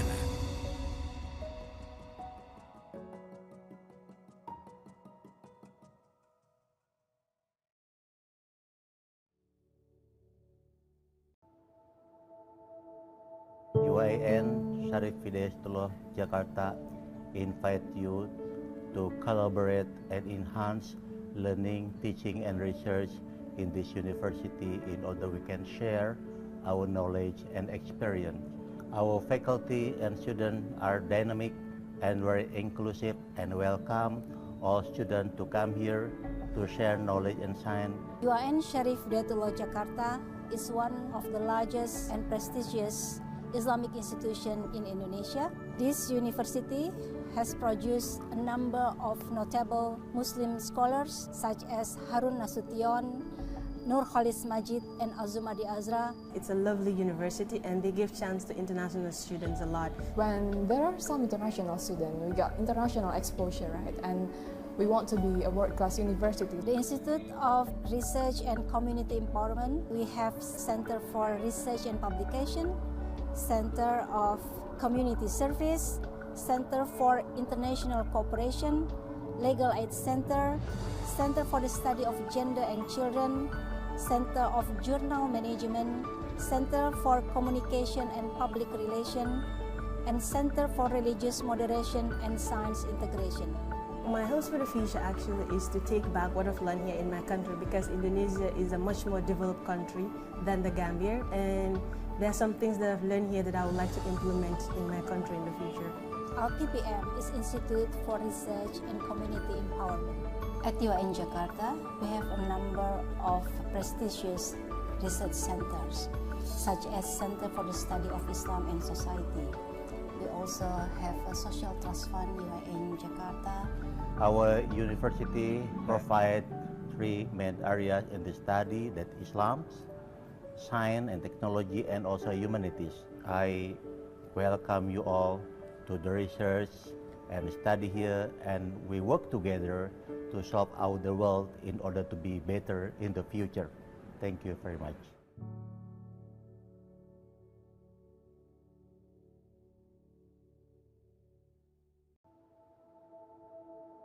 UIN Syarif Hidayatullah Jakarta invite you to collaborate and enhance learning, teaching, and research in this university in order we can share our knowledge and experience. Our faculty and students are dynamic and very inclusive, and welcome all students to come here to share knowledge and science. UIN Syarif Hidayatullah Jakarta is one of the largest and prestigious Islamic institution in Indonesia. This university has produced a number of notable Muslim scholars such as Harun Nasution, Nur Khalis Majid, and Azumadi Azra. It's a lovely university and they give chance to international students a lot. When there are some international students, we got international exposure, right? And we want to be a world-class university. The Institute of Research and Community Empowerment, we have Center for Research and Publication, Center of Community Service, Center for International Cooperation, Legal Aid Center, Center for the Study of Gender and Children, Center of Journal Management, Center for Communication and Public Relations, and Center for Religious Moderation and Science Integration. My hopes for the future actually is to take back what I've learned here in my country, because Indonesia is a much more developed country than the Gambia, and there are some things that I've learned here that I would like to implement in my country in the future. Our IPM is Institute for Research and Community Empowerment. At UIN Jakarta, we have a number of prestigious research centers, such as Center for the Study of Islam and Society. We also have a Social Trust Fund UIN Jakarta. Our university provides three main areas in the study, that Islam, science and technology, and also humanities. I welcome you all to the research and study here, and we work together to solve out the world in order to be better in the future. Thank you very much.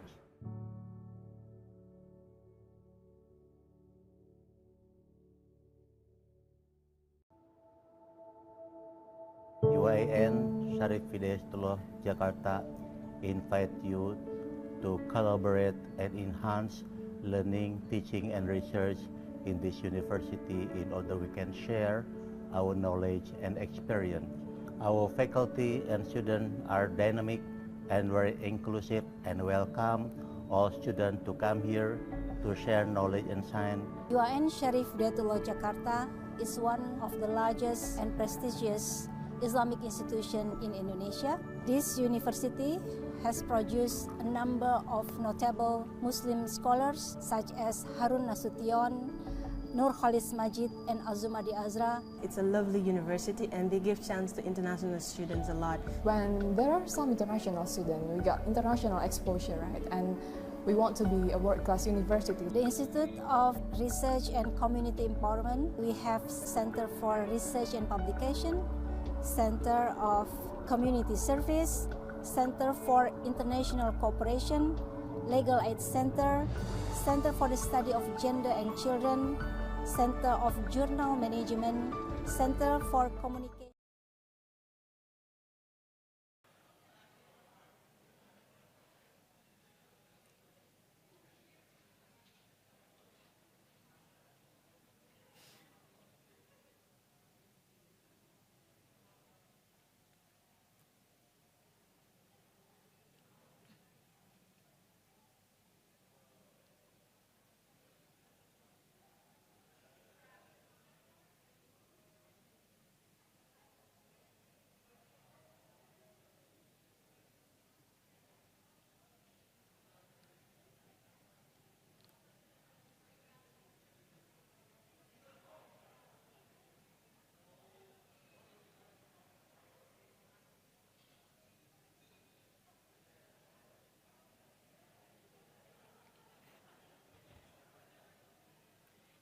Distinguished guests, ladies and gentlemen, welcome back to the discussion sessions of the BRIN-LDE Academy 2023.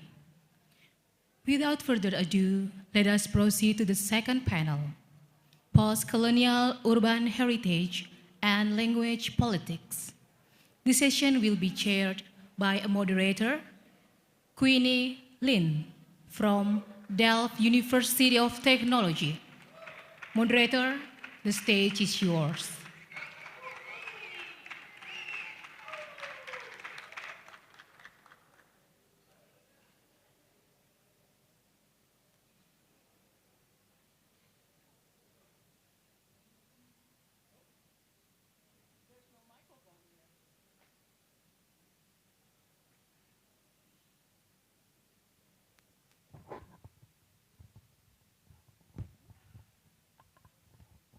Hello everyone, hope you had a great lunch and thanks for the cheering from people I know. And please welcome the two presenters upstage with me so I can start the session. So while we are waiting, I'm briefly introducing why I'm here. I'm Queenie Lin, I'm from the Delft University of Technology, the Faculty of Architecture. So we are working on heritage preservation as well, so that's why I'm helping moderating this session. And it's a very honor, please. It's very honor to be back to the BRIN-LDE Academy again this year, and especially today, our session will be the post-colonial urban heritage and language politics. And this topic, we aim to celebrate the ethnic diversity of Indonesia that contribute to the rich cultural heritage, language, and literature. So it also explore how the tangible and intangible heritage in urban areas in Indonesia that facing the pressing pressure from the overpopulations and the over negligence and the gentrifications and the economy first concern. So therefore, we are like to learn how to integrate this heritage into the modern society, and then how to integrate the local wisdom and the traditional technology into contemporary societies. And how can we learn from the past and to create a more sustainable urban future. So I'm also very proud to share, because our topic is one of the 3 topics this year, and apparently we have like 20 paper submissions out of 50. So that means we are the most popular group. So in light of this, how much, how popular we are aiming for getting more questions at the end of these 2 talks. So please do share your thoughts with your, with the speakers and with everybody who are interested in the heritage and beyond.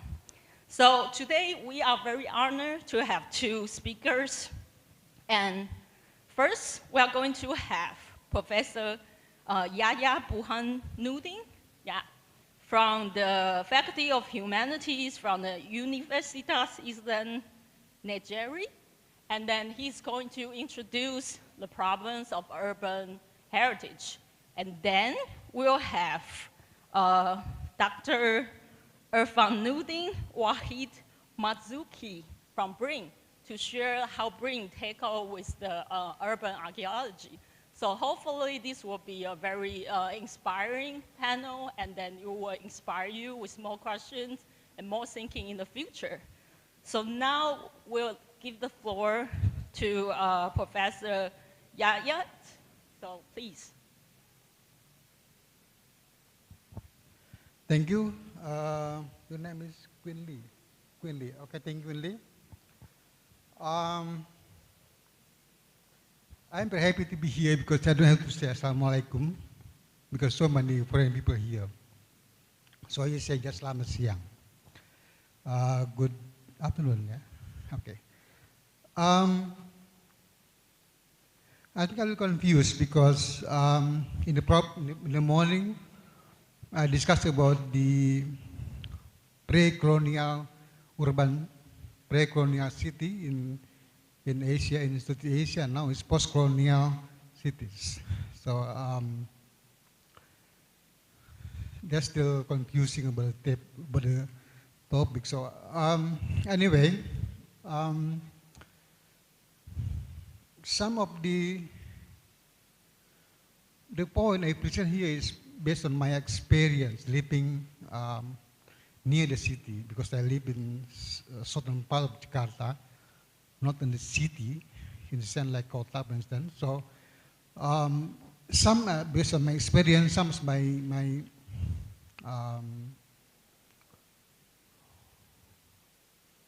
monitor, because I always follow the news about what happened in the city, what happened with the, for instance, the building, what happened to people who works about around the culture, like tourism and so on and so forth. So next, hello.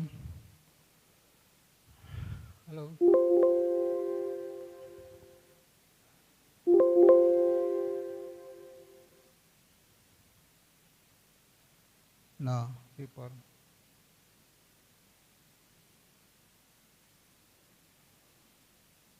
Okay. There's some key issue, I think, which when we discuss about post-colonial city. In my case, must be based on Jakarta, because I don't know so much about Jogja, Surabaya, Medan. Well, I have been there, but I know so much about the issue. But I think in terms of historic building, it will be the same. Lack of preservation. There's no enough funds to make a kind of maintenance of building. It's a key problem. You can find everywhere in the whole cities in Jakarta, Indonesia, or maybe in Asian countries. So inadequate maintenance and also legal issue. Once I have discussion with a lot of people who works at the heritage, and there's always conflicting regulation between the central government, the provincial government, and the district government. So who has the authority, for instance, to renovate this building? Who has the authority to make a kind of renovation of the building? And this is always confusing and problematic.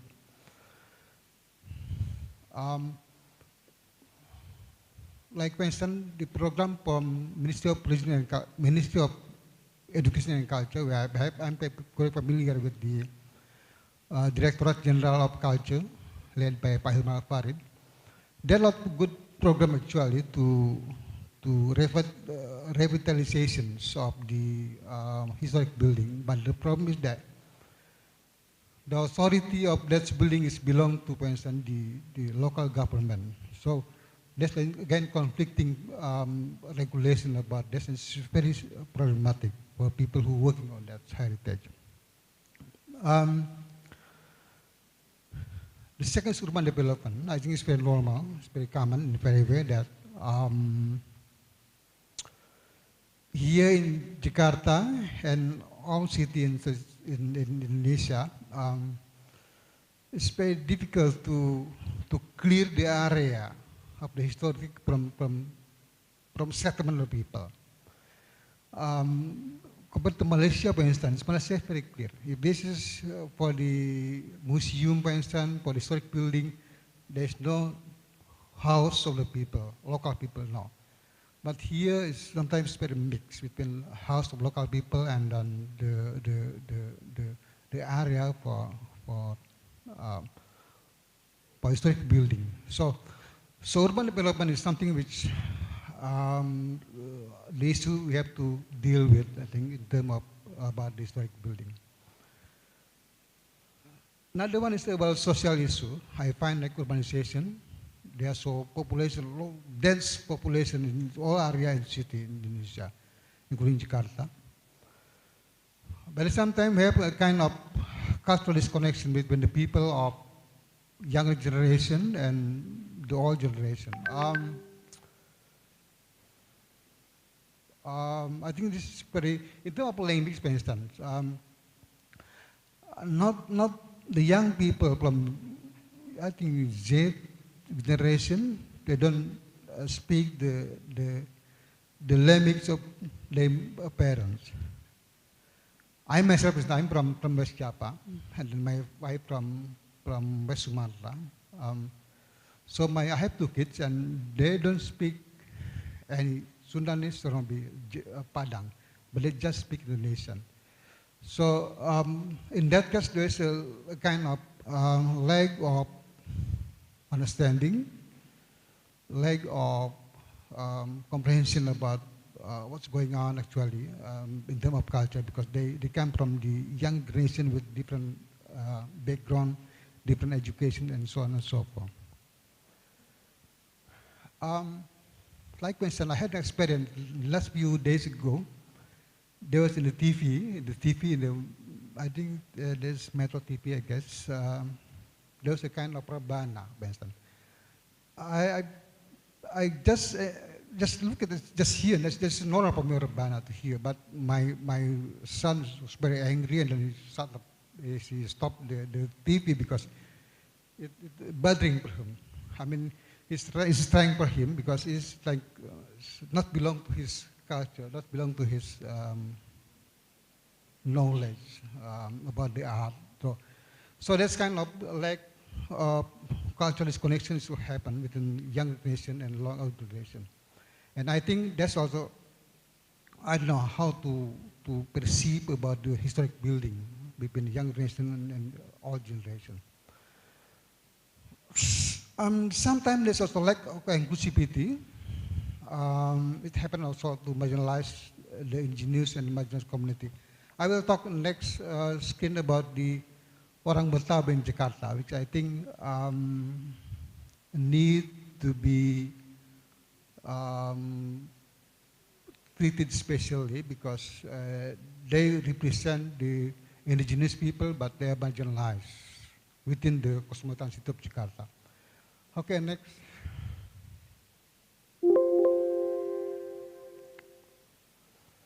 Yeah. I think I saw,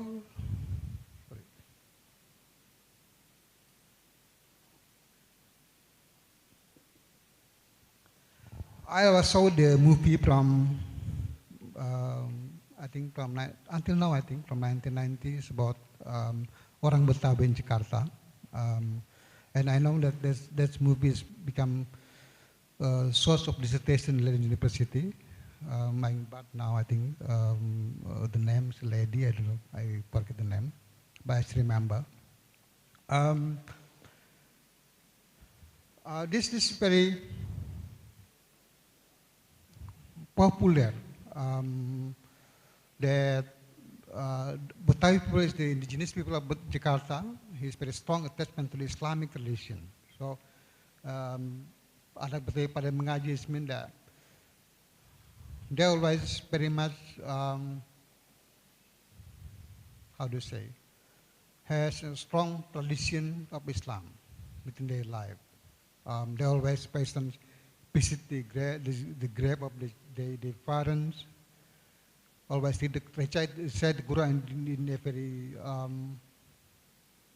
afternoon, around after how do you say, after Maghrib, around 6 o'clock or 7 o'clock. There's a tradition to recite the Quran together in the family, something like that. And they have very much, strong attachment to Islamic tradition. But when Jakarta, there are a lot of, I have a good friend in Jakarta actually, it's 1990, who live in the very center of Jakarta, it's in Kuningan. And it was very much traditional actually, but surrounded by the high building with modern architecture. But now as the city was I mean, the enclave of the Betawi, orang Betawi is gone in 1990s, and all of them moved to southern part of Jakarta. It's around area of Depok, something like that. So I think, and in this new place, they displaced, of course, and they have to encounter with new environment, with new cultural milieu. But I don't know, do they still have the tradition of, for instance, recital Quran, tradition of ritual tradition we had before being displaced to the new area. That's something I think to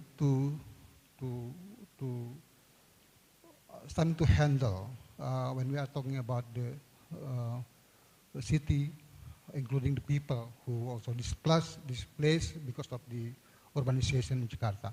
Next. Okay, next. Yeah.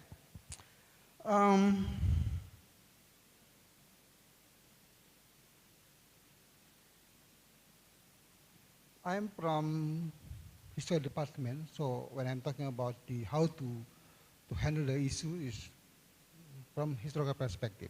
So here I propose a kind of oral history.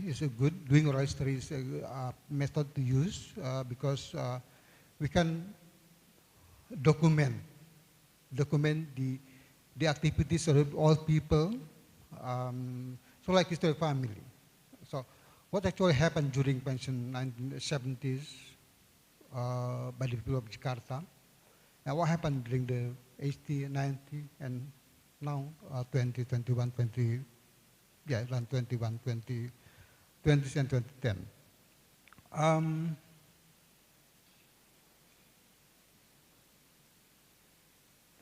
It is like, for instance, what happened in London in 1880s, around that period when, for instance, the people who live within the area which near the station, and the station need to be extended to the area, and then the people, some people from the History Department of the University come to that area to make a kind of documentation with oral history. What they did in that area, and after that, so what did they memorize about what happened, what they did during before it was removed to other area. What kind of gathering, what kind of tradition, what kind of ritual they did before they are moved to some other areas in around London.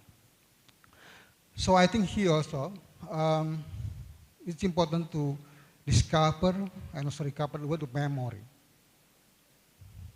because it's very important to know about what happened actually within the Jakarta people during the 17th century. Well, yeah, that need to people, because the Indonesian government, when we remove some area from the indigenous people, for the, let's say, like Betawi people, the government never invite, like, for instance, historian, sociologists. No, they just remove the people, just like things, like table or everything, like that, without feeling, without heart. So until now, I think when we still see there are a lot of removal of the people from certain area in Jakarta. No one from university are invited to handle the issue, to know. Because sometimes it's inevitable. We have to remove them, but sometimes we have to think about that they have a kind of tradition and culture which need to be memorized, which need to be documented, to be a word of memory about their life. So oral history provides them with the voice to be heard and to be recognized in public knowledge. So we have a history, I think. We don't have a history within the city, even though the people of the area removed to other remote area in Jakarta and beyond. Okay, next. Yeah.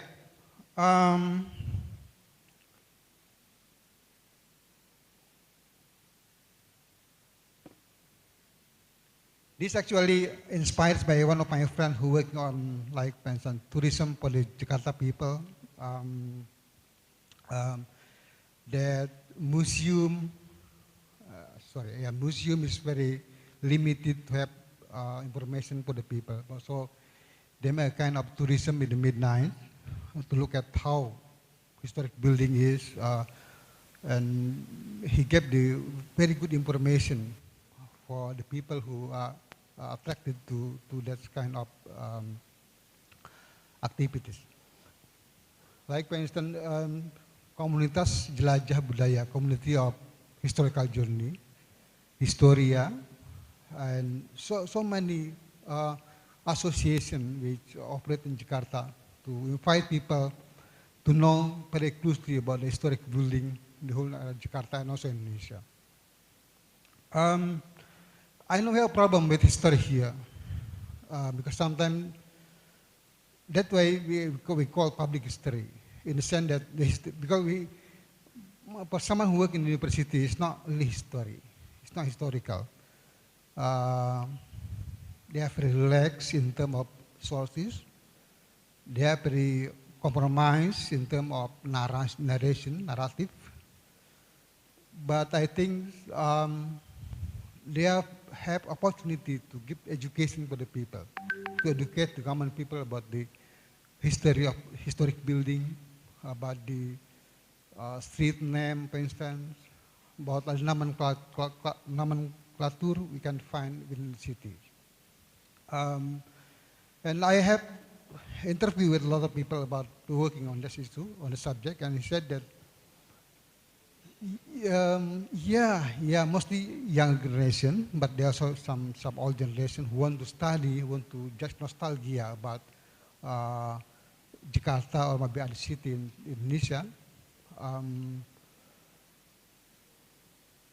But still, it's very influential in making history more popular, making more digestible, popular within the people. So that's the thing I think we have to, I don't know, here in this program, do we have a connection with the association who work on the historic buildings, something like that? We said komunitas budaya, cultural communities. We invite a lot of people in certain time, like 9 o'clock in the afternoon, maybe midnight, just to go to the historic building. Sometimes scary, but it's very nice, and then he can provide a lot of information about that historic building. That's what I said is public history, which I think need to be developed in Indonesia. Next. Okay. Yes, I found there's something very nice about popularizing the heritage. You know, in Aceh, it's very well known, Kegiatan Sabil. It's very sacred, and for Aceh people, it's very, very powerful in making Aceh fight against the Dutch military officer, the Dutch military. It was written by Tengku Haji Muhammad Pantai-Kulu, with them to ignite the spirit of fights among the Acehnese against Dutch military invasion. They believe in the meaning, its main significance of the Kegiatan Sabil is still alive within the memory of the Acehnese, despite the fact that the text is not mentioned by Nukurugoni, I don't know. He mentioned about Kegiatan Sabil, but not this text. Okay, next. Last one now. But now, it became the song of the Acehnese singer. Hip-hop, popular, which is different from the old people. The way has to signify the text. So the text is not sacred any longer. It's just now for entertainment. So that to the extent that the sacred features of the text are gone. So I mean that's the power of the media now, which make text like Kegiatan Sabil. It's no longer like text for war against the how to say, maybe using government. No, not any longer, but just for the amusement, for the, how to say, for hiburan, for entertaining. So that's the, I think that's an example, the way how some, how to heritage become documented, but in different meaning by the young generation. Thank you very much.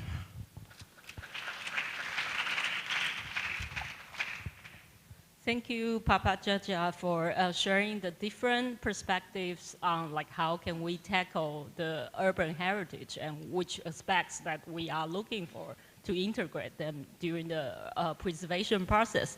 And next, we will welcome Dr. Ivanuddin Wahid Marzuki from the Archaeology, Language and Literature Research Organization from BRIN. And Dr. Ivanuddin has a PhD in Humanities Science from the Gadjah Mada University. And he specializes in urban archaeologies all over Indonesia, and like in Ternate, Sulawesi. So please welcome Dr. Ivanuddin for his topic on urban archaeology and urban heritage in Indonesia. Bismillahirrahmanirrahim. Assalamualaikum warahmatullahi wabarakatuh. Previously, I would like to thank the BRIN-LDE Award Committee for inviting me as one as the speaker in this activity. I will present my paper with the title of Urban Archaeology and Urban Heritage in Indonesia. Before I joined in BRIN, I researcher in Archaeological Research Center in Manado, North Sulawesi. Before talking about urban heritage, let me first convey about urban archaeology, which is closely related to urban heritage, because urban archaeology is one of the bases in urban heritage studies. Next. Urban archaeology study is still relatively new, both in Indonesia and international. The study of urban archaeology began around in 1970s, pioneered by Beth Salwen, Edward Stasky, and Roy S. Deacon. In Indonesia, urban archaeology study was conducted by Uka Chandra Sasmita in 1975, who studied the urban planning pattern of the Islamic kingdom in Indonesia. The development of urban archaeology in Indonesia is still very late because archaeologists are more interested in prehistoric and classical studies. Archaeological studies in Indonesia are divided into three periods, namely prehistoric, classic or Hindu and Buddhist influence, and Islamic colonial period. Urban archaeology studies conducted mostly in the form of urban studies of the Islamic period, like doing by Uka Chandra Sasmita, Inayati Adrisianti, Nur Hadi, and Hasan Arif Ambari. And few have studied in a classical area. Why archaeologists in Indonesia less interested studying in urban archaeology? Because maybe the object of study is still considered new, referring of Undang-Undang Cagar Budaya, at least 50 years. Some scholars from architect and urban planning more doing research in urban areas, especially in the study of colonial building or in this building. Urban archaeology is an archaeology. Next. Yeah. Urban archaeology is archaeological studies that studies the relationship between material culture, behavior, and human activity in a city. Well, Mullen and Warner argues that urban archaeology is study of spatial pattern, complex differences in settlement, material, and social change in the past. Urban archaeology of city culture with archaeological remains in the form of a collection of physical facilities, especially buildings, production facilities, and road network. Focus on the urban archaeology is a study of the urban component, including urban planning and the concept behind it, and as well as the life of urban people. And summary, in urban archaeology is study of the component and structure and in development of cities, as well as the socio-cultural life of human inhabitant in the past based on existing archaeological data remains. The study of urban archaeology in general can be divided into period like prehistoric and historic urban archaeology. In prehistoric urban archaeology, the historical picture of culture is based on the interpretation of archaeological remains in the form of tools, building, and formal dwelling. While in historical urban archaeology, written data source like archive, all map, all photography are also used in addition to existing artifactual data. The study of urban archaeology in Indonesia is different from the other countries because data of prehistoric city have not been found. The basis of urban archaeology research strategies. Next. The basis on urban archaeology research strategies should be a systemic view that is horizontal, so that many parts of the city are revealed. One of the main problems that must be considered in urban archaeology research is the spatial structure of cities and the chronology of time. So archaeologists often involve architect, historian, geographer, and urban planning expert in urban archaeology activities. The study of urban archaeology does not only review archaeological remains individual, but connect with other phenomena such as history, urban spatial planning, cultural development, and because archaeology research refers of three of paradigm archaeology, reconstruction of historical culture in the past, reconstruction of the way of life in the past, and the process of development of past culture. All paradigms can be observed based existing archaeological remains, like artifact, ecofact, and future. Next. The methods used in urban archaeology generally use historical archaeology, which combine archaeological studies and historical source. Although it does not rule out possibility with other disciplines like architect, history, geography, urban planning, anthropology, and sociology. Source of urban archaeology are archaeological remains, artifact, ecofact, and future. All archive, all map, all photograph, and toponymy. Artifact man-made object from the past that are used in everyday life, such as stone egg, arrowhead, pottery, ceramic, beads, etc. Ecofact is the remnant of past living things such as bone, calcium, and teeth. Future artifacts that cannot be removed from their matrix because they will damage the contact, such as building floor, walls, and fortification. All archive like colonial Verslag or algemeen Verslag or resident Verslag. Some archaeological research conducted in urban area attempts to find the initial location of the city. That colonial cities usually started from a fort, which later developed into settlement around fortification and finally cities. Next.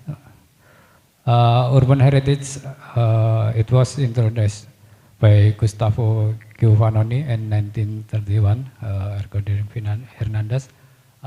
Urban heritage has two definitions. First, urban heritage can refer to the list of heritage elements located in the urban area, such as archaeological sites, historical building, vernacular architecture, historical garden, social practice, ritual, and festive event. And second, an urban heritage can refer to the city as heritage, a special type of cultural property that's mainly associated with neighborhood, urban center, and urban cities. Urban heritage can be interpreted as a layering of cultural and natural value and attributes that go beyond the notion of historic center to cover a broader urban geographical context. Urban heritage is representation of a community identity that's meant to be passed from a generation to the next generation.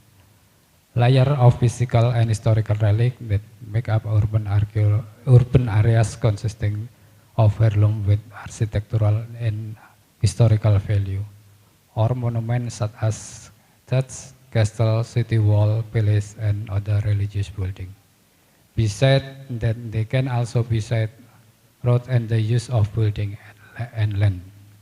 In a simple sense, urban heritage is a historical heritage that is in the city, in the wider scope, both physical building, urban planning, street pattern, and open space, and non-physical like culture, custom, and tradition. Next. That's urban heritage framework, layering or multi-layer, consists of something value like well heritage with architecture, historical, and etc., and located in urban area. Next. Yeah, urban heritage have characteristic one of a regional pattern, like a state pattern and settlement pattern, and then a relationship between building and open space, exterior and interior of building, like a scale, measuring, style, structure, material, color, and decoration, and the last is regional function. Next one. Yeah, it's heritage. What we are going to do with about heritage: preservation, sale, or demolition, or replace with new one.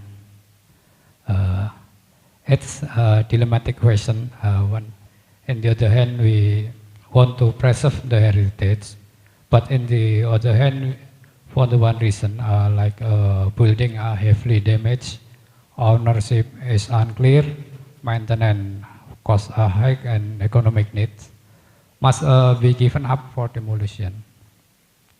If referring to Undang-Undang Cagar Budaya number 11, the cultural heritage can be categorized as Cagar Budaya, but because there has been no assessment, it's not yet officially declared as Cagar Budaya. Cagar Budaya mean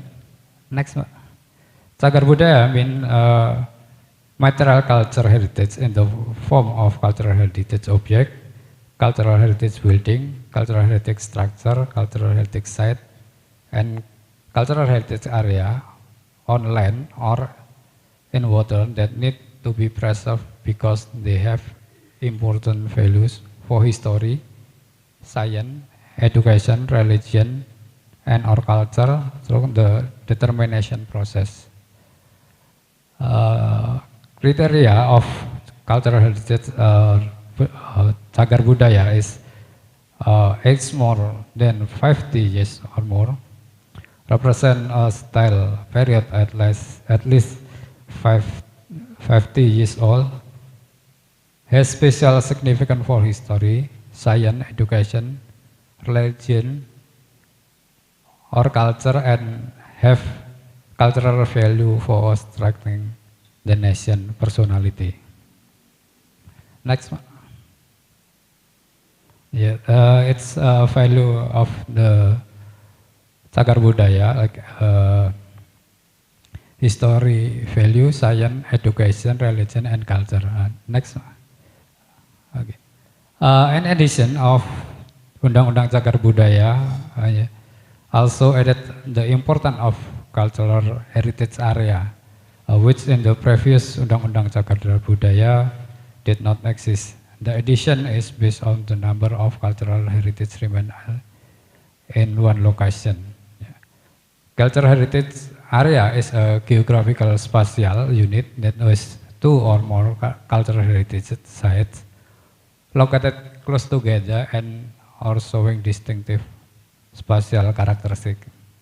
A geographical space unit may be as a cultural heritage area if contains two or more adjacent heritage sites in the form of cultural landscape formed by human acts at least 50 years, has a pattern that shows the function of space in the past of at least 50 years old. So the influence of past human on the process of wide-scale use of space. So evident of the formation of the cultural landscape and as submerged soil layer containing evidence of human activities or soil deposit. Next.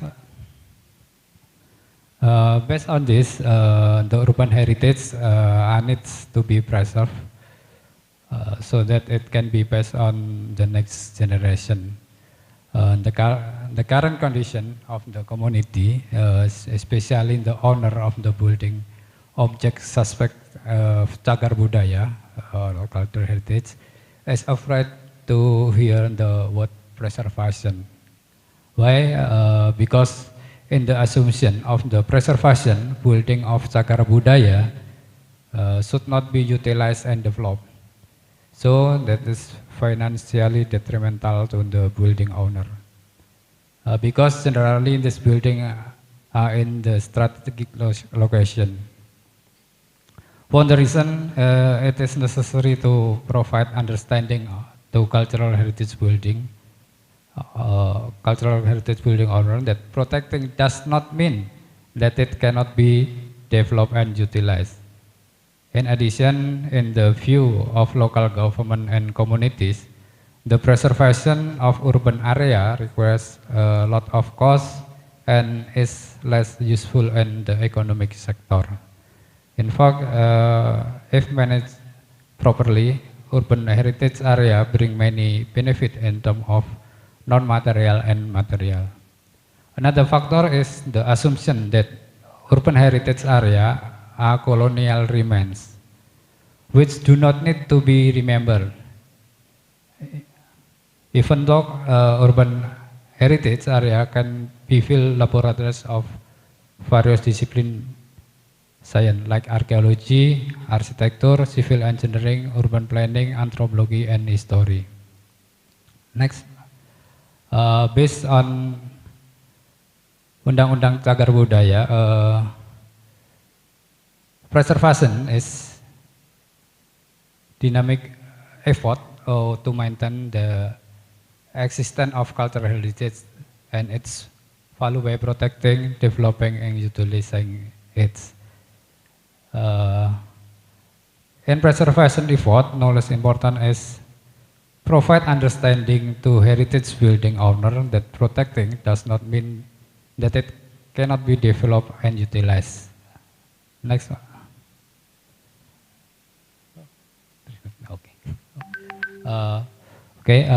It's a transformation process of cultural heritage, last contact, archaeology contact, and contact the present and the future.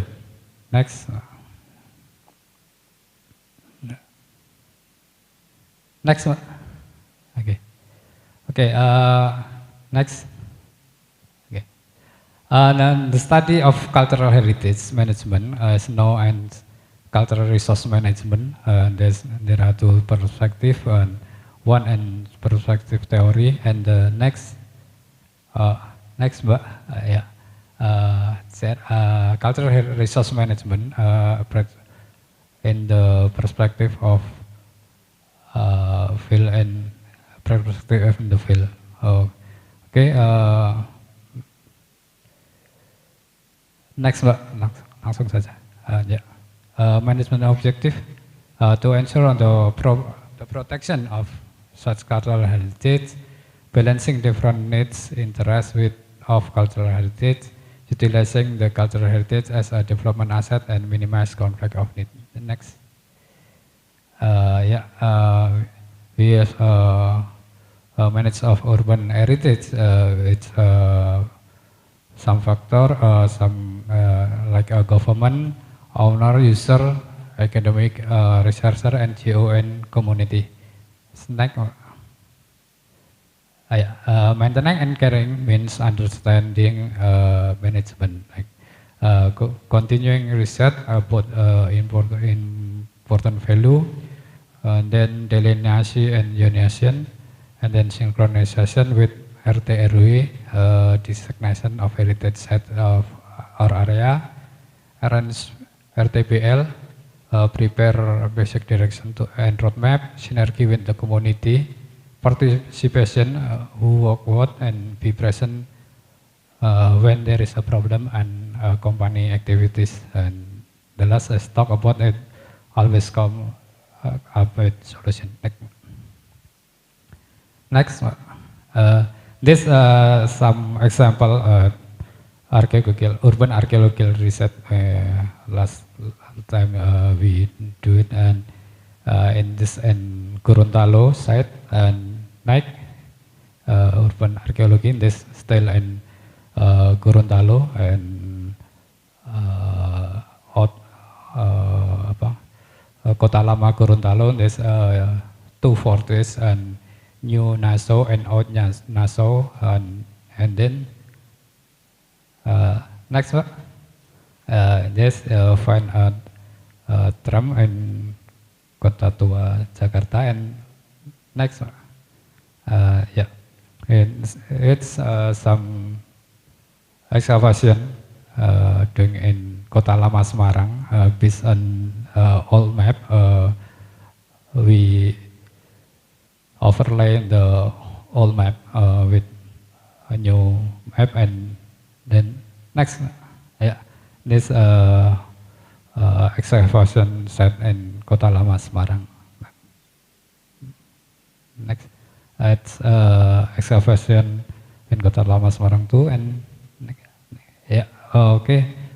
Thank you. Terima kasih.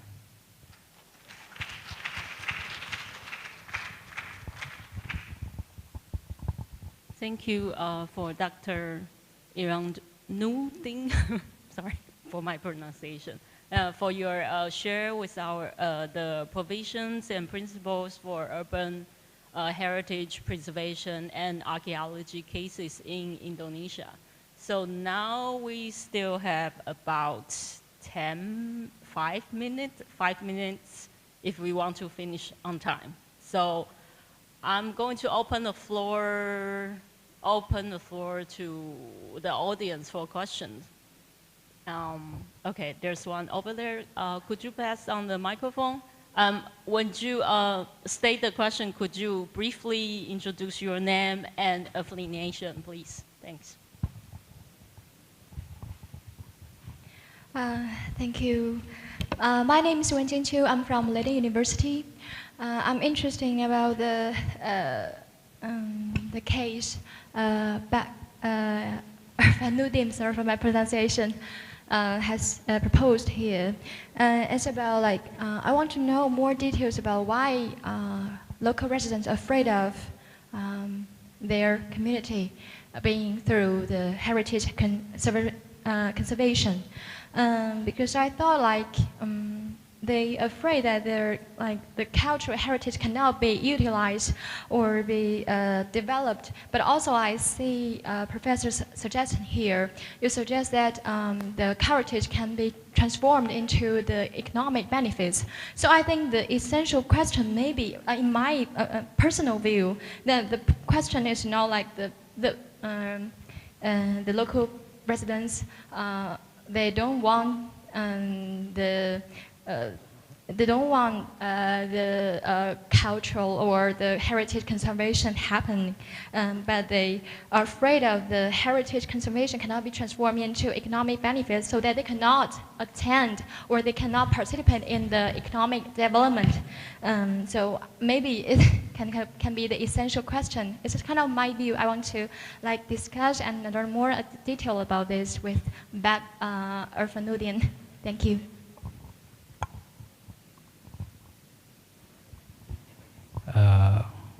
Okay, thank you. Thank you. Local government is different. Have a different policy in Indonesia.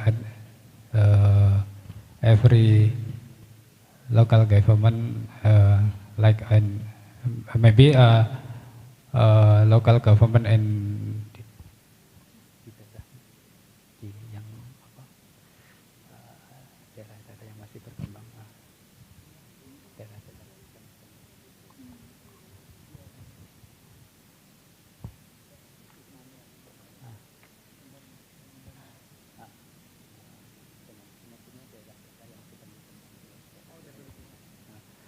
local government developing area, they have no much money for preservation in urban area. So preservation of urban area need high cost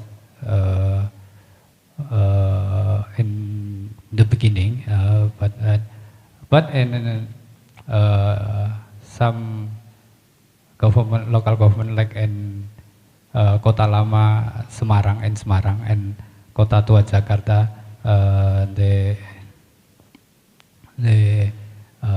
have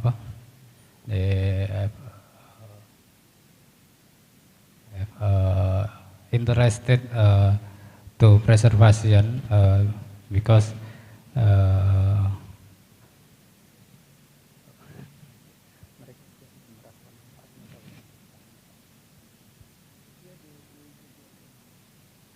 because they get advanced out preservation of urban area. Okay, thank you. So do we have more questions? Okay, please.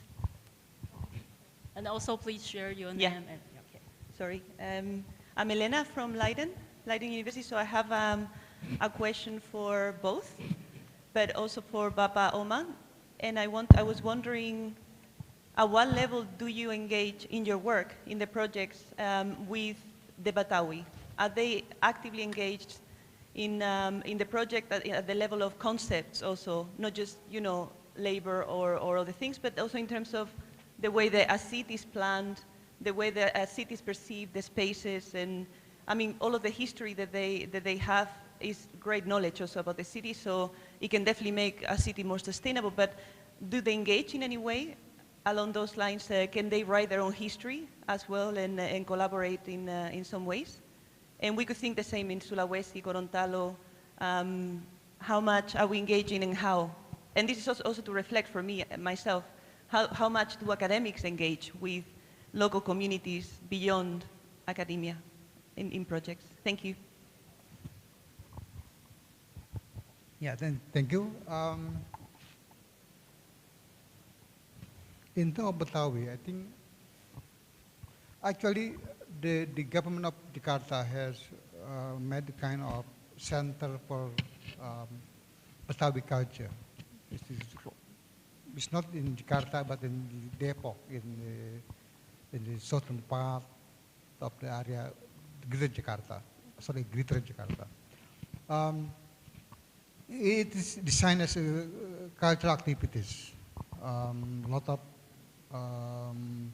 performance, Betawi artists and actors live around that place, and then they make a lot of cultural performance.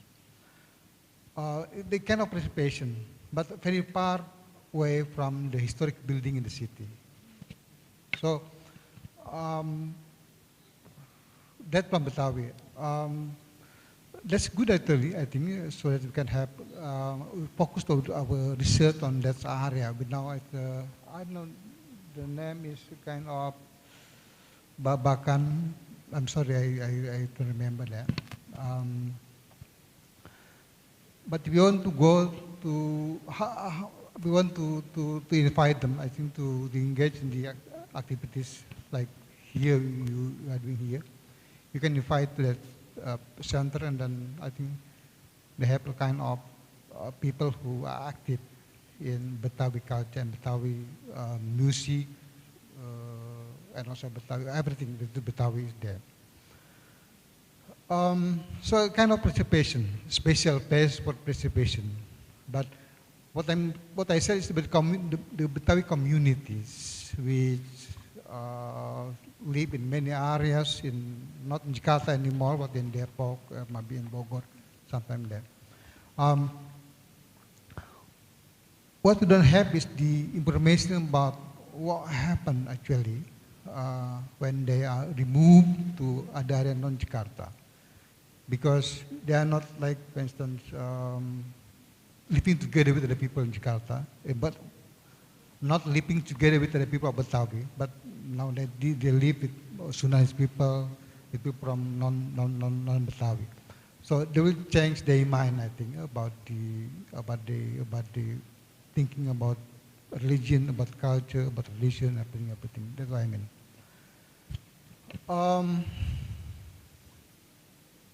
While in center of Jakarta, I don't know if there's the community of Betawi, I'm not so sure. But if we look at the people now I'm around people, I mean, there are a lot of activities, still activities related to historic building, and this by the communities. So related to the making money from the historic building, there are a lot of activities. By the association, like Western Historia, and community of historic journey, cultural journey, historic Jelajah Budaya.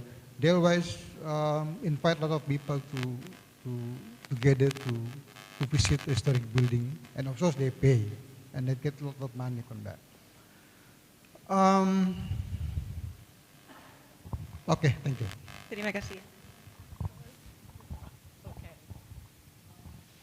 Unfortunately, we are actually running out of time. So if you have more questions, please go to Papa Jaja and Ivan Nudings for more questions. They will be staying around here. And thank you both for your very enlightening talks about like how can we rethink the multiple layers and very complex patterns of the urban heritage, so we can all include as a different stakeholder and contribute for a more smart urban development in the future. Thank you, everyone.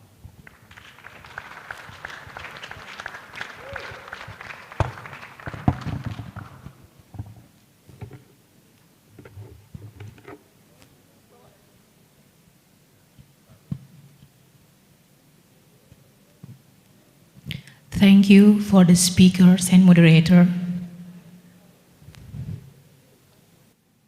Ladies and gentlemen, the last panel concerns human-environment relations and climate governance in the city. Dr. Fajar Ibnu Tufail, the head of Research Center for Area Studies, BRIN, will chair the panel. Moderator, the time is yours.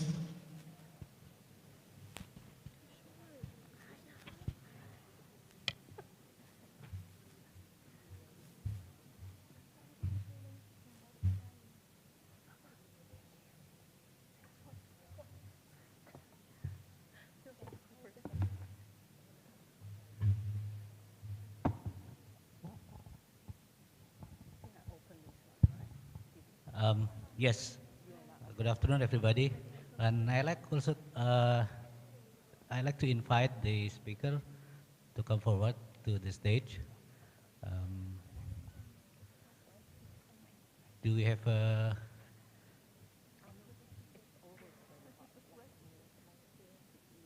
Ibu Mirna? Yes, please.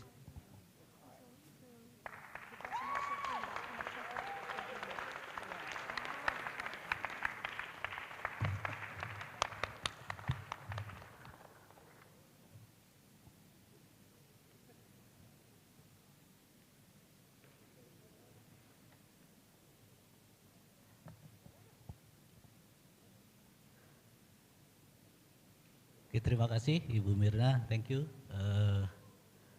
Elena, yeah. We have the last session today, the third sessions on human environment in the city, and we are honored to have two speakers, distinguished speakers this afternoon, Dr. Mirna Savitri and also Dr. Elena Burgos. I will introduce the speakers later on one by one, but just to give you a brief introduction about the sessions this afternoon. The topic of the session is human-environment relation in the city. And I think we are all already agreed that the environment and the city are two very important interrelated factors, and if we already know that every processes of city building and city planning will definitely affect environmental change. And as you might have been familiar with the work of William Cronon, the environmental historian, he shows that the environmental landscape always changes with the development of the city. And in this case, that he's been working and studying the change of the Chicago city. And what is really important for our discussion at the LDA this time is that the notion that the city, it's whether it's a smart city or maybe dumb city. City is actually where multi-species relations take place, and this is something that is often misses from the analysis of urban life. And I think with the LDA, we have the chance, the very important chance to talk about this kind of multi-species relations. And I think one of the this topic will also be discussed by our two distinguished speakers. And that multi-species means that in the cities, human always live together with non-human, such as the animals, plants, viruses, bacterials, even ghosts and spirits. So in other words, multi-species cohabitation is what happens in the cities. So in order to understand these processes, we have our two speakers here that will elaborate different kinds of dynamics taking place between multi-species relationship, multi-species cohabitation, environment, and urban design. And without further ado, and then I will introduce our first speaker, Dr. Mirna Savitri. Ibu Mirna is the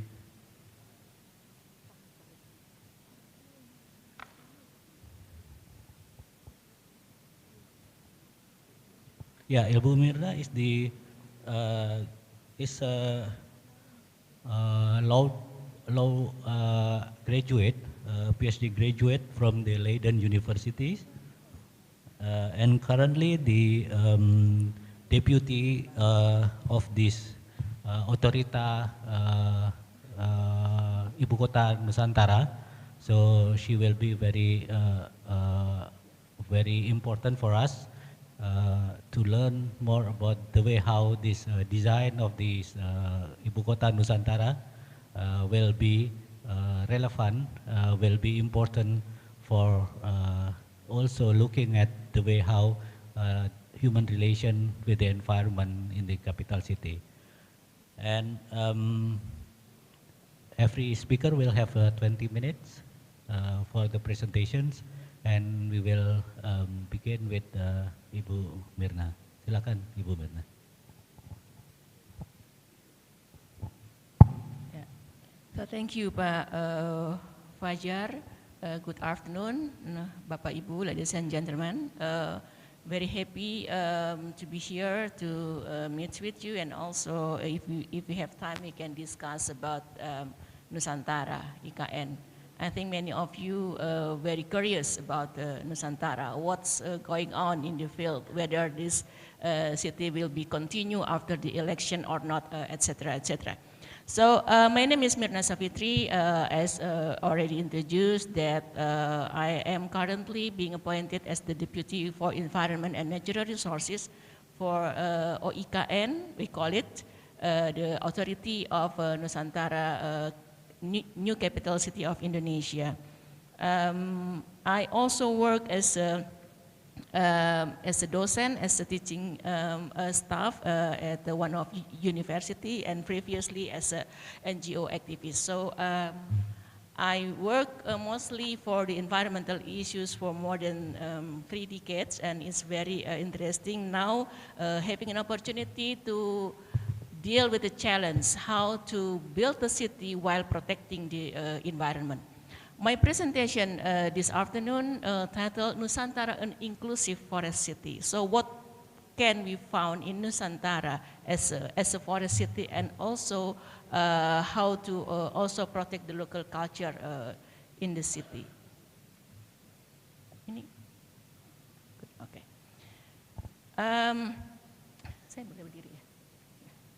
Okay, so for those who maybe do not very familiar with the location, so we displaced the location from Jakarta to Kalimantan Island,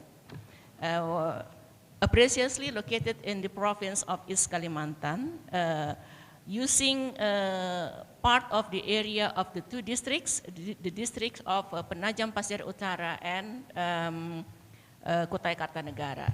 So the location located basically between 2 big cities in East Kalimantan, that is Balikpapan and also and Samarinda. The total area of Nusantara is covering 256,000 hectares, or almost 4 times of the size of Jakarta.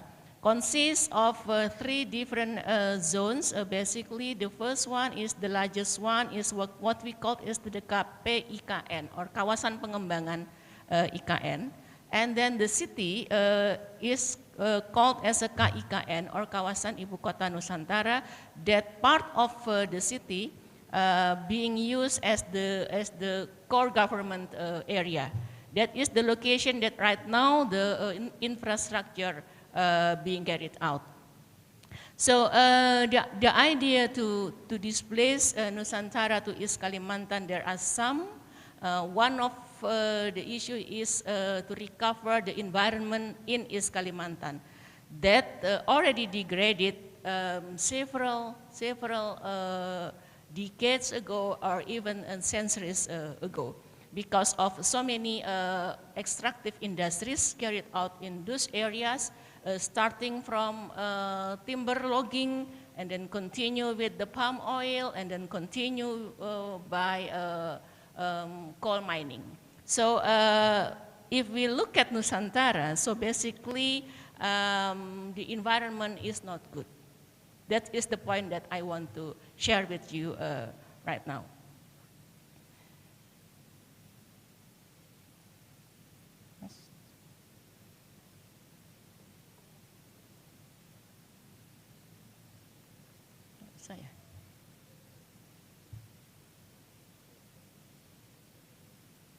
Okay, the vision of the city is to be the world's sustainable city. So we want to comply with the many international standards including those related to the environmental governance. And also we want to make the city as the symbol of the national identity, where the Bhinneka Tunggal Ika, unity and diversity being the core of the socio and cultural development. And then the last one, we also want to make this city as the new economic engine for Indonesia. That is what we call in Indonesia as pemerataan pembangunan. Because for decades we know that like or dislike that Java is still the focus. Java still being the epicentrum of economic growth of this country. So that's why to make the economic growth also happen in outer islands, so the decision of the government is to displace the center, the epicentrum from Java to Nusantara. And then there are several directives actually that given to us. For example, that we have a responsibility to make the city as a smart, green, beautiful, and also sustainable. We also need to improve the governance, everything of the governance of the local government and also for the environmental government. So these are the principles and also KPI. So maybe unlike other provincial government in Indonesia, we work strictly to comply to these 24 targets. For example, in terms of the environmental protection, under the principle of designing the city to be harmony in the with nature, our target is to make more than 75% of the land in Nusantara being green and protected. Consists of the 65% being the protected areas and the remaining 10% being the area for the agriculture. We also have the responsibility to make the city as a 10-minute city. We also want to use the renewable energy. 100% of the energy used in this city will be based on renewable energy sources. We also have an obligation to make the net zero emission for Nusantara in 2045. I remember that for the national commitment for Indonesia is 2060. And we also have the responsibility to make the 60% of the waste generating in this city being recycled, etc., and so on. So this is just to show you that we work based on the target, we work based on the KPI. So to make it, absolutely this is not an Aladdin. We cannot make and also build the city in one night. So there will be 5 stages in the developing the city, starting from this time, from last year until next year is like the initial stage where we prepare everything related to the basic infrastructure, etc., and so on. And then the second stage is to strengthen the core area, to complete the facility, etc., and then continue until 2045. 2045 is very important for us because that is the time when Indonesia will be 100 years of the independence. So these are the things that I also want to share, that as I mentioned earlier, that building Nusantara, we want to make it a world-class city.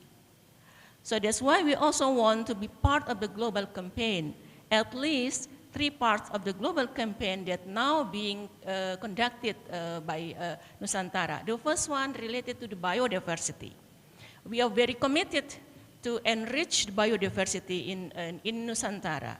And right now, under my supervision, we just finished the first step of the survey of the biodiversity. We do not have basically updated data on the biodiversity for the area of Nusantara. Yes, we have for the East Kalimantan, but that data cannot be used to explain about Nusantara. So that's why we updated the data. We also collect the data about the existing condition of the biodiversity in Nusantara.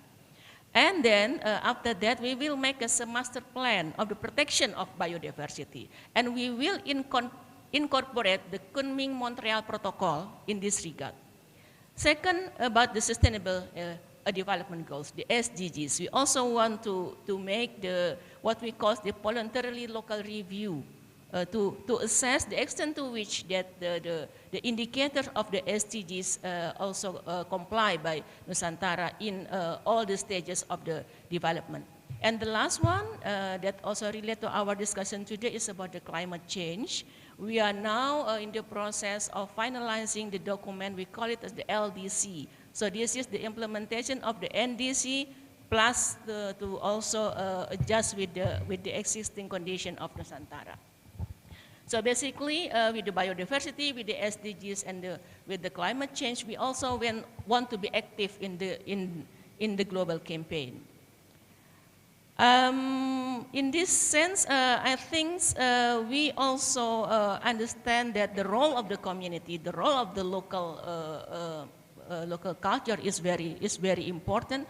So that's why at least there are two things that we will carry out in terms of the climate change and also biodiversity. The first one is to promote the social forestry or community forestry, particularly for the area that already used by the people for several land use.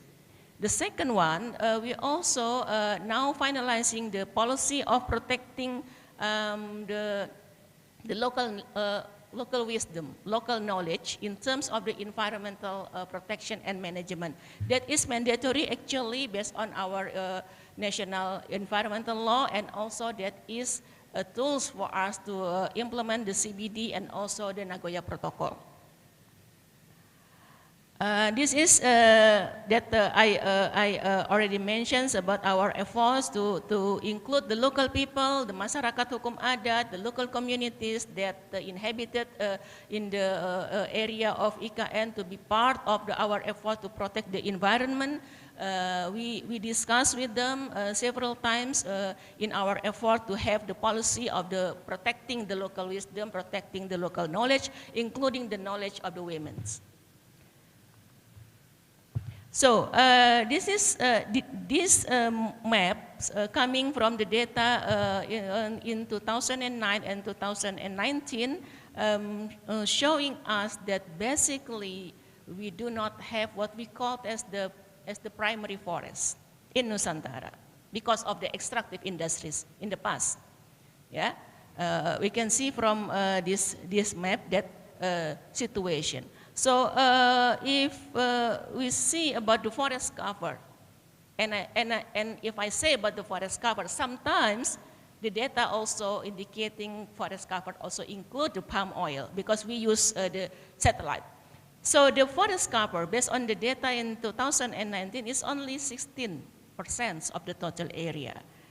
And the deforestation rate is approximately 1,000 hectares per year. Why? Because there is a plantation forest there, eucalyptus forest that every year cut by the company. So our task is to change this situation, to make it as a tropical forest until 2045. This is very hard. The responsibility is very, very hard. So that's why we are very welcome to international agencies, to national entities, to NGOs, to research organizations, to universities to work with us in order, we can restore the area. We can bring the glory of the Borneo tropical forest in East Kalimantan being exists. And we have allocated the area, 65% of the total area of IKN will be used as protected forest. I think this is the largest area compared to other provinces in Indonesia. But again, the situation is that we have 55,000 hectares being used for industrial monoculture forest. We have 77,000 hectares already used as for agriculture, mining, palm oil, etc. So this is, the data showing that if we can be consistent with the master plan, So we can, we can control the climate change. We can expand the area of the forest in Nusantara. So carbon stocks can be enriched. And I also want to say that you mentioned about the multi-species justice. So for Nusantara, it's also important for us to make the city as the arena of the multi-species justice. So that's why biodiversity corridor is very important to be built here, is very important to be protected here. We work in 2 areas that already identify as the biodiversity corridor. We will protect these areas, and also for other areas that because of the development making the corridor disconnected, so we will use the technology to make it reconnected. And then these are the strategy for the nature positive plan for our forest city. We need to reduce the deforestation. We need to implement the biodiversity conservation, sustainable forest and agriculture, enhancing carbon stock, community involvement, as I mentioned earlier, and also we will connect the landscape and the seascape approach in the development. Okay, that is that I can share with you. Hope we still have time to discuss, because I know that many of you want to know more about IKN. Thank you very much. Thank you, Ibu Mirna. Yeah, I myself definitely have many questions. Maybe we can discuss it later. Our next speaker will be Dr. Elena Burgos. Elena Burgos Martinez, and she is now, she got a PhD in social linguistics from Edinburgh University, Scotland, but now currently is pursuing her. Oh, you already finished? Yeah, sure, yeah. My own fault. I haven't updated my staff profile for 4 years. So, sorry. So, yeah, I don't have your new CV here. I just have this the latest CV that I think you are now a professor or something at the assistant professor at the Leiden University. Okay, yeah. Okay, yep. And I think some of the topic that we raised earlier, for example, like environmental history and so forth, environmental humanities and others will be also discussed by Dr. Burgos in her talk. Okay, silakan, please, Dr. Burgos. Thank you.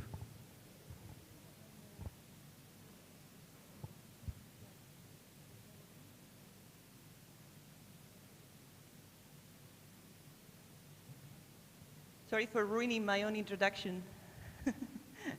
I do need to update the profile, my staff profile. It makes it easier for everyone, but, right?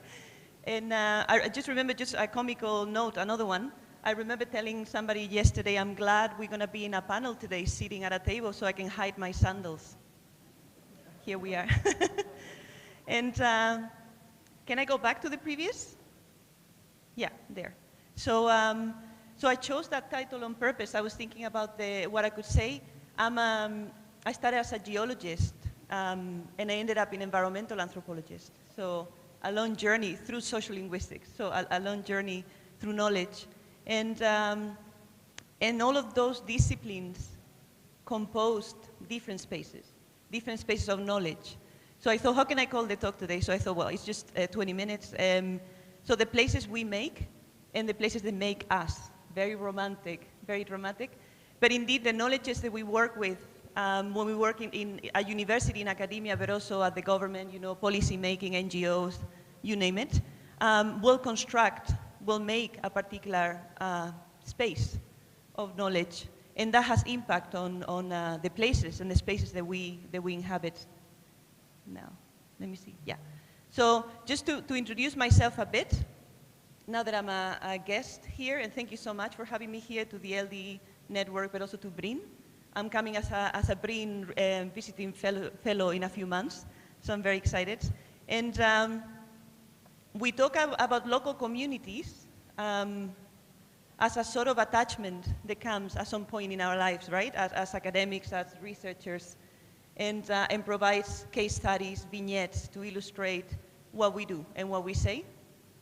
I'm going to tell a different story today. So how communities who live on islands, Kalimantan is also an island. We need to remember also that we are in an archipelago. Cities are also archipelagos and they're islands. But so I'm going to talk a little bit about a community that enlightened me, the geologist, the anthropologist, and the way that they approach human-environment relations as a huge learning episode in my life, spanning for 10 years, and how that changed what I do.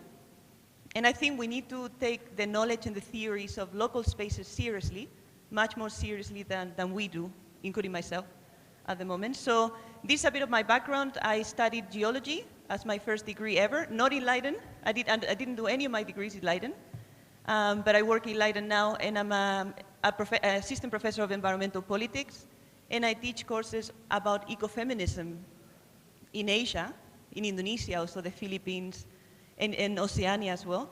And I teach courses also that some of you might be interested on green Islam, Islam hijau, apa itu, which is something that connects to what I want to talk about today. So environmental movements within Islam as well.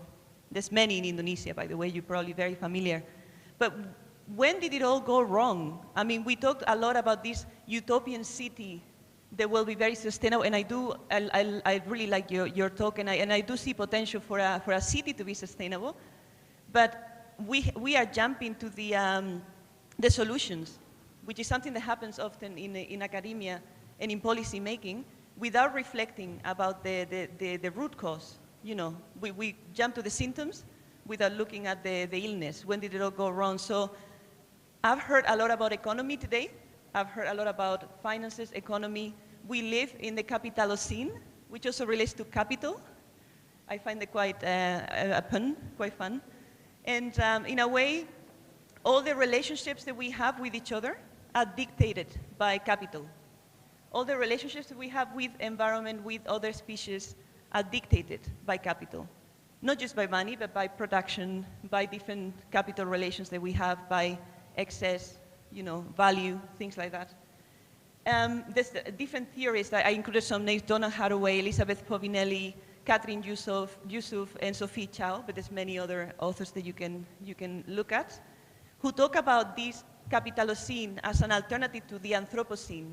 The Anthropocene is a geological period, as you know, that does not always take into consideration history, extractive histories, and the impact they have on the crisis that we have today. Then places like Kalimantan, for example, have the so-called resource curse that Ghosh writes about quite a lot, Amitav Ghosh. So what is a resource curse? In Indonesia, you have Sulawesi, Papua, Kalimantan, right? And also Sumatra, to an extent, through history have been labeled as resources. Resources for a number of industries, the mining industry, the palm oil industry, other oils and, and products. And that stamp of the resource curse has been placed upon these islands. A resource to, you know, the industries, but also those of us who consume certain products and live certain lifestyles. So we need to reflect also a bit about that. And yet Kalimantan also experienced that other thing called environmental racism, in which a certain environment, a particular environment, in a city, at a coastal village, anywhere, is treated differently because of the people who live there. So you have places where people who are marginalized tend to live, and then those places are completely neglected. The quality of the housing is neglected, but also in the sense that they either become dumping grounds or the space for factories to be placed. And that is a term that was coined in the 80s by the human rights activist Chavez in the States, African-American activist.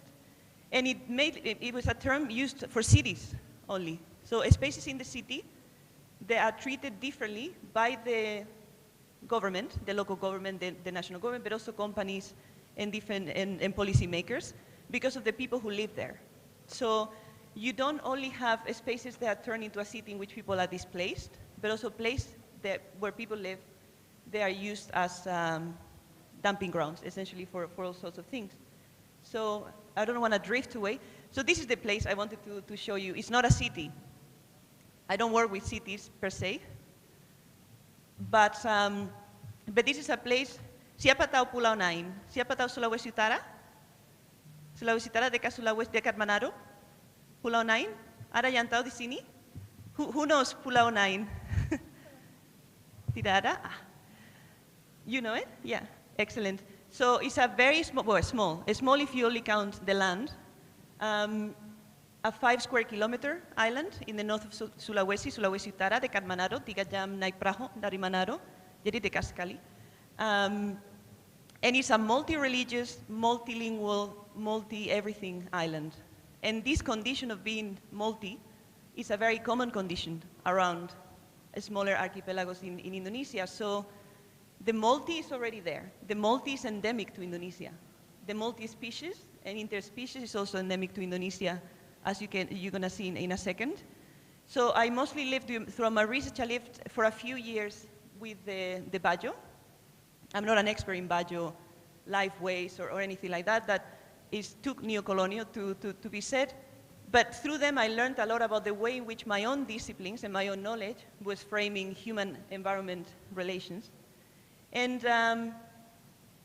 so throughout the years that I lived there, mostly with maritime communities, I got to learn a lot about, I have beautiful pictures for you to see.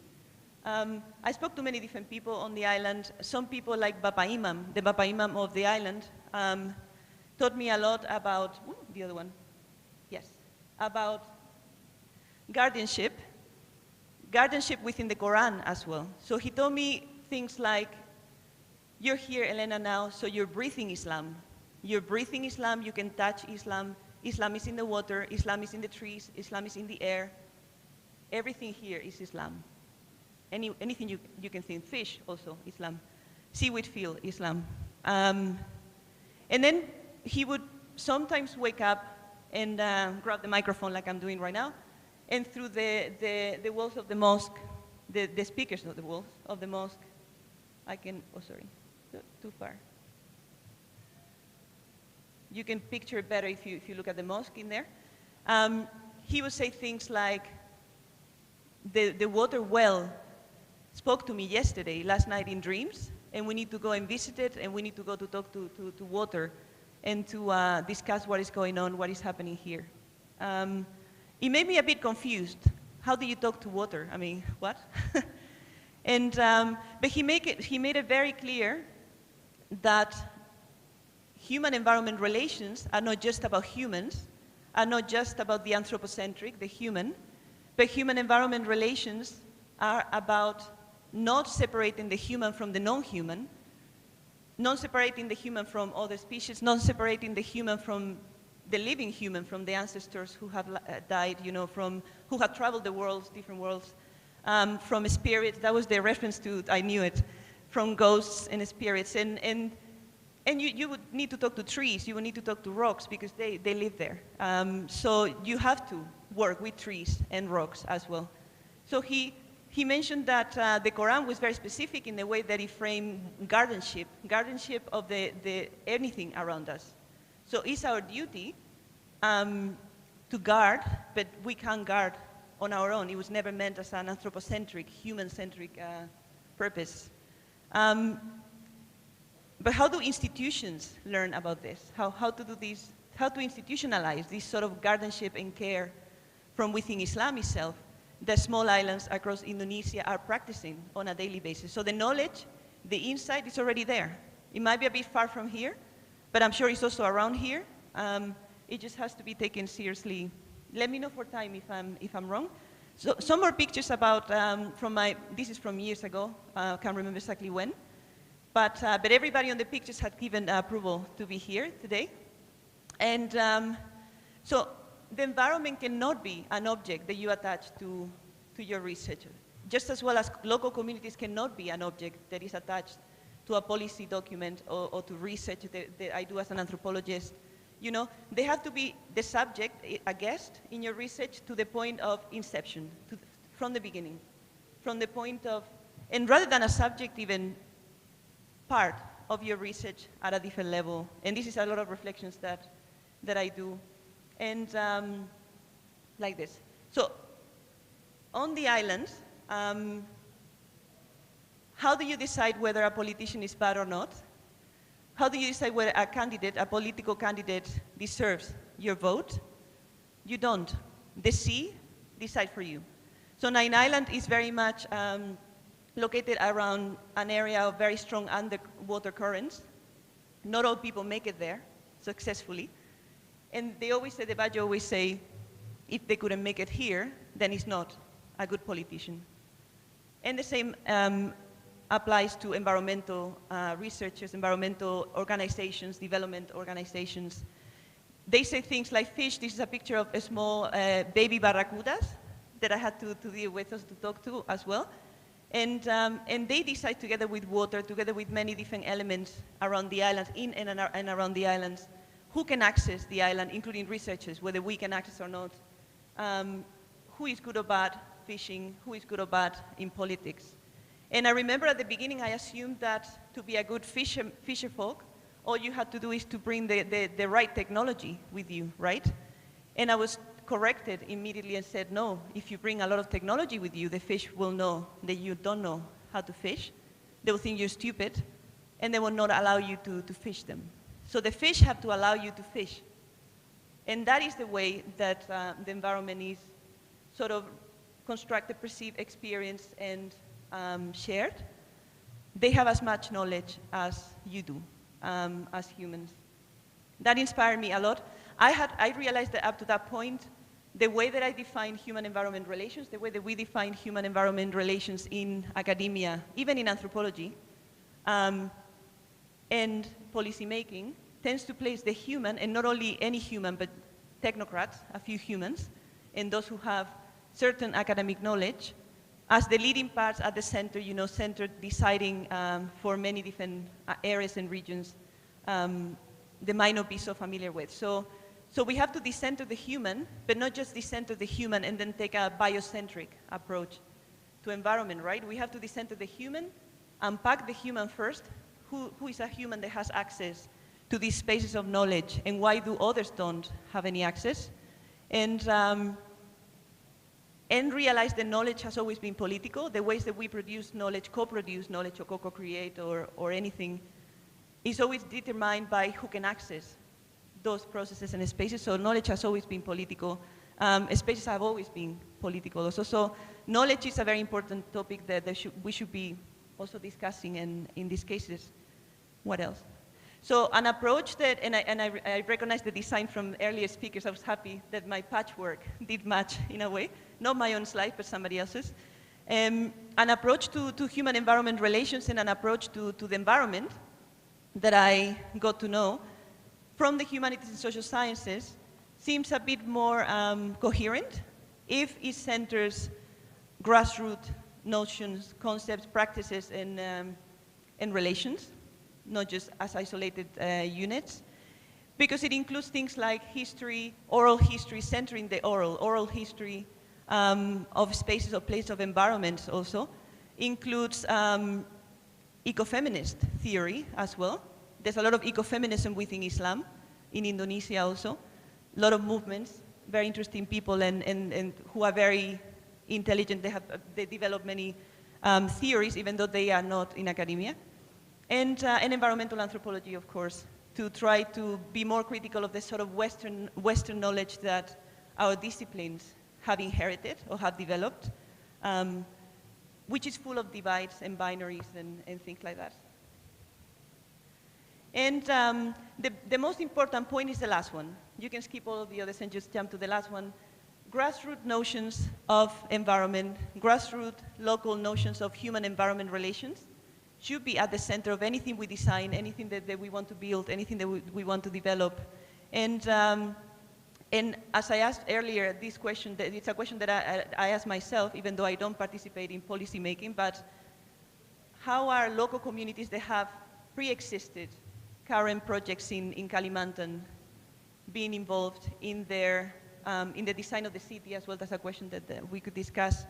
And whether there's a space for that as well, and whether there's a space for them to define those relations, those human-environment relations beyond the anthropocentric, beyond the biocentric, beyond positivism, and in a more coherent way. Because Kalimantan is an island that has already been suffering for many decades, in many different ways: deforestation, forced displacements of people, the capital scene, you name it, the nexus of business and politics also, it has destroyed the forest. So it hasn't had time to heal as much.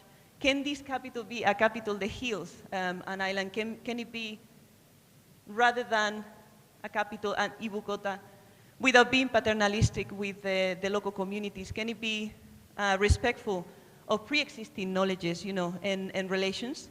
And can institutions like the university, academia, but also government and NGOs also included, can they learn? Can they learn from local communities? Can they learn to care also for the space that their knowledge is constructing and the impact that has on people and non-people and all of the rest? So I think I'm going to stop there, and then we can have more time to discuss. Yeah? Thank you so much, everyone. Thank you, Elena. I think we have two very interesting presentations, and I am trying to kind of connect the two presentations and with questions. And the most important, and I think questions that connects the two presentations is this question: the how do we can, or what will be the best way to institutionalize care in the cities? So because it doesn't, it is not only for the capital Ibu Kota Nusantara, but also in other cities. So how do we institutionalize care? Because the care doesn't mean that, you know, we only caring for the other human, but also caring for the environment, caring for the animal, caring for the plants and so forth, and caring for the ghosts also. I'll open the questions to the audience. We have 3 questions, and the one Ibu with this gray, and the second one I saw here with the white, and the third one on the right side. Okay, silakan Ibu.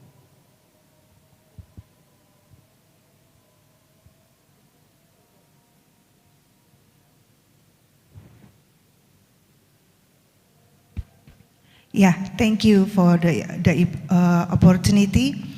Bu Mirna, I want to deliver the question for you first, and then maybe Elena can give some contribution on it. My friends introduced me to the entrepreneurs and capital loans. For me, it's kind of a new subject of sustainability, the new level of sustainability.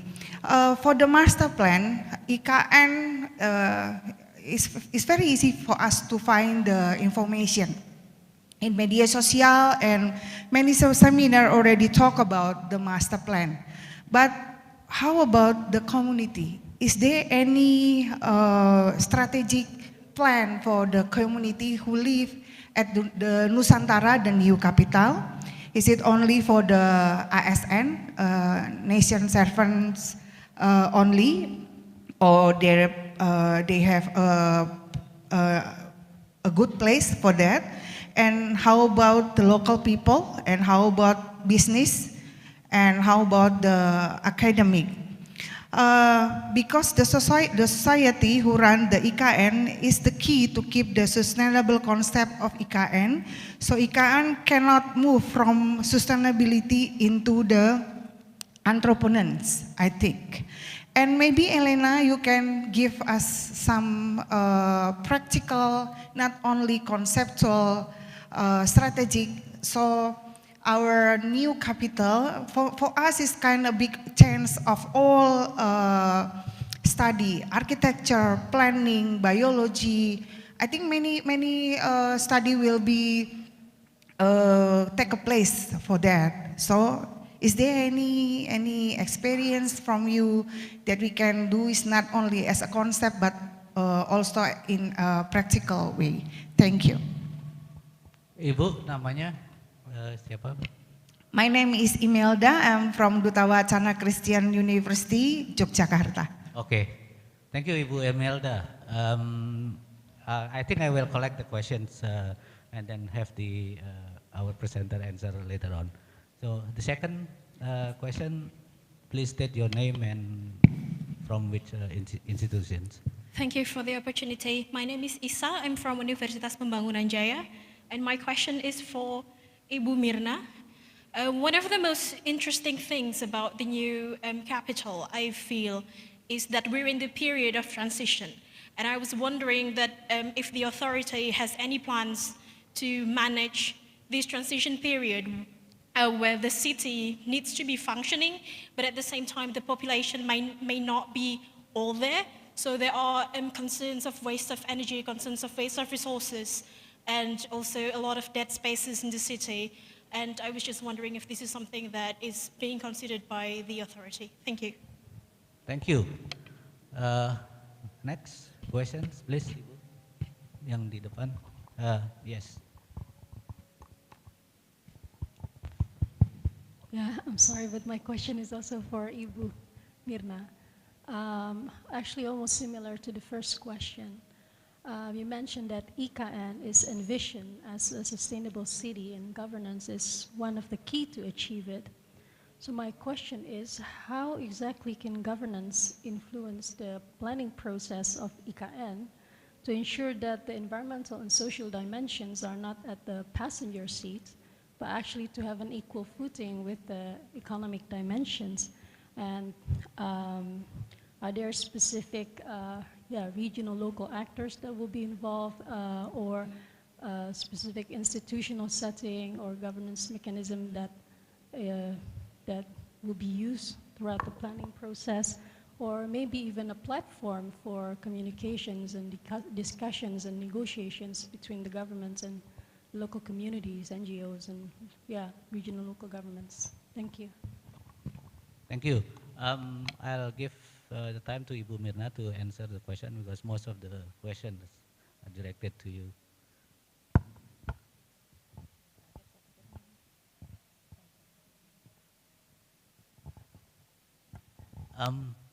What is your name and? Gita Santi from Erasmus University. Gita Santi. Yeah, so thank you very much. All questions coming from women, very nice. Okay, the first one for Ibu Imelda. Do we have the strategy to involve other groups of people other than the ASN? Yes, Bu. First, for the local people, we identify the villages and also the population in the villages. We identify the local institutions right now, and we starting from last year initiated several activities to make them ready to be a part of the warga Ibu Kota, the citizens of Ibu Kota. And then in terms of the environmental protection, as I mentioned in my presentation, we also put our concern very much to revitalize actually the local wisdom. Elena mentions about that, but for IKN, unfortunately, that the local knowledge, local wisdom, many of them already, already disappear because of the, several socio-cultural process. And our task now is to provide an opportunity for the local communities to revitalize their knowledge in terms of the protection of the environment. We also basically, I forgot to mention, when we see the map of the IKN, there are several zones, or we call it as a wilayah perencanaan, and then there is one zone that dedicated for the innovation, research, and education. So in this area, so basically academia will be welcome to involve in the building the city, including to build the research center, including to do whatever you want to make the city comply with our dream previously. So basically there is also I think ample room for the academia to get involved in the process. And then for Ibu Isa, yes, the transition period is very critical. Once we failed in this phase, so we cannot say about the future. So that's why this year we really set up the foundation. Yeah, we prepare for the policies that can be used later on by anyone who will be at the authority. And then at the same time, we also strengthen the planning. We look at again the master plan. We know that that the master plan need to be detailed, need to be improved, etc. So right now is the time for us to improve the master plan. We also having a lot of discussions with the local people, because you know that this is very important for them to be really recognized and also provide the room that we do not want to repeat the experience of Betawi. Yeah, so this is also our effort to do so. And then many things, I think, in terms of the transition that we are conducting right now. Not 100% perfect, but at least what I want to say that we are trying hard to to fulfill this task. And then the last one with the Ibu Gita Santi, yes, governance. We all know that is very, very important in terms of making the whole process of IKN being transparent, being accountable, and also inviting participation, meaningful participation of the people. We just announced our committee, the ESG committee, that consists of several big names in Indonesia that promoting the governance issue and also the socio-cultural and environmental issues. And then we also trying to make all the knowledge about the development of IKN being consolidated, because this is a very, very good opportunity, I think, for us in Indonesia to really think what we want to do in the future.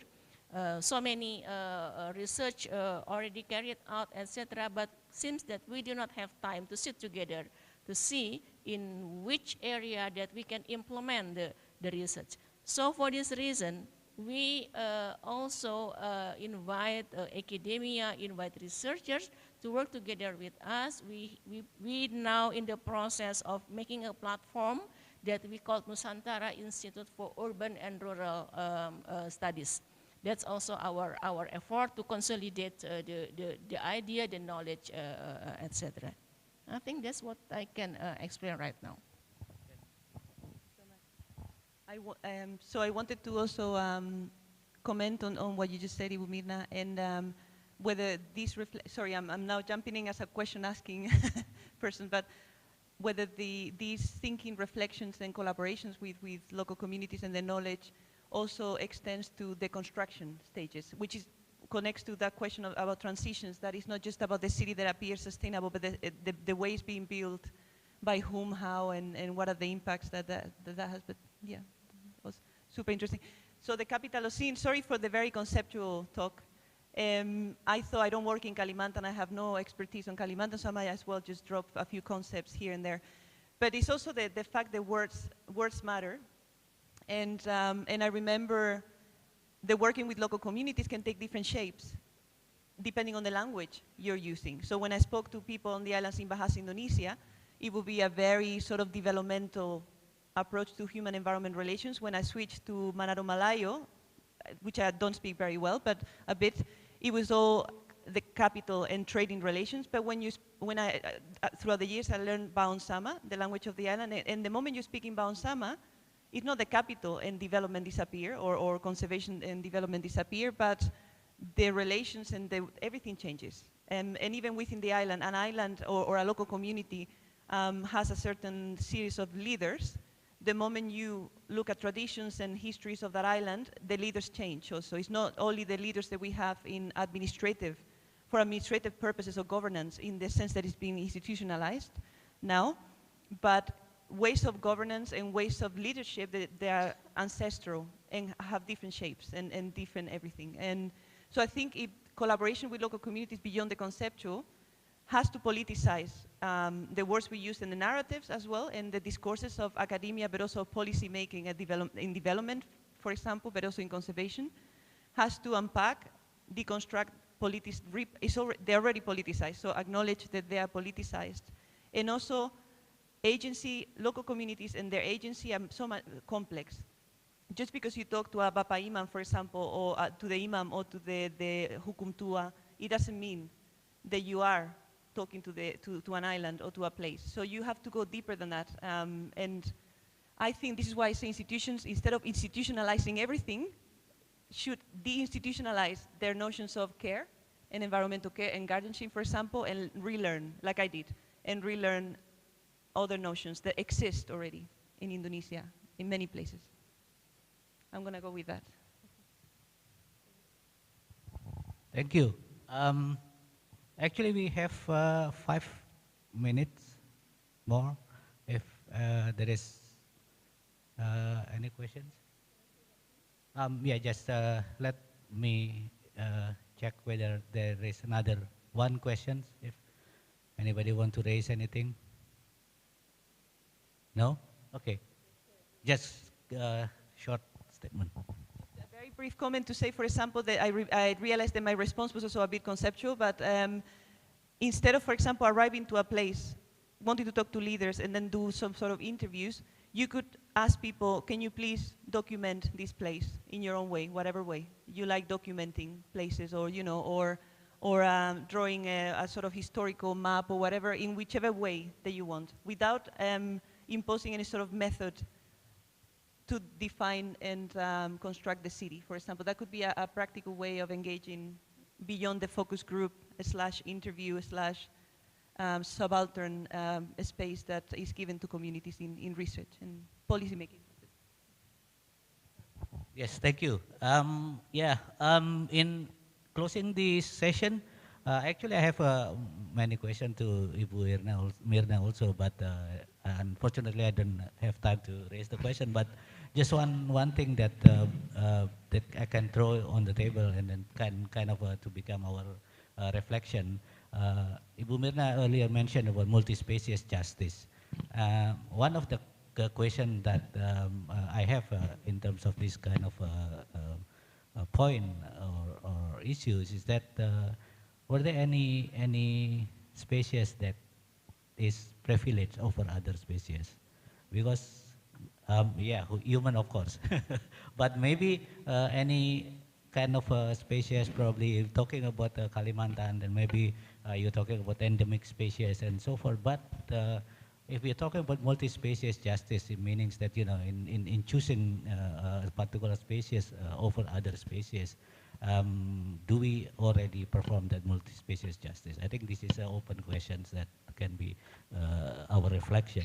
And the second one is that these, you mentioned about the failures of when did it go wrong? And this is very interesting point if we are talking about the city, for example. And one of the point that I would like to add in your point is that I will add the failure of design. And the failure of design is not only a retrospective failure, but also a speculative failure, meaning that something that I tend to call the speculative undesign. And this is very important in the case of IKN. And related also to the question of multi-species justice that I raised earlier. Just kind of wondering if the IKN already thinking about, this is my term, animal-aided design. So something that design that is not from the point of view of the human, but also trying to understand what the needs of animals. And so animal-aided design, I think it will be very important if IKN wants to kind of achieve that status of this, green city and green environment, and also multi-species justice environment. Okay, so I think that is the not summary, but kind of interesting point that I hope that you can elaborate more in the LDE classes. And also I will thank you for your participation in this session this afternoon. I know you are already ngantuk and capek. And yeah, I hope all of this session LDE will be successful from tomorrow until the end of the academy session. Thank you so much. Let's have applause to the other, to the presenter and to all of us. And saya kembalikan waktu ke panitia.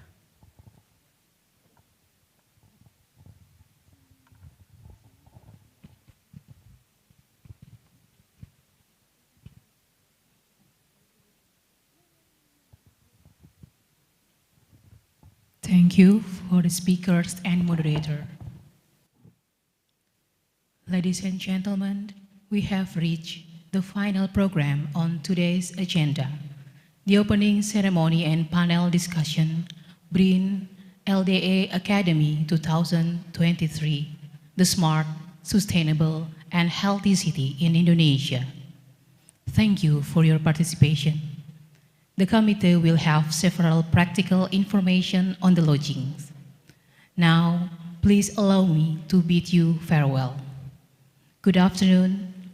Wassalamualaikum warahmatullahi wabarakatuh. And please enjoy the coffee break.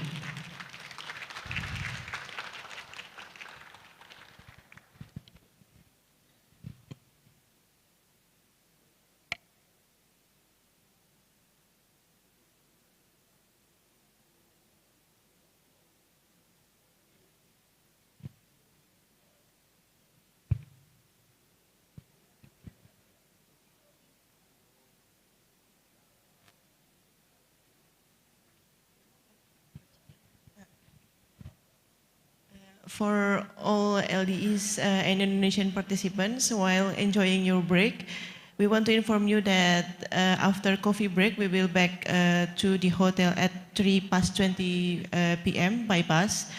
And then the bus already standby in the front of this building.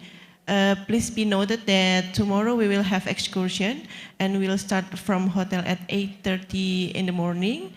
And so please be ready at 8 a.m. in the lobby. And then we have divided the group based on class time. To get information about your group, please check the booklet that we have been sent to your emails and WhatsApp group. Moreover, all of the information regarding to this academy can be accessed in the booklet. Thank you very much.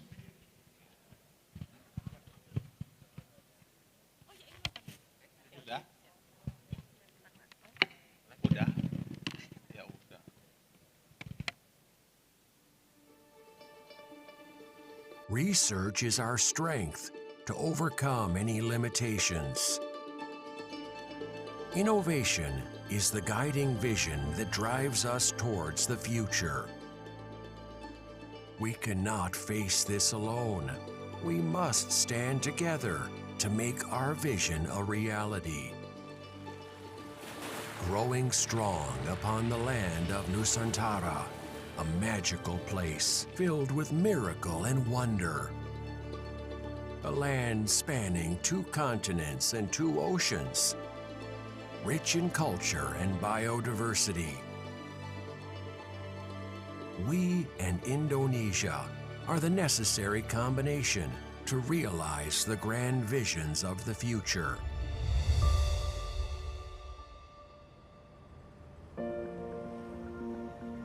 Like an orchestra, BRIN harmonizes research, development, assessment, application, and also synergies, invention, and innovation in Indonesia.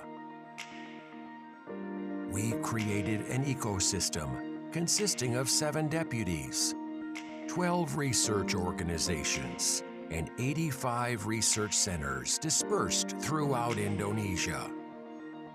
Research Organization for Aeronautics and Space, Research Organization for Nuclear Energy, Research Organization for Energy and Manufacture, Research Organization for Earth Sciences and Maritime, Research Organization for Life Sciences and Environment, Research Organization for Electronics and Informatics, Research Organization for Social Sciences and Humanities, Research Organization for Archaeology, Language, and Literature, Research Organization for Health, Research Organization for Nanotechnology and Material, Research Organization for Agriculture and Food, Research Organization for Governance, Economy, and Community Welfare. BRIN catalyzing research and innovation to develop an advanced scientific ecosystem in Indonesia with 2 main targets. BRIN realizes the tremendous potential of the nation's youth in the field of science and technology. Thus, various research and innovation policies are being formulated to develop and cultivate human resources with high competence and aptitude in science and technology. Creating many excellent programs is a form of BRIN's commitment to researchers, innovators, and the general population from various disciplines across the nation. The research and innovation ecosystem quality improvement in Indonesia is also realized through the collaboration of various ministries, institutions, domestic industries, and regional governments, to name a few, by forming the Regional Research and Innovation Agency, or RIDA. Moreover, cooperation with various foreign research institutions continue to be developed through active participation as member of various organizations and international forums.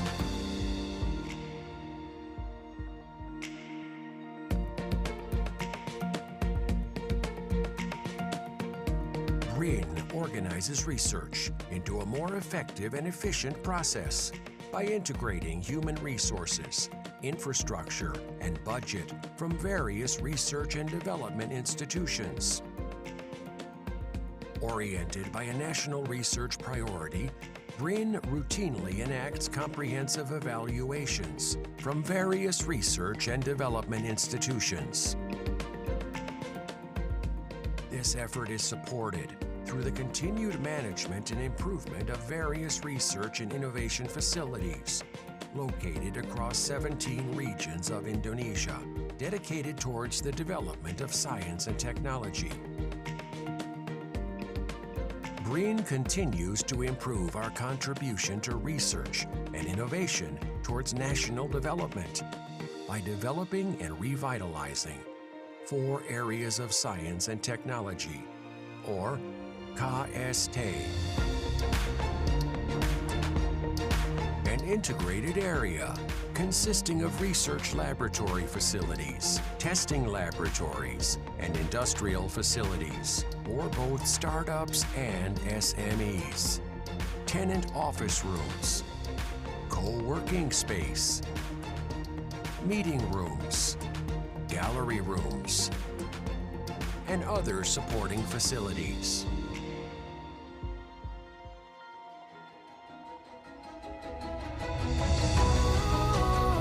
BRIN is here to manifest the future of a golden Indonesia 2045 by consolidating science and technology resources and creating a resource ecosystem and research-based economical foundation. Transforming Indonesia as a global reference in the development and application of science and technology practices and the good of humankind. Nature is the source of inspiration. Knowledge is the foundation, and to be put in praxis for the sake of the nation.